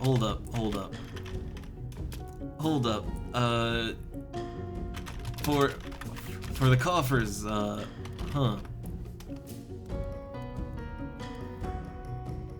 think that's what they mean, right? I think. If there's a legit team that's, if there is a legit team doing it, that would just be wonderful. That would just be beautiful. I would take that.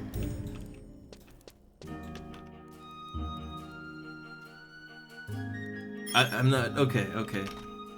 So hey, I need him too.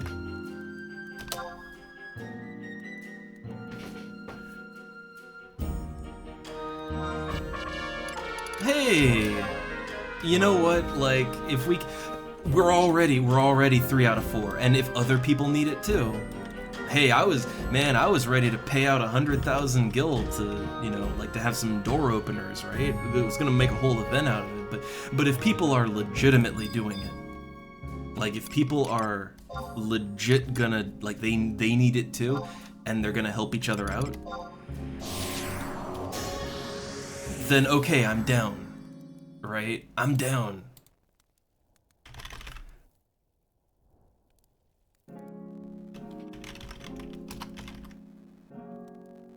Alright, so let's see.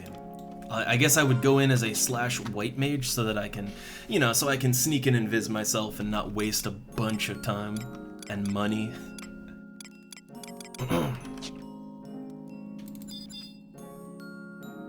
Okay, you know what? If I can get this done, and I can get it done legit, if I can do that,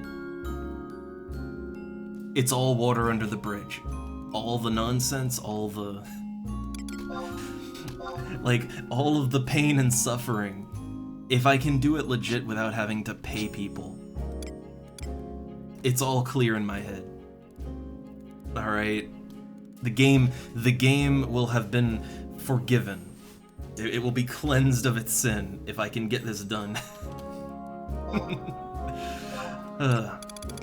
So, alright, I got my Garlage coffer key. I just have that on me. I'll take a melon juice, you know, take one of those along.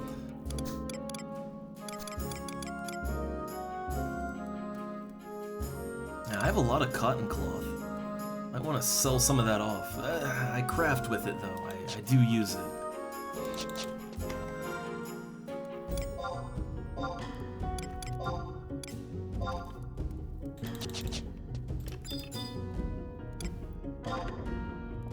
Alright, but I want to look up on the wiki again, like, how you open the doors.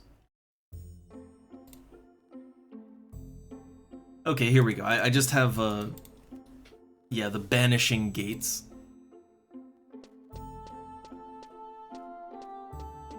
Can I get a map with the coffers on it? Can I get that?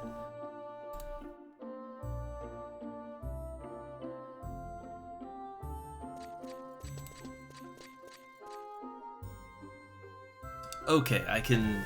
So I have a coffer map. I has it. Oh shit, if they all... Oh god, if they all need their coffers, then... I just thought about that. If they need their coffers too, I mean, you can only have like one person doing that at a time, right? And then the coffer disappears. So we would kind of have to like rotate around, and oh god, I hope they don't just abandon once they get theirs, right? That would suck. That would absolutely suck.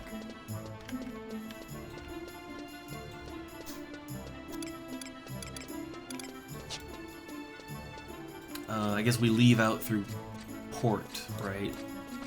So that, man, that gear. That gear.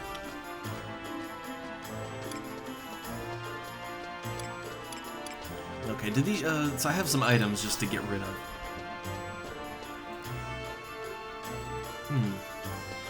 Huh. Oh, nice. Okay. Okay, then that makes it... Oh, thank God. Oh, thank God. I was really worried that what would happen is, okay, you get everyone, you get in there, and then, like, the first, you know, you see a coffer, someone goes for it, they get theirs, and then they just nope out, right? And they just leave everyone fucked out. That was my worry. Okay. So then we can do this all as a group, as a unit.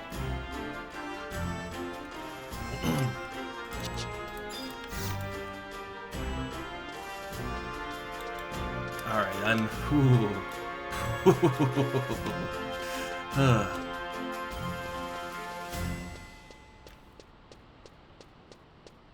It's just, the thing is, this game very, very rarely throws you a bone like that.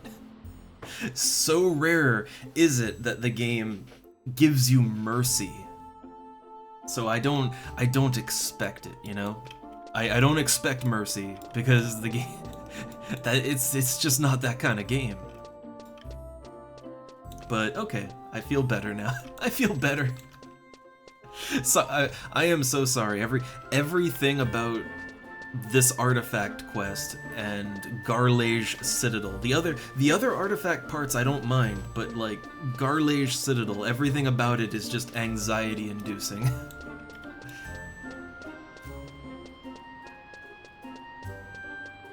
Like once I get this done, I will be so happy. Like I'll totally don't get me wrong, I will totally help other people out if someone else needs help to do this, I will totally help them with it. But I will be so happy that I personally don't need it anymore, right?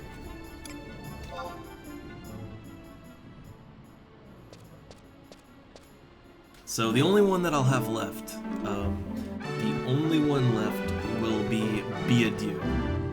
And again, I think I can get that one done on my own. I actually think I can do it, but I might wanna get 1 or 2 more levels on me before I try, just to make it smoother, to actually get the coffer key. But opening the chest shouldn't be too bad.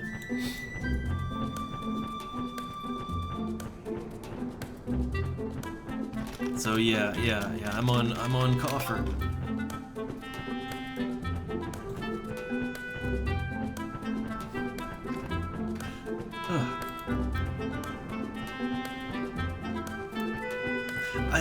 You know what? It used to kind of bug me because I was thinking, I don't know, I was sort of thinking that doing a lot of the big missions and quests and stuff, you know, the things you really gotta do, right? I think that there is often this feeling of dread, like, oh god, I have to do this thing, right? And getting it done, getting the people to help you, oh, it sucks, right? But there is a certain feeling of relief, not just relief, like, it feels good, right? It feels good to get these more bullshit quests done. It gives a good feeling, and it also gives this real feeling of relief. And that feeling can make, like, it can actually pick you up and make you feel better in general for quite a while. But I guess, you know, I guess you can't really get that feeling without, you know, you can't get the positive without the negative, right? Also, hold up, am I going the right way? I think I am. I think.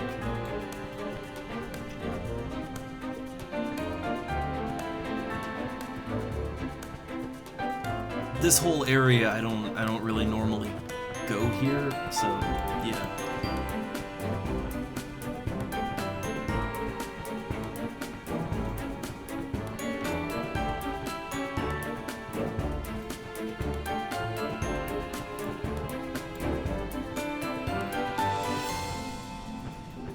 So I will say I'm very surprised that just suddenly, hey, people doing this, right?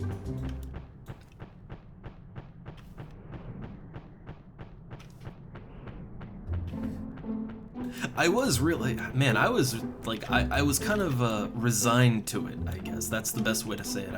I was resigned to my fate of having to dish out like 300,000 gil or more to pay people to do this with me. I was pretty set on that being what I have to do. So hey, money saved, right? Money saved. I am very sure, though, it won't be the last time that I get that thought, right? It's most definitely not going to be the last time that I get the feeling I might have to pay people to help me.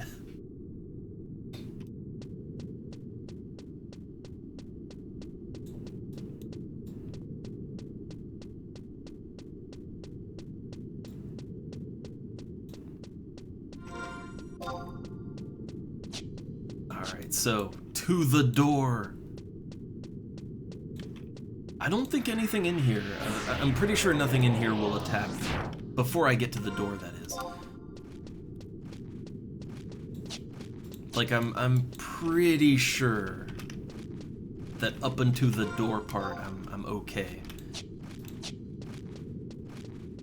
Just don't fall down the hole. At my level, falling down the hole is just it's a mild inconvenience, right? Because then it makes me waste time coming back up. But if you're a low level, yeah, if you're a low level, falling down the hole is, it's not great. Okay. Alright, I'm not... yes, I have to navigate the maze.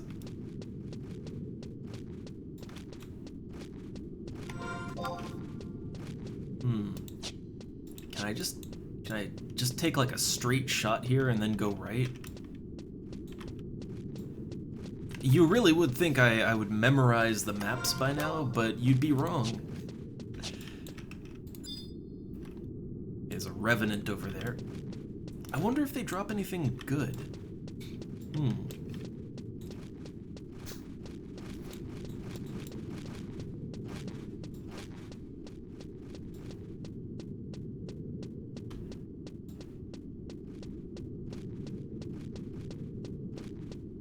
Alright, here we are. The room. I still feel really silly for. I mean, look, it was a nice, a noble attempt, and I am very sure it used to work. But because I swear I remember people doing it. But yeah, the whole like glitch up against the door thing. There was never even a chance it would have worked. You can't open it from the other. You literally can't open it from the other side. You just can't do it.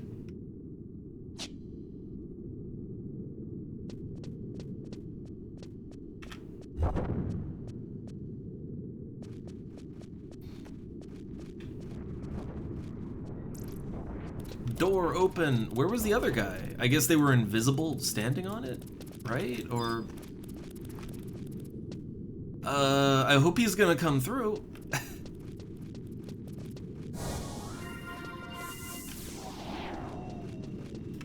Oh yeah, we'll need stealth in here. Oh shit.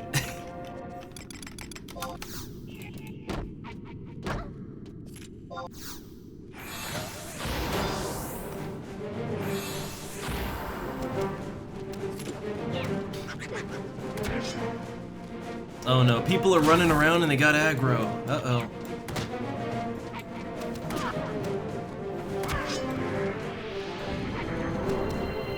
It's all falling apart immediately.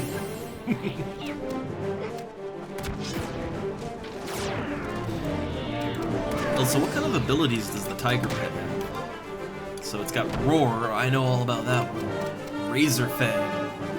And then Claw Cyclone. Ah, it's like a cone AoE. Huh. Alright.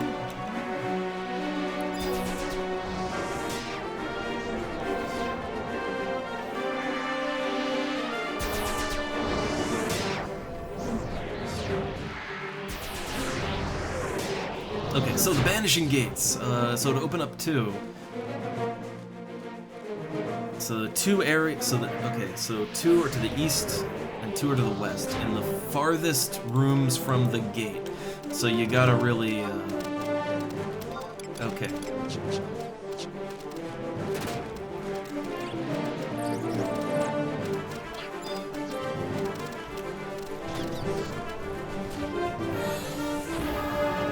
Are we just fighting, or I'm not sure what the plan here is.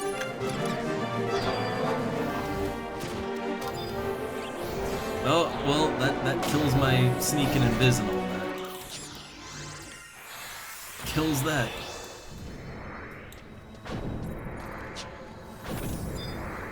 Are we just fighting everything?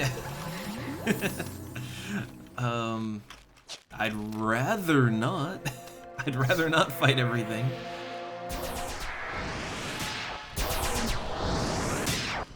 So the beetles will still aggro, I think. Like, I think they are still very much aggro, but,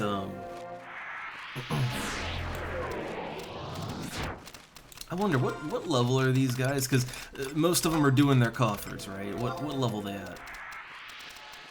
So the white mage is 75. I'm one of the higher ones, I think, but I do like the idea. Kind of like how in that last mission, in the Promethean mission, how, like, those guys were all level 75, right? And they're on, like, the same step of the Prometheus stuff as me. I guess it's very interesting that I think a lot of people, I think they make it their first priority to get to level 75, and then they do all the content, right? Like they do their missions, their artifacts. I think they do all of that like after they've hit the end level, which makes some sense. It is just generally easier to get stuff done when you're higher level.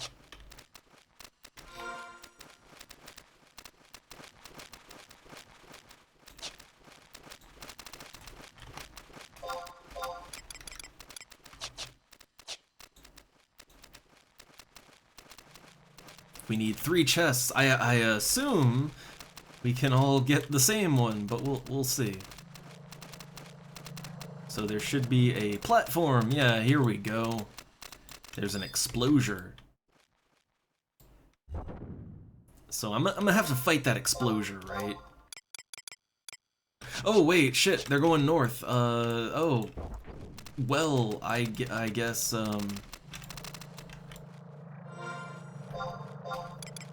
I thought they were coming down here.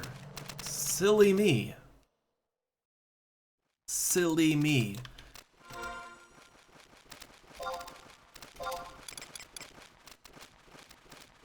Yeah, they're just sort of going all over. They're just kind of going all over the place. So, so north first.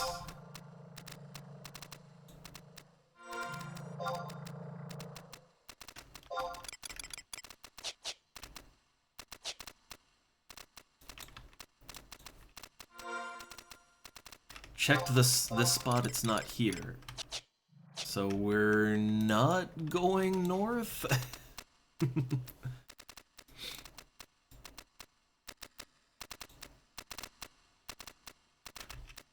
Let me just get my MP back real quick.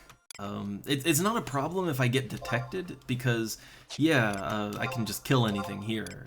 It aggroes me, but it's not that bad. But just getting my MP back.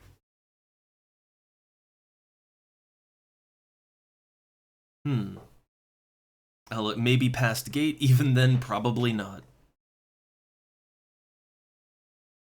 Alright, I'm just getting a little MP so I can stealth good.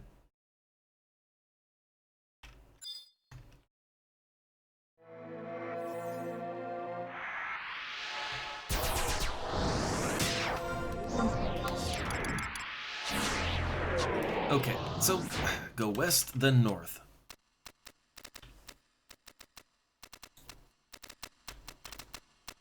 See, this is why I like to have White Mage as a sub, just when I'm doing stuff like this. It saves so much money. Saves so much. Pinch every little gill you can pinch.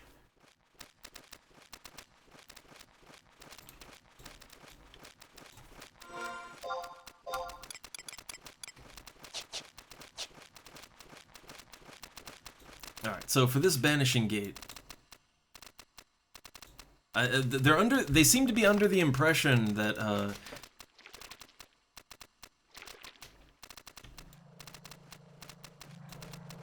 that we will need 3 individual chests. Alright,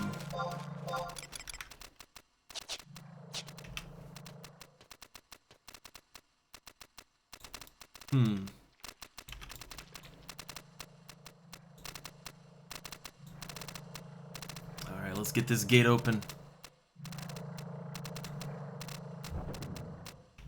Alright, Banishing Gate is opening.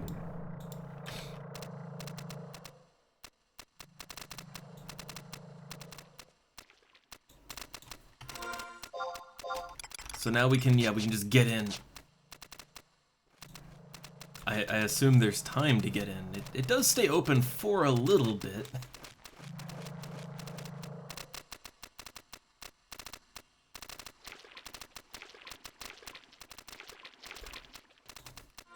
Alright, we're in.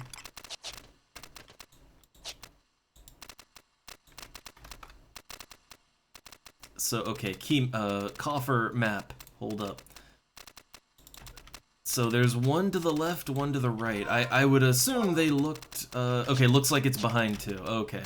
Okay, they already checked the other way, I guess? Yeah, nothing there. Okay. And the door closes. So that just means we have to go around.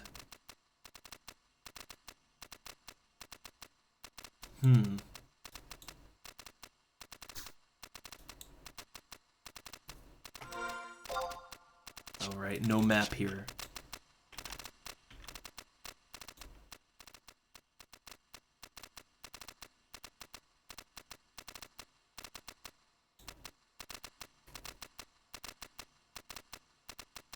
Also, just to be absolutely sure, okay, good, I brought my Garlage coffer key. Good. I was kinda worried that I somehow had like a brain lapse and I forgot to bring the coffer key. That would be... like, after all I've been through with this place, I think that might be a breakdown and cry moment right there. But no, we're okay. We okay for now. Okay, I gotta re-sneak an invis.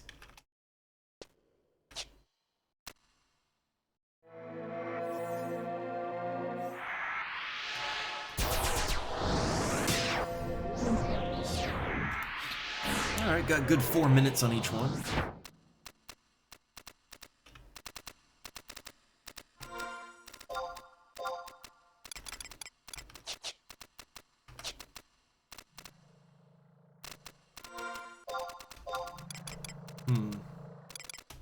Ah, I see. Biggs is up there. I guess he momentarily got lost, I guess.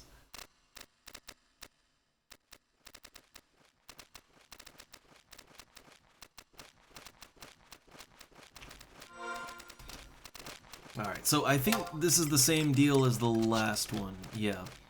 The lever, the platform, it's in the, like, the far east and west rooms.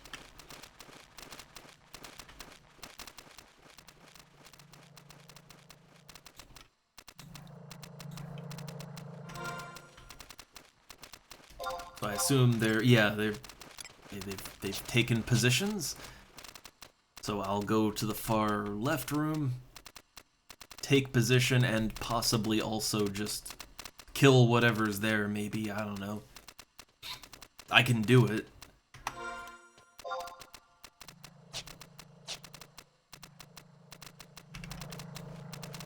Okay, there's a droma in here. What's in the other room? An explosion. Well, I don't know, I'll go with the droma, I guess. I can kill either one if I have to.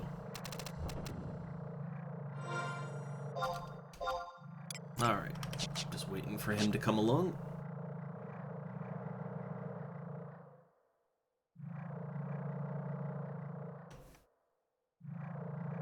The second gate begins to open.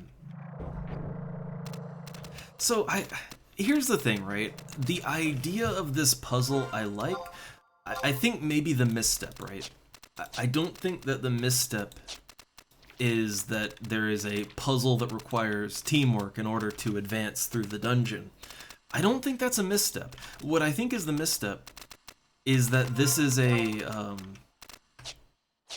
I guess the misstep here is that, like, this is an open area, right? It is an open area where conceivably people would go here for solo reasons too, right? Like, conceivably. Like, there are reasons you would want to be here that don't involve a party. And so having all of these things that need people to help you out with it doesn't really, yeah. It doesn't really gel, I don't think.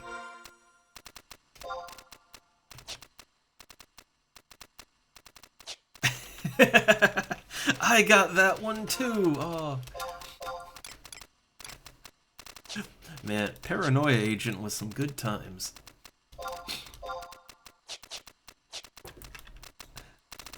Alright, let's see.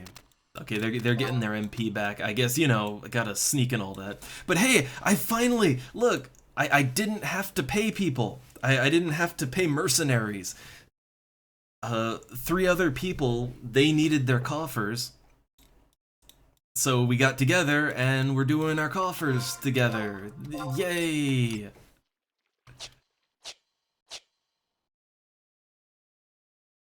I will be so happy to be done with this place.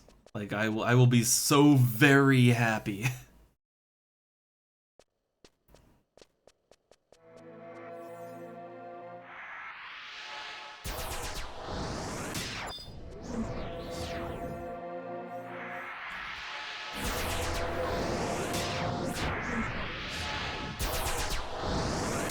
Also, I got I got 2 big Promathia missions done with my Chinese link shell. We even got record time on it.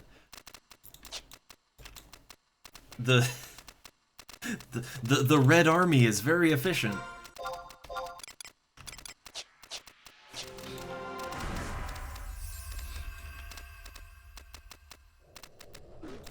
Okay, so is the coffer here?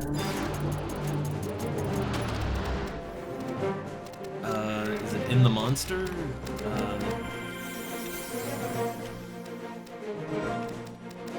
What level is this thing? Tainted flesh. Well, he's gonna log it, so I guess, okay.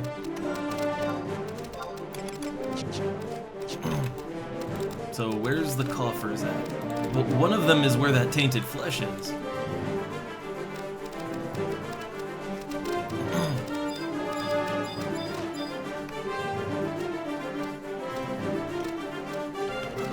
I'll just help him out here.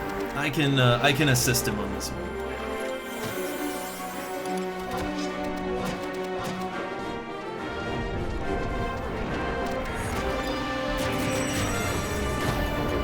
Like, I had to kill a bunch of these things, right? I had to kill a bunch of them to get my coffer key.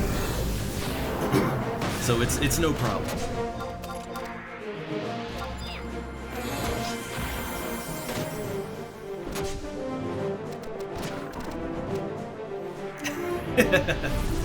Sito. Oh. Oh no, undead mold.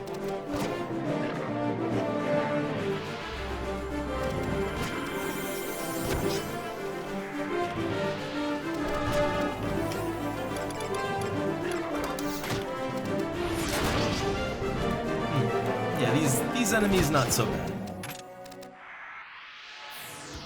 Oh, I even got EXP.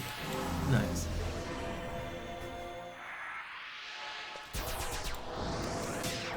So is my pet, like... My pet may be virused, I guess.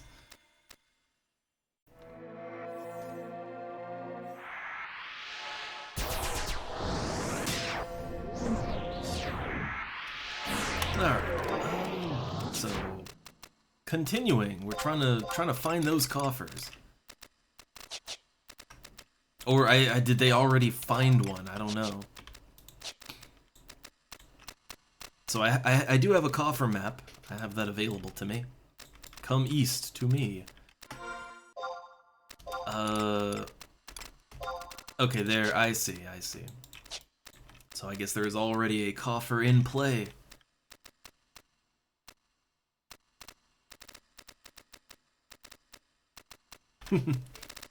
Oh yeah, I kind of looked at the channel points thing, and I mean, I see where you can, like, unlock things, but I guess it's temporary, right? So you have to just keep using them points. Alright, let's see, so...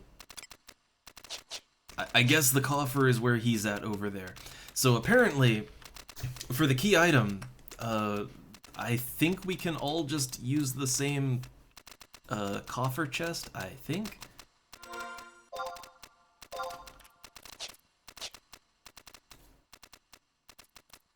I thought this is where it would be if it was going to be.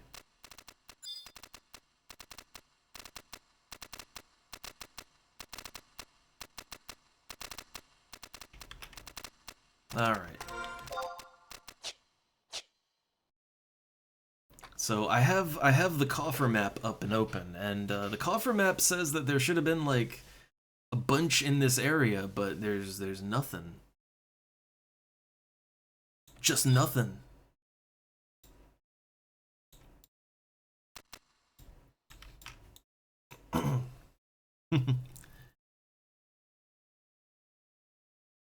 Huh. Oh no, they ruined Igor's voice in P5, huh? I don't know. I really want to play P5. Just you know, other games, right? And I'm still not sure if I want to do it as a stream thing or not.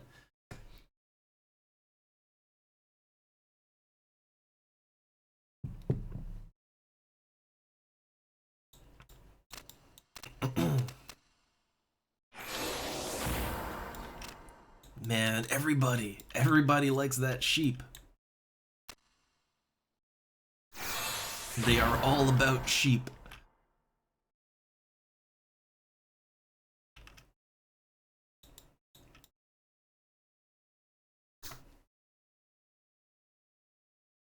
Okay, so they're, I guess they're looking around for their coffers, but,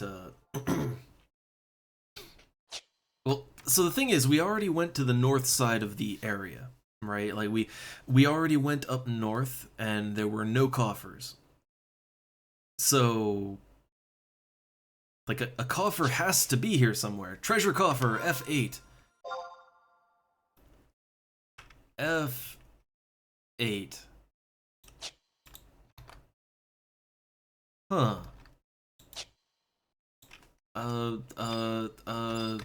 Hold up.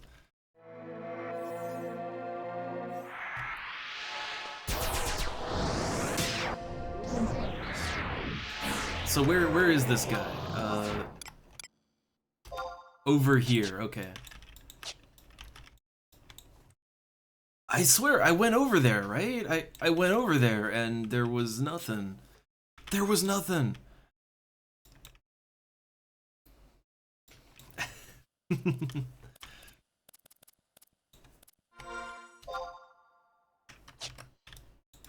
Oh, my sneak. I see that my sneak, might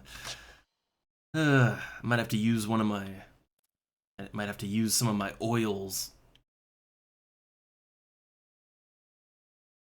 But let's see, I mean, I can fight, yeah, I guess if something, you know, if my sneak falls, I can just fight whatever's around the chest. So F8, there's a treasure box. Again, I don't know this area too well, so like I am checking that map constantly. I don't want to take any dead ends, especially when my stealth is slowly ticking down, right? Okay, these beetles, so the beetles here, they detect by sight.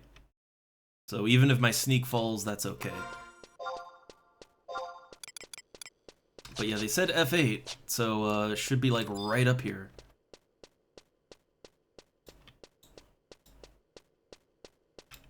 Right?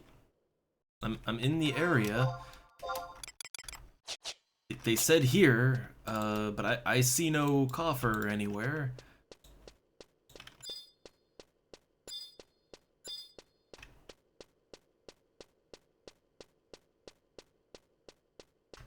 Where he at? Oh, there it is. Okay. So, let me just get in the corner and pop this. So this should give me my beast helm. Got it. And the coffer has in fact disappeared. So to the people that said, "Oh, you can all get one," it'll well, no.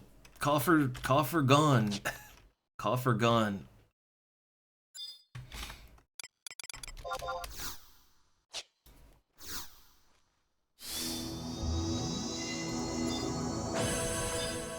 But I guess while I'm here, I mean, I could just kill things, right? Like, could just fight things. Okay. So it respawns instantly elsewhere. Okay, I guess I was under the impression that it would just like instantly respawn like on the spot, right? That's what I was under the impression of. Because I swear I've seen treasure chests just repop in the same place instantly. So I think they're all getting their Oh, then I guess all's good then.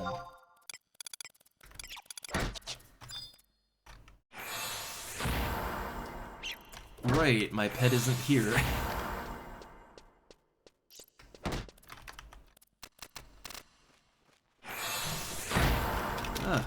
All done then.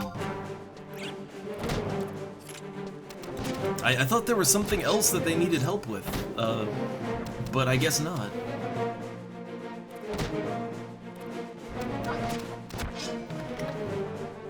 Okay. Alright, well, hey, sweet.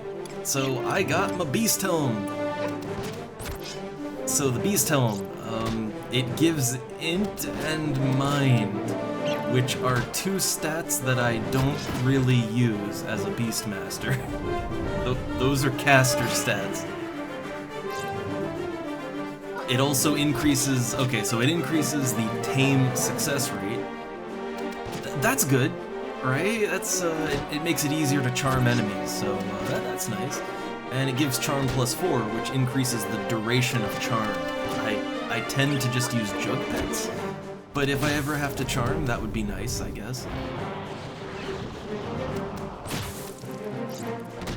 Oh, also, I see burn. Sorry, I was a little distracted by all the coffer madness here. So let's see. Oh, look, he's off to Beadue. Oh. So yeah, oh god.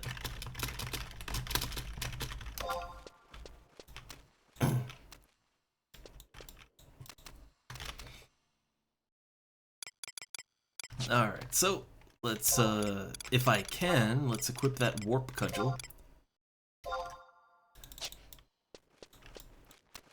Yeah, it's so nice when you find people that, like, the goals just, you know, everything aligns. It's, oh, it feels good.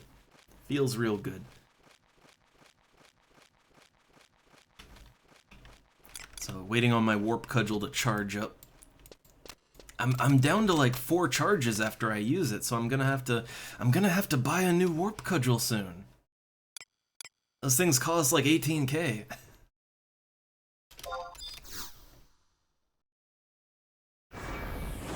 Yeah, we have Biggs, but no Wedge. I'm actually kind of surprised that someone managed to get the name Biggs, and that's like, I mean, I guess somebody has to get it, right? Like, somebody is running around called Sephiroth right now, right? There's a cloud out there somewhere. Just one, but he's out there.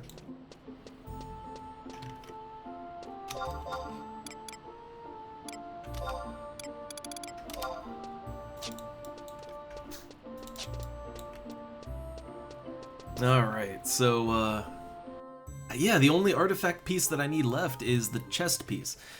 Chest piece is all I need. That one, I think I can actually do it on my own if I get another level or so. So, the name of the day is level grind, right? But,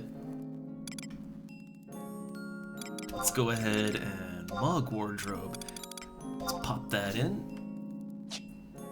Change my main job, or my sub job out.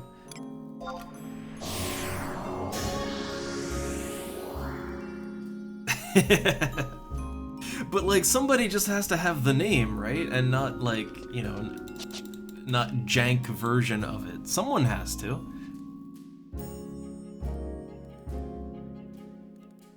Alright, so let me see how this looks, right? How does it look on my character? So first off, stat-wise, I mean, it's 10 more points of defense than what I was wearing, but I was wearing a level 36 headpiece. The stats are kind of meh. I gotta admit, those stats are very meh. The HP is fine. It's not a lot, but it's fine. The int and mind, though, that doesn't really do anything for me as a Beastmaster. Like, I don't use int or mind actively as a Beastmaster. Like, those are just nonsense stats. But the tame and charm bonus, that's nice. That's a nice little bonus. All for the charm mac. Oh god, I'm not really looking forward to that. So the thing is, I've been playing the game so far, kind of not having to do like constant equipment swaps, because I hate that. Like, for me, it feels so unnatural to have to swap your gear in a macro, right? Like to be wearing one set of gear, and then like as you're attacking or whatever, to just suddenly change all of your clothing and your weapon or whatever. Like that feels so unnatural to me. But Yeah, I guess I guess I will have to at least dabble in it. I kind of do already. Like when so I do sort of have I don't use it when I'm BST main because I don't really charm as a BST main. But if I did, when I have it as a sub job, I do actually have just a really simple macro to change out my like my jewelry and my headpiece to put the charisma, charisma rings and a charisma headpiece on. I do have that, right? And then to swap back to my normal equipment, I do have like 2 separate macros for that. But I hate that kind of thing. I really do. I know that some people, that's what they love about this game. For me, that's... I hate it. I hate that. Alright, so I got my headpiece. It's a sheep hat.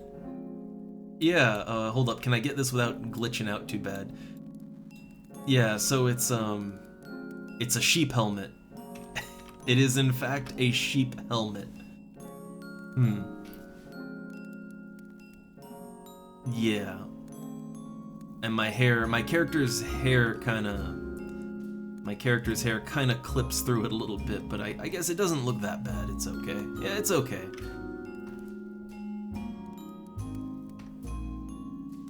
Oh, a Wumpa hat.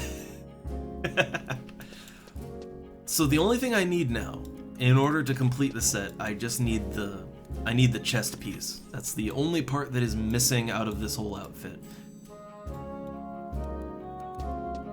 And I'll get on that eventually after I get level 67. I'll try my hand at fighting Quidavs in Biadiu.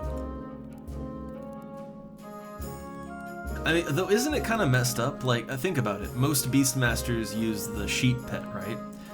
Is it a little messed up if you have like your friendly sheep helper and then you're wearing a sheep on your head? Like you're just wearing a skinned sheep on your head? Is that a little messed up? I don't know. Yeah, I guess you're just becoming one with the sheep.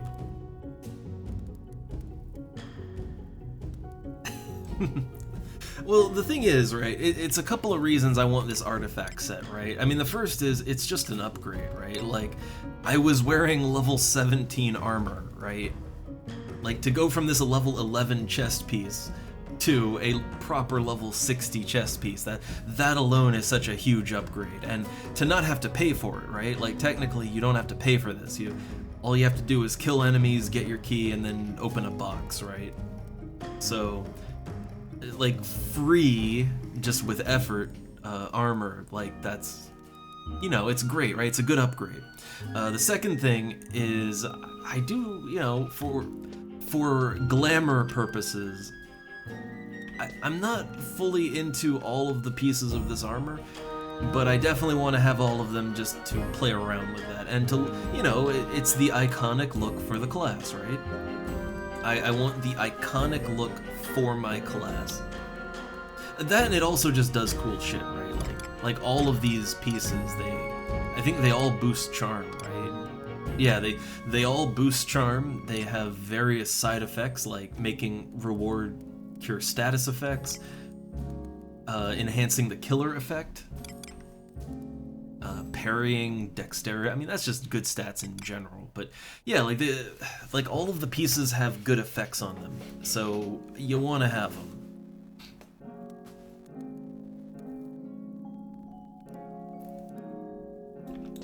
Also, yeah, I wish that we could just become the sheep, right? Become sheep. But all right, let me switch back to my. Yeah, especially because I don't have the full set yet. Switch back to the classic, right? The classic. Alright, I didn't pick up any items, did I? An insect wing. And I got some crystals to just get rid of. But yeah, so if I get level 67, I think I could fairly easily kill ancient Quadovs, and those drop a coffer key. So I can go do that on my own time. I don't know, or I could do it on stream sometime. But either way, I guess I have to level grind a little bit and then do that. And also, I want to get my fishing skill up. Okay, I want that fish. Did any of my stuff sell while we were out there in the Citadel? Yeah, a lot of stuff sold. So I got a bunch of lightning crystals from killing elementals out in Kufum Island. Hey, my Tonberry lanterns, they're selling. Nice. Very nice. They would never sell as a set, but individually they sell. I like that. Oh yeah, look at that. I did set mine to be a little lower. It's cause I wanted them to sell, right? I just want them to sell. Alright, so I'm at 1,720,000. At some point, you know, there's a couple things I need to do with that money. So now that I don't have to pay out to get people to help me to open a door, now that I don't have to pay for that, I mean, I guess that's just 300k saved, right? So, couple of things. One, I could expand my inventory. I only have 40 inventory slots. I could stand to bump that up a little bit, you know, do some of the gobby bag quests. The other thing is, I want to buy at least one bookshelf. That's something I've been neglecting. I only have 60 storage slots on my Mog House. Or no, I have 60 safe slots, but I don't have any storage really. So I wanted to get 2 bookshelves. That would add that would bump up my storage space by 40 slots, that is significant. That's like, what? That's a full set of equipment. Like if all of these slots were filled, a full set of equipment would be 16 slots, right? So that would be 2 full sets of equipment that I could store in my storage. That is significant. It's money saved though, right? Like I was gonna spend 300k and now I don't have to. So it's money saved. Like that's 300,000 in the positive, right?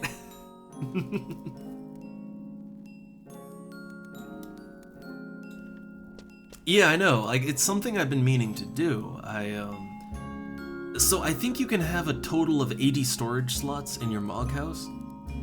Yeah, I would like to have access to that, right? I'd very much like to have access to it. Yeah, see, I have 1 right now. So I guess there's a couple of ways I could go about storage slots. I could just get 4 bookshelves and call it a day, right? You could always do that. 4 bookshelves, done. That would be 80 slots.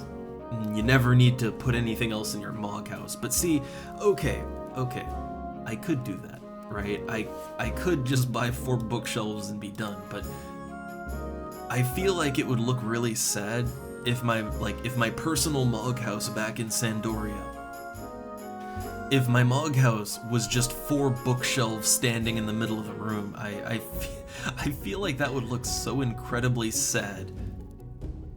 Like no bed, no real furniture, just 4 bookshelves and a Moogle. So what I was thinking is, maybe, so every single piece of furniture that you can put in the Mog House will increase your storage space.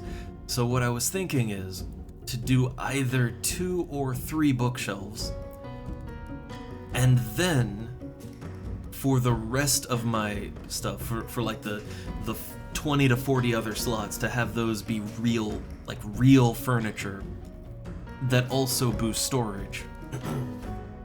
But then, you know, I can say that I actually have a real Mog House, right? That it's not just for the storage slots, but it could actually look nice.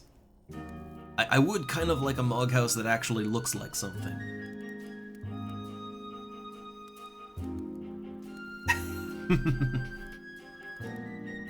Oh yeah, garden pots. Yeah, I might want some garden pots in there. True. I haven't. I've never actually tried gardening in this game. Not once. Ever. Like, I have never done gardening.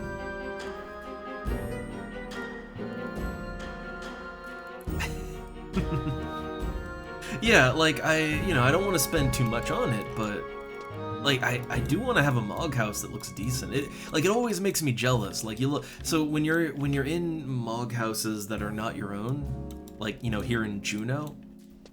Yeah, look, they got furniture, right? Yeah, they because this is sort of a rental room, it comes loaded with furniture. Oh, the wife is ready for dinner, and I guess I am too. I guess that's a good place to leave it off at. We got a lot done with the game today. More than I thought I would, just out of pure chance. Oh.